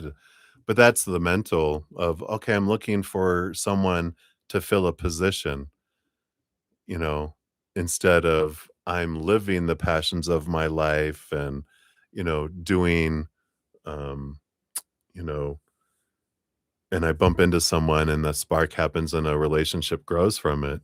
And in fact, the podcast before this last one, which was it the unicorn of love, I think it was. We talk about the difference of when someone's searching for to fill a position in our life of love versus love sparking in our life. So it's a great podcast. 'cause I love the energy that comes through with that, but that's what that comes in with that, and it feels like it's action, but it's like, well, don't you want, just to why are you so serious about needing it's more of a need to find, "I have a position that needs to be filled." Why? That's an awful lot of responsibility, right? Um, whatever it is. I need them to validate me. I need them to have children and raise children. I need them to clean the house. What is this, right? I want a family. All right. Why? Right? Why is a family important to you? Well, because that's what you're supposed to do, you know. Where's this, because that will make me feel full finally. Well, they're setting up the family and you for failure. That will make me feel full. What happens when it doesn't? Then I'll leave you with the family and I'm going to go find someone else, right? Isn't that how it works?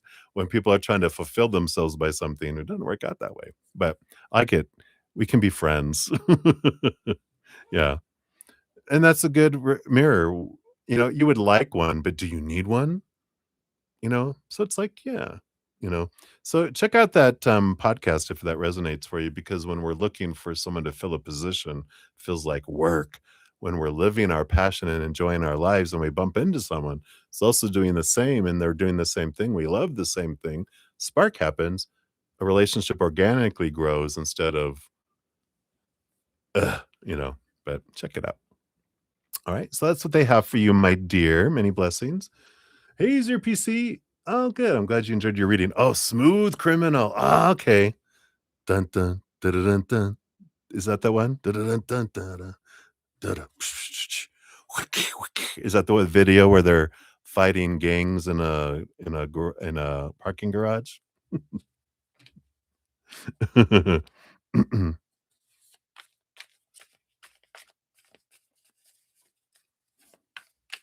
That's the one. Okay.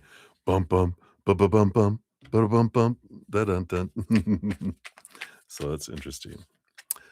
All right. Alien Ant Farm also sang it. Oh, very good. Very cool. All righty. So we'll continue on here. We got JoJo is up. So JoJo, let's see, we had 332. I think you were 330. Oh, wow. I did not do that right here. Let's take a look here. 332.40. All right. So, Jojo, you wanted to know what aura colors are mostly there lately for you. Yeah, they change all the time, right? They definitely, depending on our mood and our energies, they do. So let's see here. All right, let's take a look. I think I don't have anything close by. I don't have any chakra or color cards close by. So we'll see what comes through here from spirit. All right, thank you. Boom, boom. Yeah, we got the 5 of Pentacles. We got this green energy coming in here. Green and yellow. All right. And we got yellow. Yeah, Leo. Yellow. And we do have some red coming in here. I kind of got red in the beginning.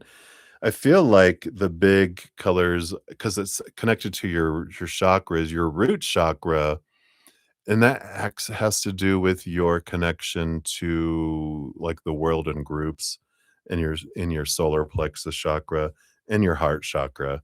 So these are the three that are most active right now, I feel for you. And there's some oranges, but I feel like the big one coming through was the heart chakra feels like it's the most, flowing and full coming in here, but I feel like your root and I feel like your 3 lower chakras have been very active, because the orange feels like it's a part of it, but you got big yellow, some orange, and some reddish, but then the green is huge. Your green heart chakra is big, and there's even some pinks, which is the high heart chakra coming in here too. And I just feel like it is. This is all bringing you a lot of. I feel like a big part of the energetic expression of your auras is because you're gaining a lot of clarity around your definition of yourself. Like I feel like you're releasing a lot of old things and standing in the power of who you are is kind of this. And it's the center of it is your love. The heart chakra is where the higher energies meet the human energies, right? Three lower chakras, um, and then the three higher chakras all meet in the heart, which is really cool. So hopefully that helps. I like that for you. So many blessings to you.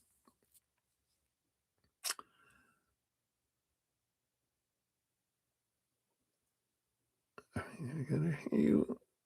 Love you too, Sanja. I see you said something, but you retracted it. Okay. And then we've got Ruck McGrishin, Ruck me. Is that are you talking to someone or are you asking a question? Will they ever talk to you again? Or are you talking to someone in the chat? I'm not sure. Let me know if that's your question. I'll add you to the list here. All right. So Delcy Joy, you are up. Hello, hello. Got your updated question. Here's your timestamp. So, would it be good for you to move from California to Texas? No, I'm just kidding. I lived in both. And would you thrive best in the Dallas area or the Houston area? We'll take a look here. All right. Right. So you're asking, will Manish, Bahia, will they ever talk to you again? Is your question? All right. We'll add you to the list here. Sorry, just want to do that real quick here. Just kidding, Delsey. You're like, no, it's hot and humid. Well, Houston will be hot and humid. California can get humid, but not hot like Texas. Has to do with the Gulf. I lived in San Antonio for 16 years, and it was hot and humid there, and we were hours away from the ocean. Actually, my host used to live in Houston, and she told me, "Yeah, it can get hot, and the humidity, you never, like, dry off kind of energy." Dallas is more, more arid and dry. It's more north, of course. Um, I didn't live there. I visited there, but let's take a look here. We'll ask Spirit. They have a more they'll give you energies is what they'll give you here, right? Because they don't give you a should, like what's better, worse. They don't understand that. They're like, what do you mean better? What's that mean?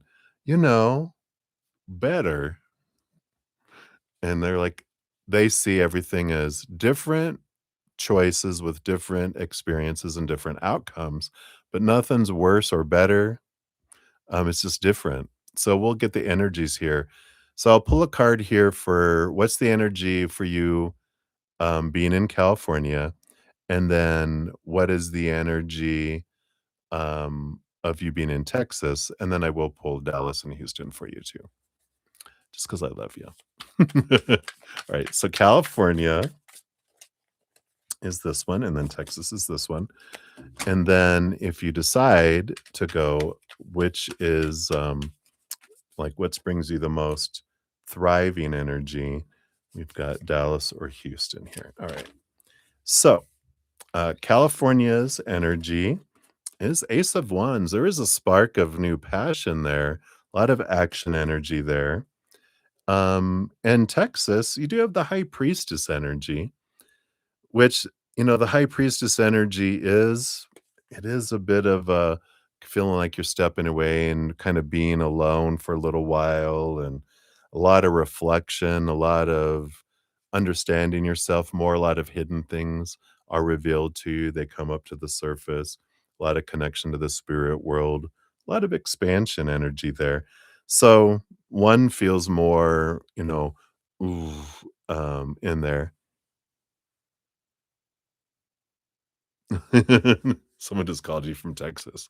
Dun, da, da, da, Texas is calling you. That's funny, literally. And so there is that energy. So it feels like California can be this new you can have a renewed passion there if you want. And the high priestess gives you this sense of growth and um I don't know, it just feels like it gives you new perspective on life because that's what happens. You go to the Hyper's temple, you see things from a higher perspective. Um, Dallas, you have the Ace of Pentacles. So there's abundance in Dallas with the Ace of Pentacles. What about Houston? The Knight of Cups. Knight of Cups is more emotional movement coming in here. It's more of a quest for the heart than it is for so it brings you a different thriving, It feels like Dallas brings you a thriving around abundance and maybe self-worth kind of energy, but moving into the Knight of Cups, it's like Houston brings you more of a well, it brings you water because you're by the ocean, but it brings and that makes sense. It brings you emotional energy, more of emotional thriving than the others. So interesting. I like that. So hopefully that helps in helping you decide where you want to head there. But that's hilarious that you got a phone call from Texas. Literally, Texas is calling you. So I take that as a sign. All right, that's what they got for you, Delcy. So many blessings to you. Oh, I didn't put your where did your at sign go? I must have not grabbed the whole thing. There we go. That'll be better. So we got that. All right. And then we have May. Hey, May, good to see you. I'll add you onto the free list as well. So, as far as free readings, I just have 3 left. I've got Michelle Smith will be up next, and then, Ruck Meek, you will be up after that, and then May is up after that. So we will get there. I did have a donation come through, though, so let me grab that here.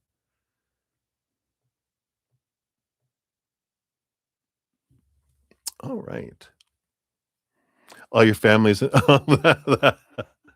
there you go. Friends, friends in Houston, family in Dallas. Well, that makes sense.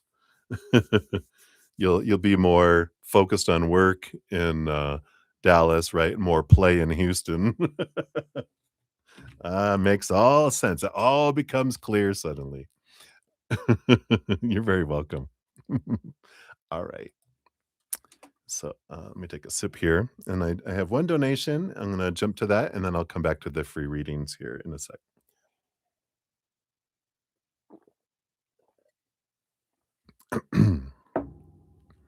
Alright. So, Maria P., thank you for your additional donation. Here is your timestamps. And I got your questions over here on the PayPal. So, what is Wally up to today?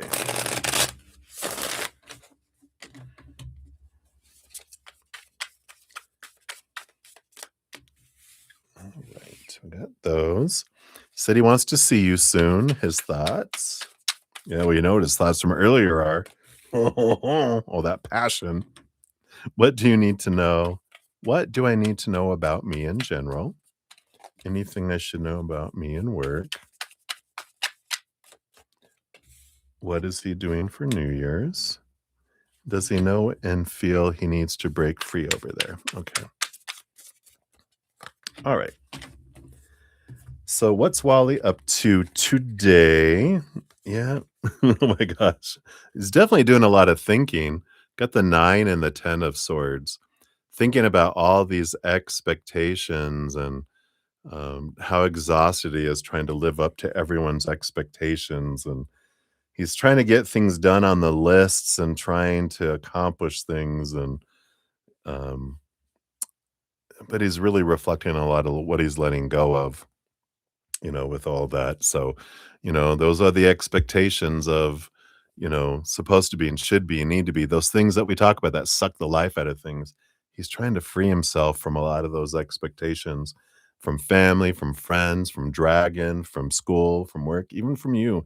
That, I'm trying to get out of my head of all that and I'm trying to live and focus on what life is instead of what life isn't. And I feel like he's trying to get it out of that mindset, get out of his head with that. So, but I feel like he's very all about, I feel like a lot of people are demanding things from him, family, friends, everyone from Christmas and New Year's and all this. And he's just like, I just need to, I'm tired of trying to do what everyone else wants me to do. That's what he's doing a lot of thinking, right? He wants to see you soon. His thoughts, yeah, King of Pentacles. So this is this abundant feeling, the fullness, the wholeness, the physical world, the King of Pentacles. He wants to feel that fullness. And of course, he wants to see you because it grounds him. It makes him feel like the king of the world. And so he likes how he feels. He likes the intimacy. Is That's really on his mind a lot from the earlier reading. So we got all that in there. I feel like that's what I want to touch on right now. What do you need to know about you in general? 10 of Pentacles. This is like one of the big things for you is I feel like what they're telling you is it's important for you to look at what does success and fullness of life mean? What's the list you have? And then question that list because you've been given a lot of what are supposed to be and should be and need to be and have to be and must be's in life. And um, that's just human opinion. And it's like, what really are you looking for? Which is in here. Hint, spoiler alert, it's in here. But this is the re redefining what success means allows you to enjoy life instead of having, you know, so many expectations on what life needs to be that it feels like a burden instead of a joy, right? So I feel like that's what you need to know right now. Well, helps you. Anything you should know about you at work? Yeah, 5 of Wands. That whatever happens, there is any conflict is not against you; it's for you. And I feel like the conflict that you've had in the past, the 5 of Wands, it starts off with all these people like fighting and it looks like a kung fu movie that I used to watch. I always talk about it when I was like young and we've got this, this um, you know, it looks like it starts off with them battling with their long staves, all beating each other and eventually, 4 are laying down exhausted, one's barely remaining standing, right? And we're like, "Oh my god, what's gonna happen? Is it gonna kill them all off? Is it gonna end it?" And then they all laugh, they all help each other up, and you're like, "What?" And then they all walk down the path back to the Zen monastery where they're monks and nuns, and they, um, have a meal together. And it's like, "Oh, these aren't enemies, these are friends." And when we realize that, it's important, any conflict that comes up is not against you and intentions of hurting you, whatever. It's for you, for your growth. And that's why they were fighting in that movie is to help improve their strengths, improve their skills. And when you look at it that way, you can change the energy from feeling like it's conflict to that it's growth. And I feel like that's an important thing for you to know, right? What is he doing for New Year's? I don't know, just hanging around. Transformation. It doesn't look like he's doing a whole lot right now. I feel like he's like, "I'm so tired. I think I'm gonna take a nap." So it doesn't feel like he's doing anything right now. It just feels like hanging around, which I would normally think that he would be out doing things, but it feels like maybe they're hanging out at home and people are coming over, but it feels very much cocooning and very much just, "I don't wanna go out in the bars and go all this stuff. I just wanna do something that feels safe and that." So it doesn't feel like, um, you know, anything big. Does he know I'm sorry, does he know and feel he needs to break free over there? Yeah. We got the full moon and the King of Wands. Yes, all that emotional energy below the surface. And the King of Wands is about making plans, um, deciding what they want and to move forward. So they are making plans and looking to do that and move, into the future. So I like that. So that's a yes. And they are working on it. Patience, patience. All right, your fortune cookie here is listening. Listen, which says true understanding starts with listening in silence. Yeah. So we were given 2 ears and 1 mouth because we're to listen twice as much as we talk. All right. So that's what they have for you, my dear. Thank you again for your donations. I appreciate that. All right. Let's take a look here. And then let's see here. We got Ashish. Hello, Ashish. Add you onto the free reading list here too. Boom, boom, boom. I think that's everyone. Okay, and that's posting that again. All right. All right. So we have Michelle Smith. You are up, Michelle. Thank you for your question here. Get to connect to your ancestor message here. Let's take a look. What do your ancestors want you to know? Okay, this one and this. All right. Definitely an ending, a new beginning, Andrew. You have a significant ending in a positive way. It's a victory with the World card being the last card in the major arcana. So you're reaching this significant ending, and the Ace of Pentacles is this new beginning. Here we are at the end of the year and the new beginning of the year, right? So it's perfect energy here. But I feel like they're saying here that it's a fresh start, this new beginning that's coming up here. And what is this in regards to? But I feel like it's something that you've been letting a lot of expectations go around because you're ending an old cycle of, I used to do things always this way, but I'm done with that. I want to do something new. And whatever this new way of doing things, or if you just feel like you keep going in circles around something, it's time to try a different route, with it, because it will bring you the abundance of the Ace of Pentacles. It will bring you a new opportunity. So, if it's looking for love, I'm not going to go on the dating sites I normally do and blah, blah, blah. I'm going to try a different approach. I'm going to go take a class, a cuisine class, or do something I love, something I'm passionate about. I'm going to go do that. And then maybe I'll meet someone there, or I'll meet someone, become friends with them, and then they have a brother or a sister or whatever. And, it's like, whoa, wow, and so I like that. Doing things differently, um, in whatever that was. If it's a job, it's trying a different type of job, or, whatever it is, it's about newness, coming in for you. So hopefully that makes sense. And this is your ancestors going, yeah, break the cycle. You don't have to keep doing what, we always kept on doing the same thing and the same thing and the same thing. But you have so many opportunities of doing so many different things, so many different ways. Don't be afraid. You're supported, I feel, is a big message. Right. So that's what they have for you, Michelle. Many blessings too. Did I not grab where's your I think I just didn't put the at sign. I didn't grab it there. Sorry. It just stood out here. I think I did it twice. All right, there we go. All right. So many blessings, my friend.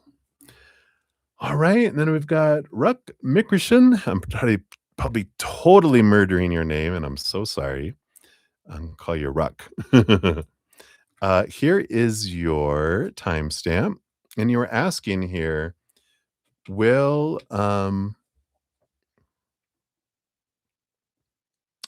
will Manish's brother never talk to you again?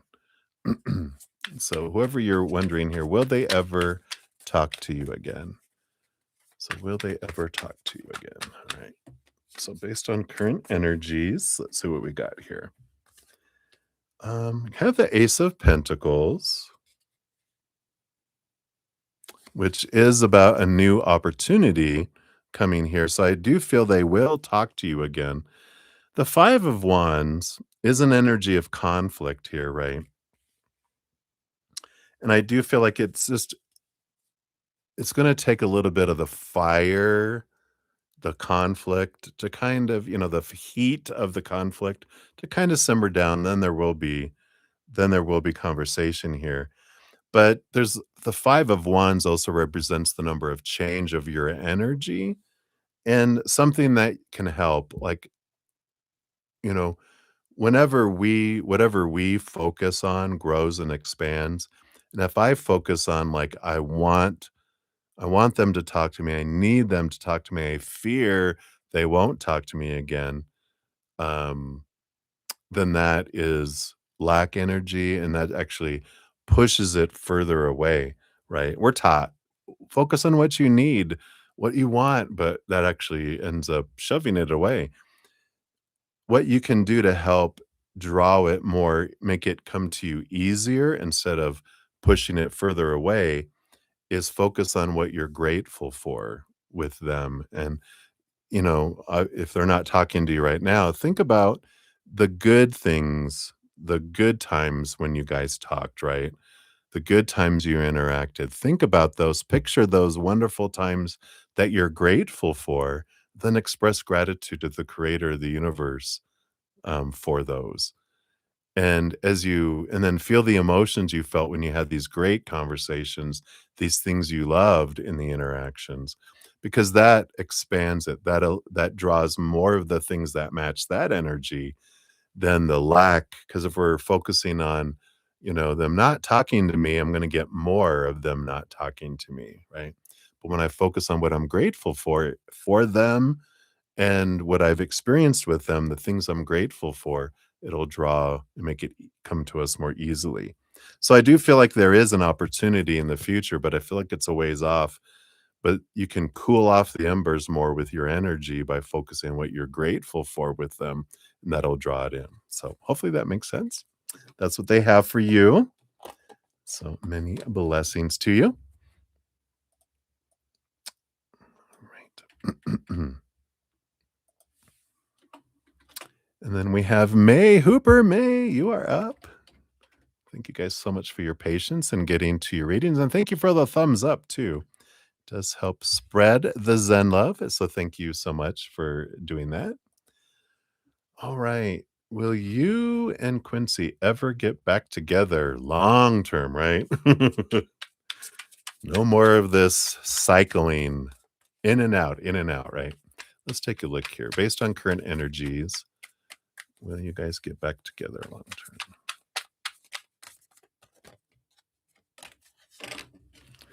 All right.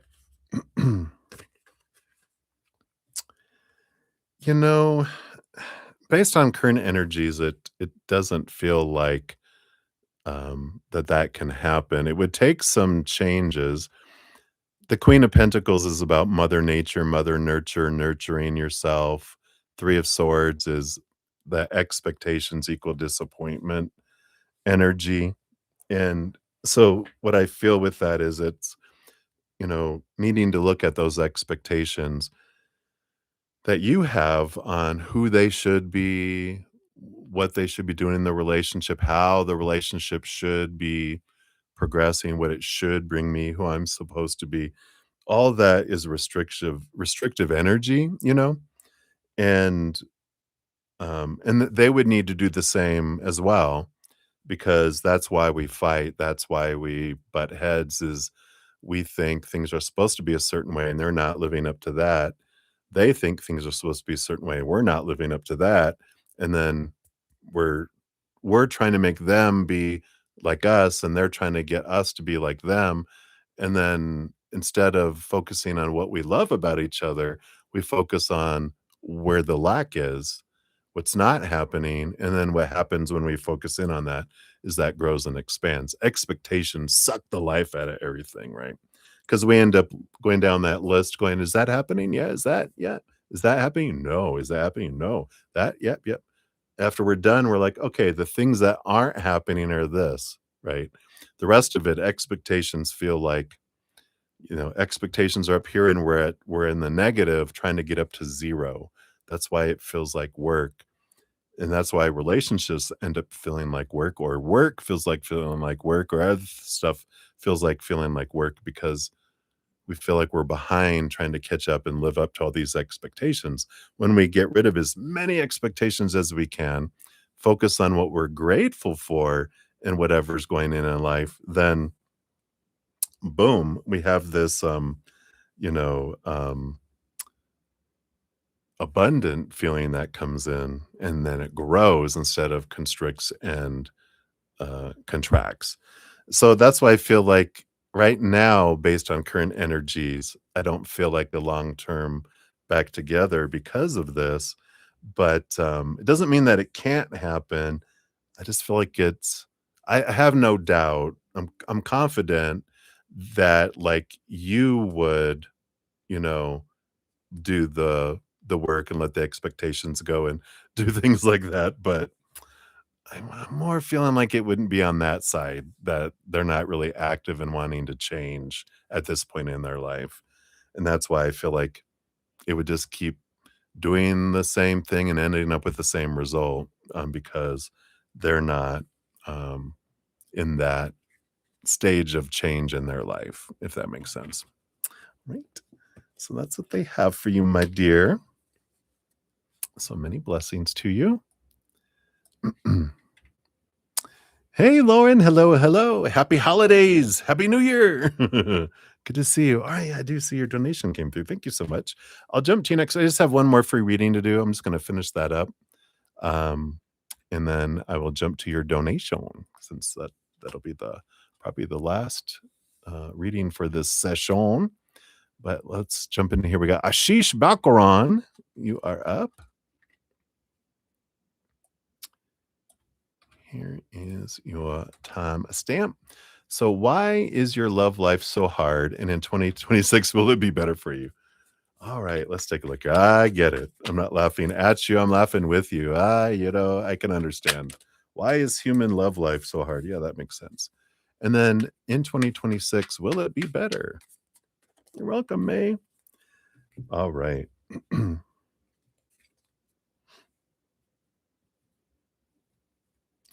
So we got here. Why is your love life so hard? We got the devil card.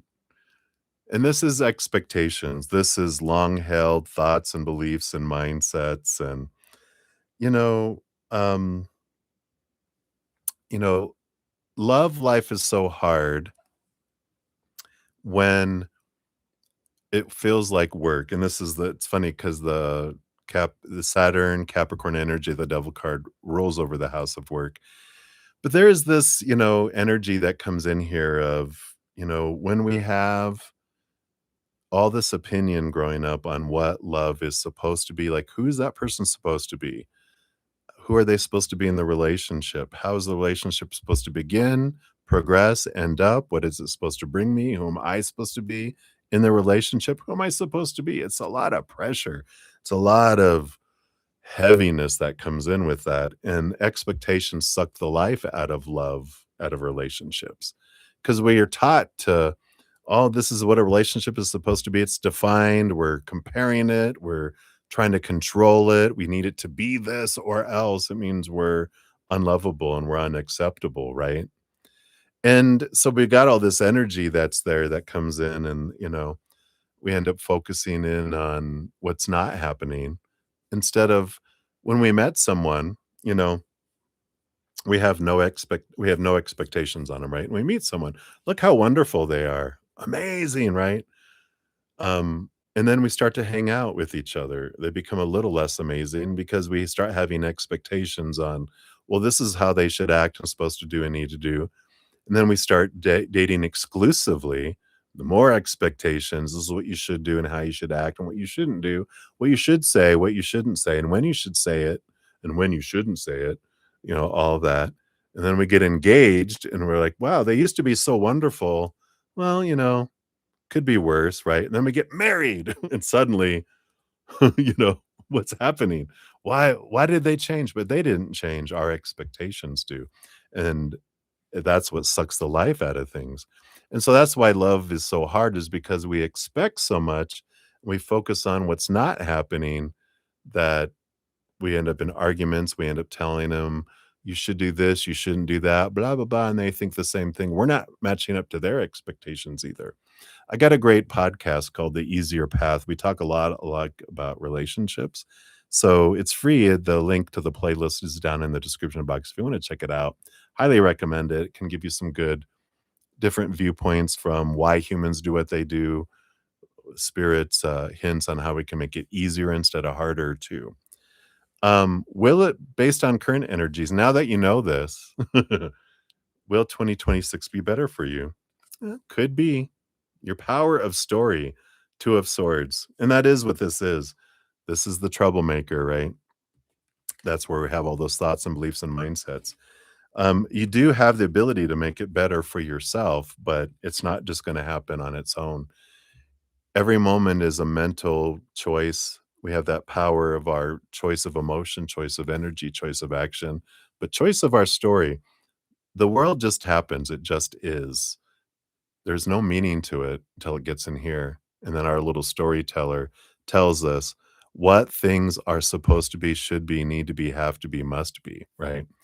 And, and that's, like I said, the expectations of what sucks it out. Every moment is a choice of lower vibration or higher vibration of story, of emotion, of energy, and of action, and the more I focus on that, the more I get that. The more I focus on this, the more I get that. And I like that, whatever story we tell our mind the most is what it's gonna show us. It supports us 100%. If I give it a story of, you know, "Love is so hard," it's gonna show me how love is hard. If I like, "Love is so easy," it's gonna show me how love is easy and that, relationships can be amazing and whatever story we tell our mind is what it's going to the most is what it's going to support and show us that proof of that too. So it does show that you can have change, but I really feel like you have to work on you have to change your story if you want the story to be different. Boom, right? Easy. It's easy. You got it. But definitely check out the podcast, The Easier Path. Um, Here's the most recent one. If you're interested, just for ease. But the playlist is listed in the description box of the videos. And if you go to my main page, the playlist is at the top. A lot of good stuff in there. Yum, yum, yum. All right. So that's what they have for you, Ashish. Many blessings to you. All right. And then Lauren of Light, thank you so much for your donation. I appreciate you via the Cash app. Got it right here. So, he's so wise. What did I read something. They people are like it said something like, "The reason why I'm so wise is because of all the so many mistakes that I made." I learned the hard way, but a lot of this is from spirit, of course, too. I'm channeling, so I can't take credit for 99% of it. So I'm glad oh, you needed to hear some of what was said there. Wow. Yeah, aligning to the light. Yeah, that actually was for Ashish. So I'll take a look here at your questions here. We'll pull specific cards for yours too, but I'm glad that you came in, of course, at the perfect timing to hear some things that are helpful too. So you're at your boyfriend's house. All right. He's not here, but he's so off right now. What's going on? You're worried about finding work and paying bills. What do I need to know? And where do you see over your next 3 to 6 months overall. All right, very good. And we'll take a look. Let me take a quick sip here.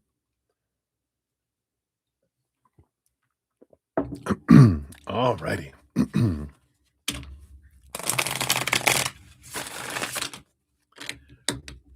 So, oh, let's get you your timestamp here. Can't forget that. I got all excited. All right, there we go. Here is your timestamp. So we'll dive in here. What is 4/9? Is April 9th something? April 9th through April 23rd. That 4/9, 4/23, there's something to do with this here. I'm not sure what that is yet. All right. So what's going on with your boyfriend's energy here? So off. Okay, we got this. Got this here. All right. We'll look at that. Well, let's look at that just first. What's going on here? Yeah, it feels the bottom of the deck. He's at a crossroads with the Two of Swords. He does feel drawn, like there's something that is taking him in these directions, two directions. And I'm seeing. Do you remember Doctor Dolittle, the old one with the push me, pull me, where they had it? Was it a llama that was, they it was okay, you remember. I was gonna try to explain it. You're like, "Yes, I know." So, it's like being pulled here, being pulled there. Da-da-da, da-da-da, da-da-da, da-da-da, and I just feel like they're in their energy, I feel like they're not making any progress. They just get 2 steps forward, 2 steps back, 2 steps forward, 2 steps back. I just feel like they're very frustrated that nothing is moving. Everything feels like they make progress, then the degress, progress, degress, progress, degress, and I just feel like they're like, "Ooh," and I feel like that's a lot of where they're off because they just feel like almost like, "Can't something just go right? Can't we just take a step forward and not step backward?" But I feel like, that's a lot of frustration, that's coming in here, and it doesn't feel like just one thing, it feels like a lot of stuff, right? So, I feel like that's a big piece of it, and I feel like they're at a point where excuse me, it's like their life is like Siamese twins, conjoint twins, and I have to cut off, you know, half of it, and I have to let something go, in their life. They're just like, "I need to let that go because I can't do both, because that's what keeps pulling things back. I need to let that go." And I feel like they're conflicted with that, with what's going on in their life. And it's not you, just I know it's not you, but I feel like your inner child needs to know it's not you. It's other things in their life. Let's see what else we have. Yeah, Queen of Wands. So definitely this need to make choices. There's this fire that's going on here with them too. The Queen of Wands is very, and we've got a Cancer full moon, super full moon happening in like 4 or 5 days. So this energy is very emotional, very expanded, and so their emotions are very expanded. And this Queen of Wands, who is very about energy and there's emotion behind the scenes, I feel like the cycle of the moon is really impacting them quite a bit. It's a Cancer full moon, so a full moon itself is big. A super full moon is a bigger, but that it's in the sign of the moon that's ruled by the moon, you know. Uh, is he growing hair? Is he growing fangs? Yeah, he has Cancer somewhere in his chart. You might look at that because that is expanding, and then also, what's in their 4th house, you know. Because that also Cancer rules the 4th house of home and family and, all of that, kind of energy. So they got a lot going on, very expanded, very fiery, very and again, this frustration is expanded with all this energy too. Let's see what else we got. Yep, the 2 of Cups. So relationships are a focal point of all this too.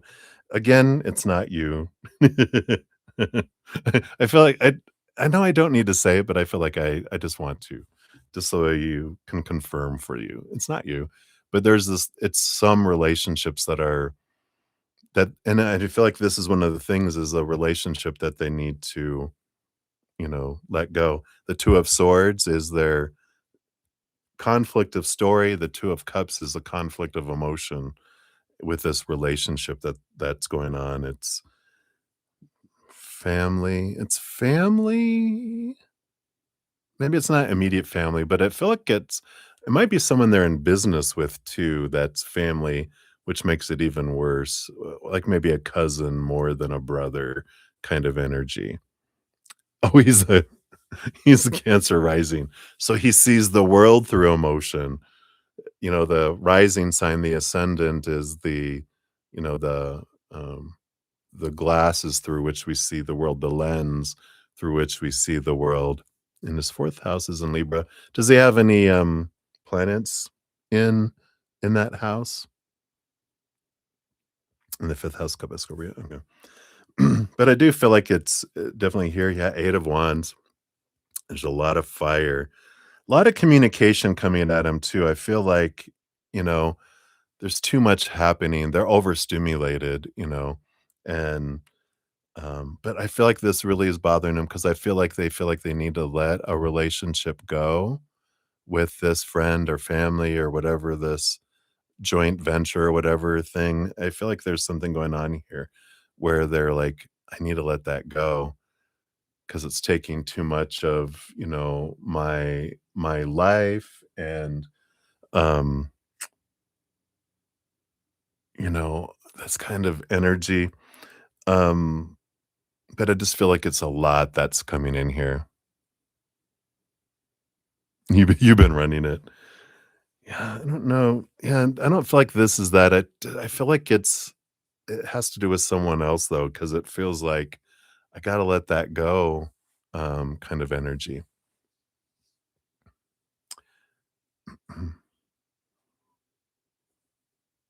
So the body is his moon. So his moon, which is ruled by Cancer, is in the house of Cancer. I know it's in, but his birth chart will have, can be different, but the standard one, it rolls over the 4th house regardless of what sign it's in. So, oh my gosh, and Lilith too, and Scorpio, all this Pluto rebirth energy. No wonder he's so emotionally it's like he's trying to contain a black hole within him of emotion. Yeah, yeah. Oh, good, yeah. So there's a lot going on here. Let's see what this other thing is here. Yeah, 6 of cups. Childhood. So this might have to do with I do feel like there's a lot going on with family, um, a lot of expectations, a lot of overstimulation, a lot of demanding, a lot of things coming in here. So, yeah, so I feel like that's what's going on with them. They just got a lot of a good word is a lot of emotional energy that's flowing out. You have a Knight of Cups. Oh, wow. On the bottom of the deck, underneath that other card, we've got the Knight of Cups and the Moon card. Movement of a lot of emotional energy here. Yeah, it doesn't feel like it has anything to do with you here. It feels like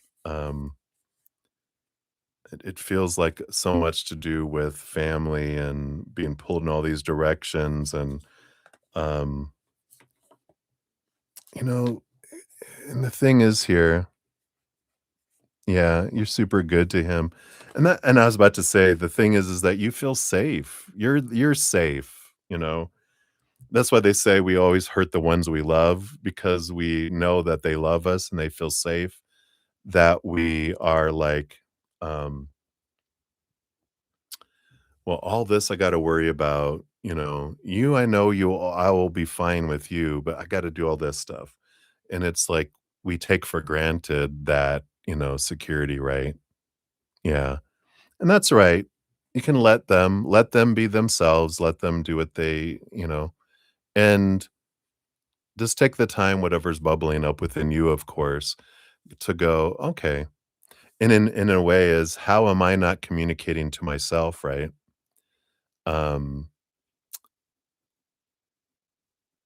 because that's the thing, right? If in the mirror I'm seeing in them is they're not telling me what's going on, I'm not telling me what's going on in here.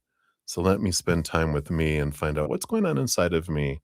because I can't control that out there anyway, but I can come into here, right? Yeah, stand in your power. Boom! Yeah, exactly.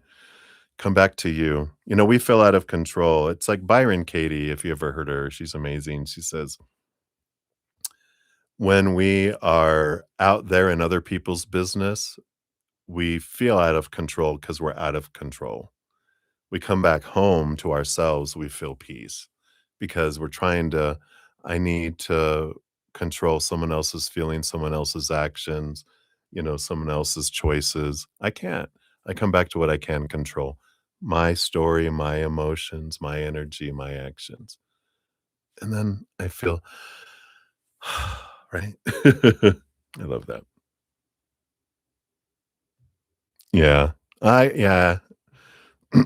Definitely a nice rattling of your cage, right? Yeah. Excuse me, I got ran out of that water. Let me move to my little orange water here.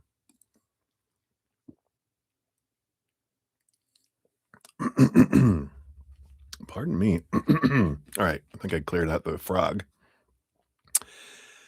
So let's look at your second thing here is you're worried about finding work and paying bills. What do you need to know? All right. Let's take a look here.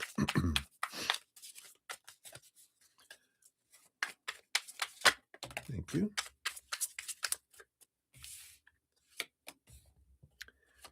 Got that and that. So boom, boom, boom. I do want this. And I do want these three. All right, let's see what we got going on here. Yeah. I like what you said a moment ago about standing in your power. Bottom of the deck, you have the Queen of Wands, which is an energy of um, standing in your power, connecting to the higher realms, realizing that you have this energy, and whatever you focus on is what grows and expands. And so, I understand that, it's like bills, money, we start to focus in on where's the money going to come from, the lack energy. We start to, focus on what's missing instead of the gratitude, right? Coming back to that gratitude of, yeah, I'm so grateful for what I have and what I have had. Choking me up. Um, but it is standing in the power. I am the queen of my life, right? It's funny that you also got the Queen of Cups that came out as your first card. So you've got this queen energy. Queen of Cups rules over her emotion. She's the master of emotion because she gets two parts water energy. Um, and so I love this, you know, stepping into your emotional energy, that's like the high priest to step away, do the grounding, really get rooted in this emotional energy of being true to your authentic self. Um, but trust in your gut, trust in your instinct too. And you have this knowing, everything's going to be fine. And the perfect one will open up for you here. Let's see what these three cards are that came out together. Yeah. So you have the Seven of Pentacles, which is patience. I know. Ah. The Devil card has to do with the work. It's work energy. It rolls over the 10th house of work. And the Seven of Cups.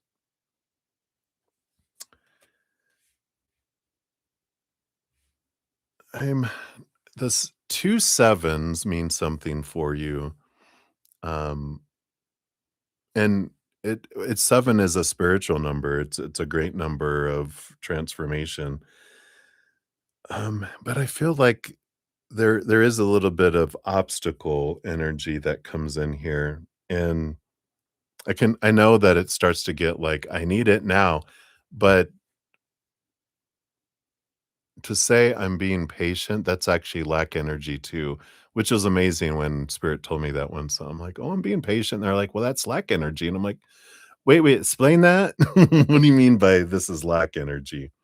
And it's because patience means I don't believe I have everything I need right now.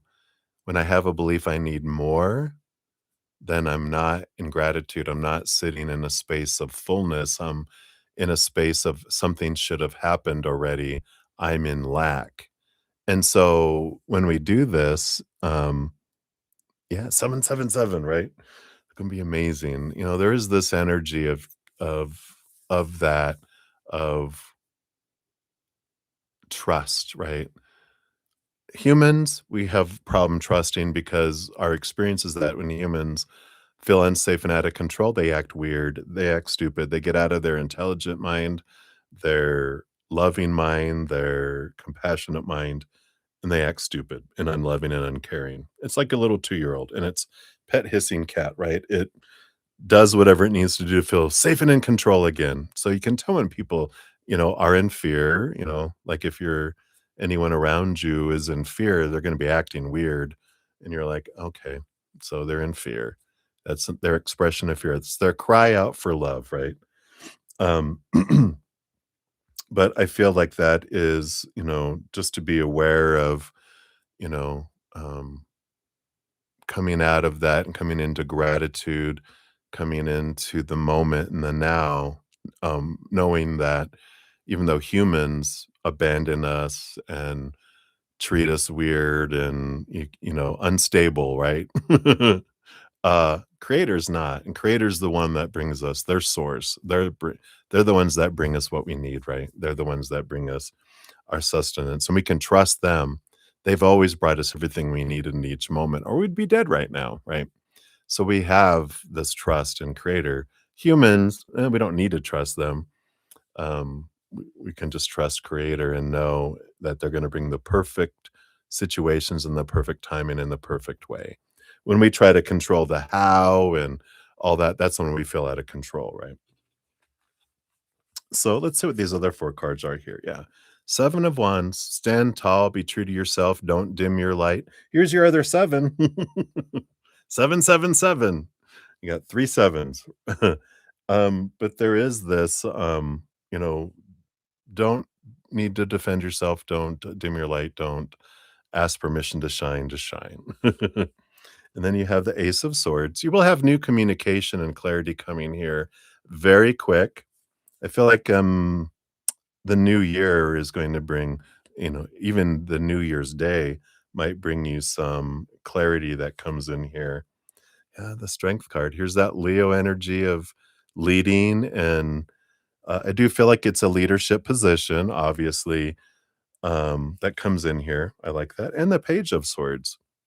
And an even more communication. I just feel like the floodgates of communication open here. Very, even on New Year's Day, January 1st, but I just feel like you get not one offer that comes in with this leadership and communication, but several with that Page of Swords, as well, right? I know, oh boy. So I just feel like it's like, oh, here it comes. I just feel like the holidays kind of brought everything to a halt, a bit in a lot of things, but things will pick up very fast now. Yeah, even underneath all of that, on the bottom of the deck, you do have the 9 of Pentacles, which represents, um, independence and financial abundance, and the 6 of Pentacles under that, which is about, again, yeah, the coins, right?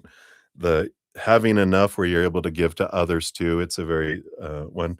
And underneath that, you have the 5 of Pentacles, which represents what I was talking about before, the change of mindset that it's not humans that bring me what I need, but the higher realm does. So I love that. So it looks like everything is going to be good there. And then we have one more question. Let me come on, cards. Let me put these back in here. Yeah, aligning to the frequency. Yeah. And it's like, okay, that's right, creator. I can trust you. It's not humans that I have to convince, to hire me, whatever. It's me trusting you, you knowing what I need, and me not trying to control the how, but I can ask for the what and leave the how up to creator, right? And then what do we see for the next 3 to 6 months overall for you? All right, let's take a look here.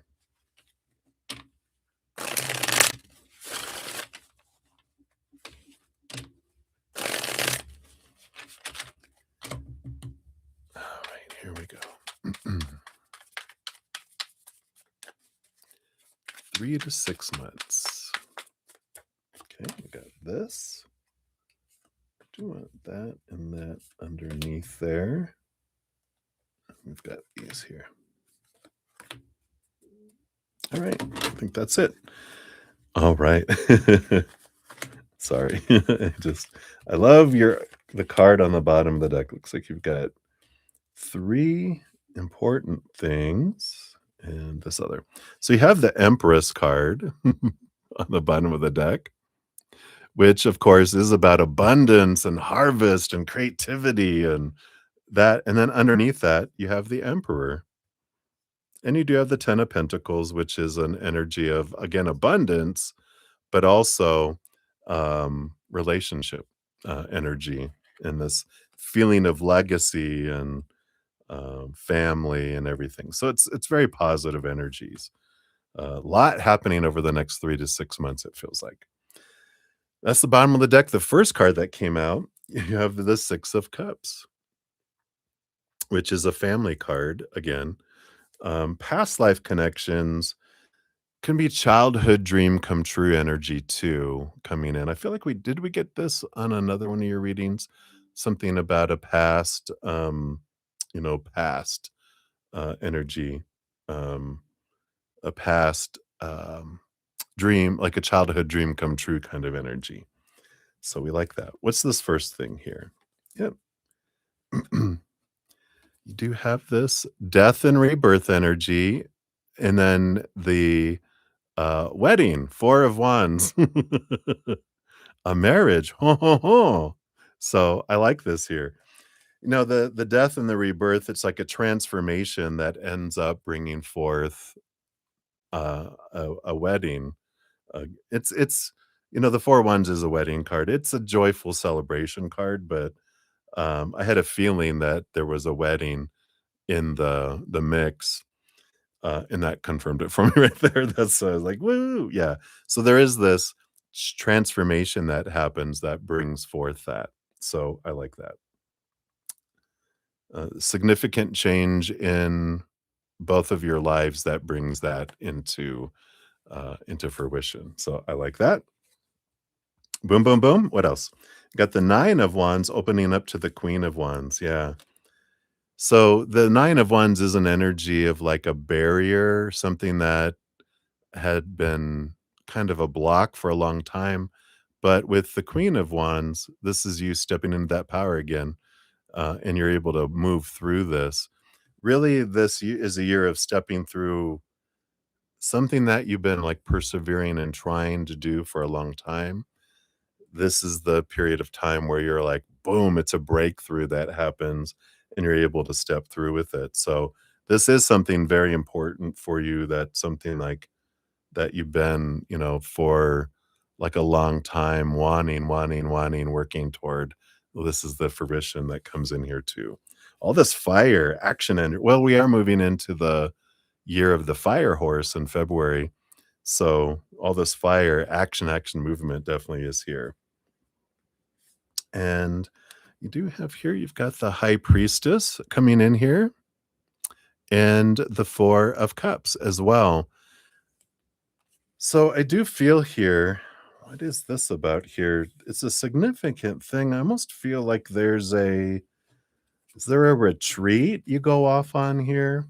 Because it feels like you're going somewhere. The high priestess is usually you go away into the high priestess temple, see things from a higher perspective, look behind the veil, dive deep into the emotions. The 4 of cups is diving deep into the emotions within us and finding this.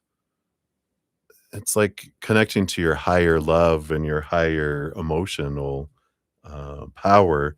And the high priestess, it feels like something that you'll do in the next 3 to 6 months.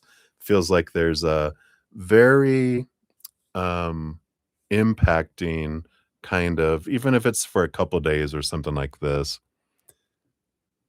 Okay, Monroe Institute retreat. Well, okay, well, there you go. So I feel like you will go to that there, and you have the 3 of cups, which does represent your friends group, also your spiritual posse. So I do like this for you. I feel like that is an important event that happens there for you too. But I love this. I mean, it feels like a very you know, I feel like this has just been a little bit of a pause, a little bit of, um they're showing me like a stick shift car where when you shift gears it's and then vroom, and you take off. So, it feels like some hiccups have been happening here for, a little bit. But um it's you're switching and getting into the gear that gets you going in the direction. So I like that. Go Speed Racer, or what are all those? Fast and Furious. So I love that. Let's see what your fortune cookie brings in here too. I love this for you though. All right, here we go. Boom, boom. Oh wow. Your magic. Let's see if I can get it a little closer there. You can see it. It says, discover magic in the mundane, making the ordinary extraordinary. I love it. Don't take mushrooms. Race car, oh, the friend race cars? Shut up. I love it. There you go.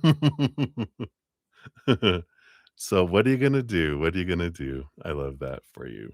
So that's what they got for you, my dear. So, um, thanks for coming in and shedding your light, Lauren of Light, and, um, I feel like you're like, "Okay, I've heard what I've needed to hear, and I feel like you just needed to come sit in the energy of our wonderful Zen friends with which you are one, and now you can be like, "All right, you used to be a pitcher, wow." I adore you too. Thank you so, so much, and, I'm grateful, grateful, grateful. So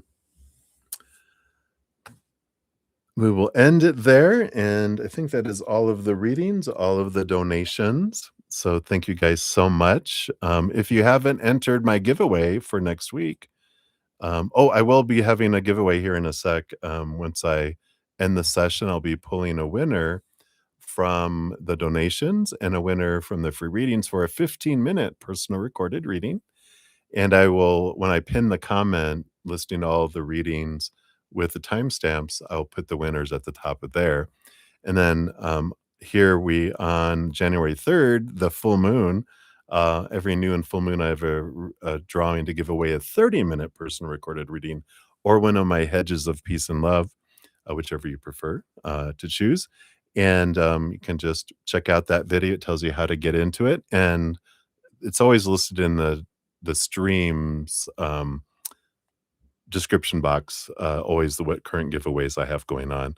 And then there's just a few more days left for my super sale where I have all of my both my live readings and my personal recorded readings on sale.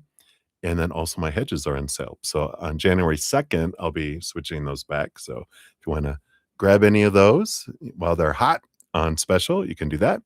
And if you haven't checked out my Easier Path podcast, here is the most recent one, which is In Love with the Future.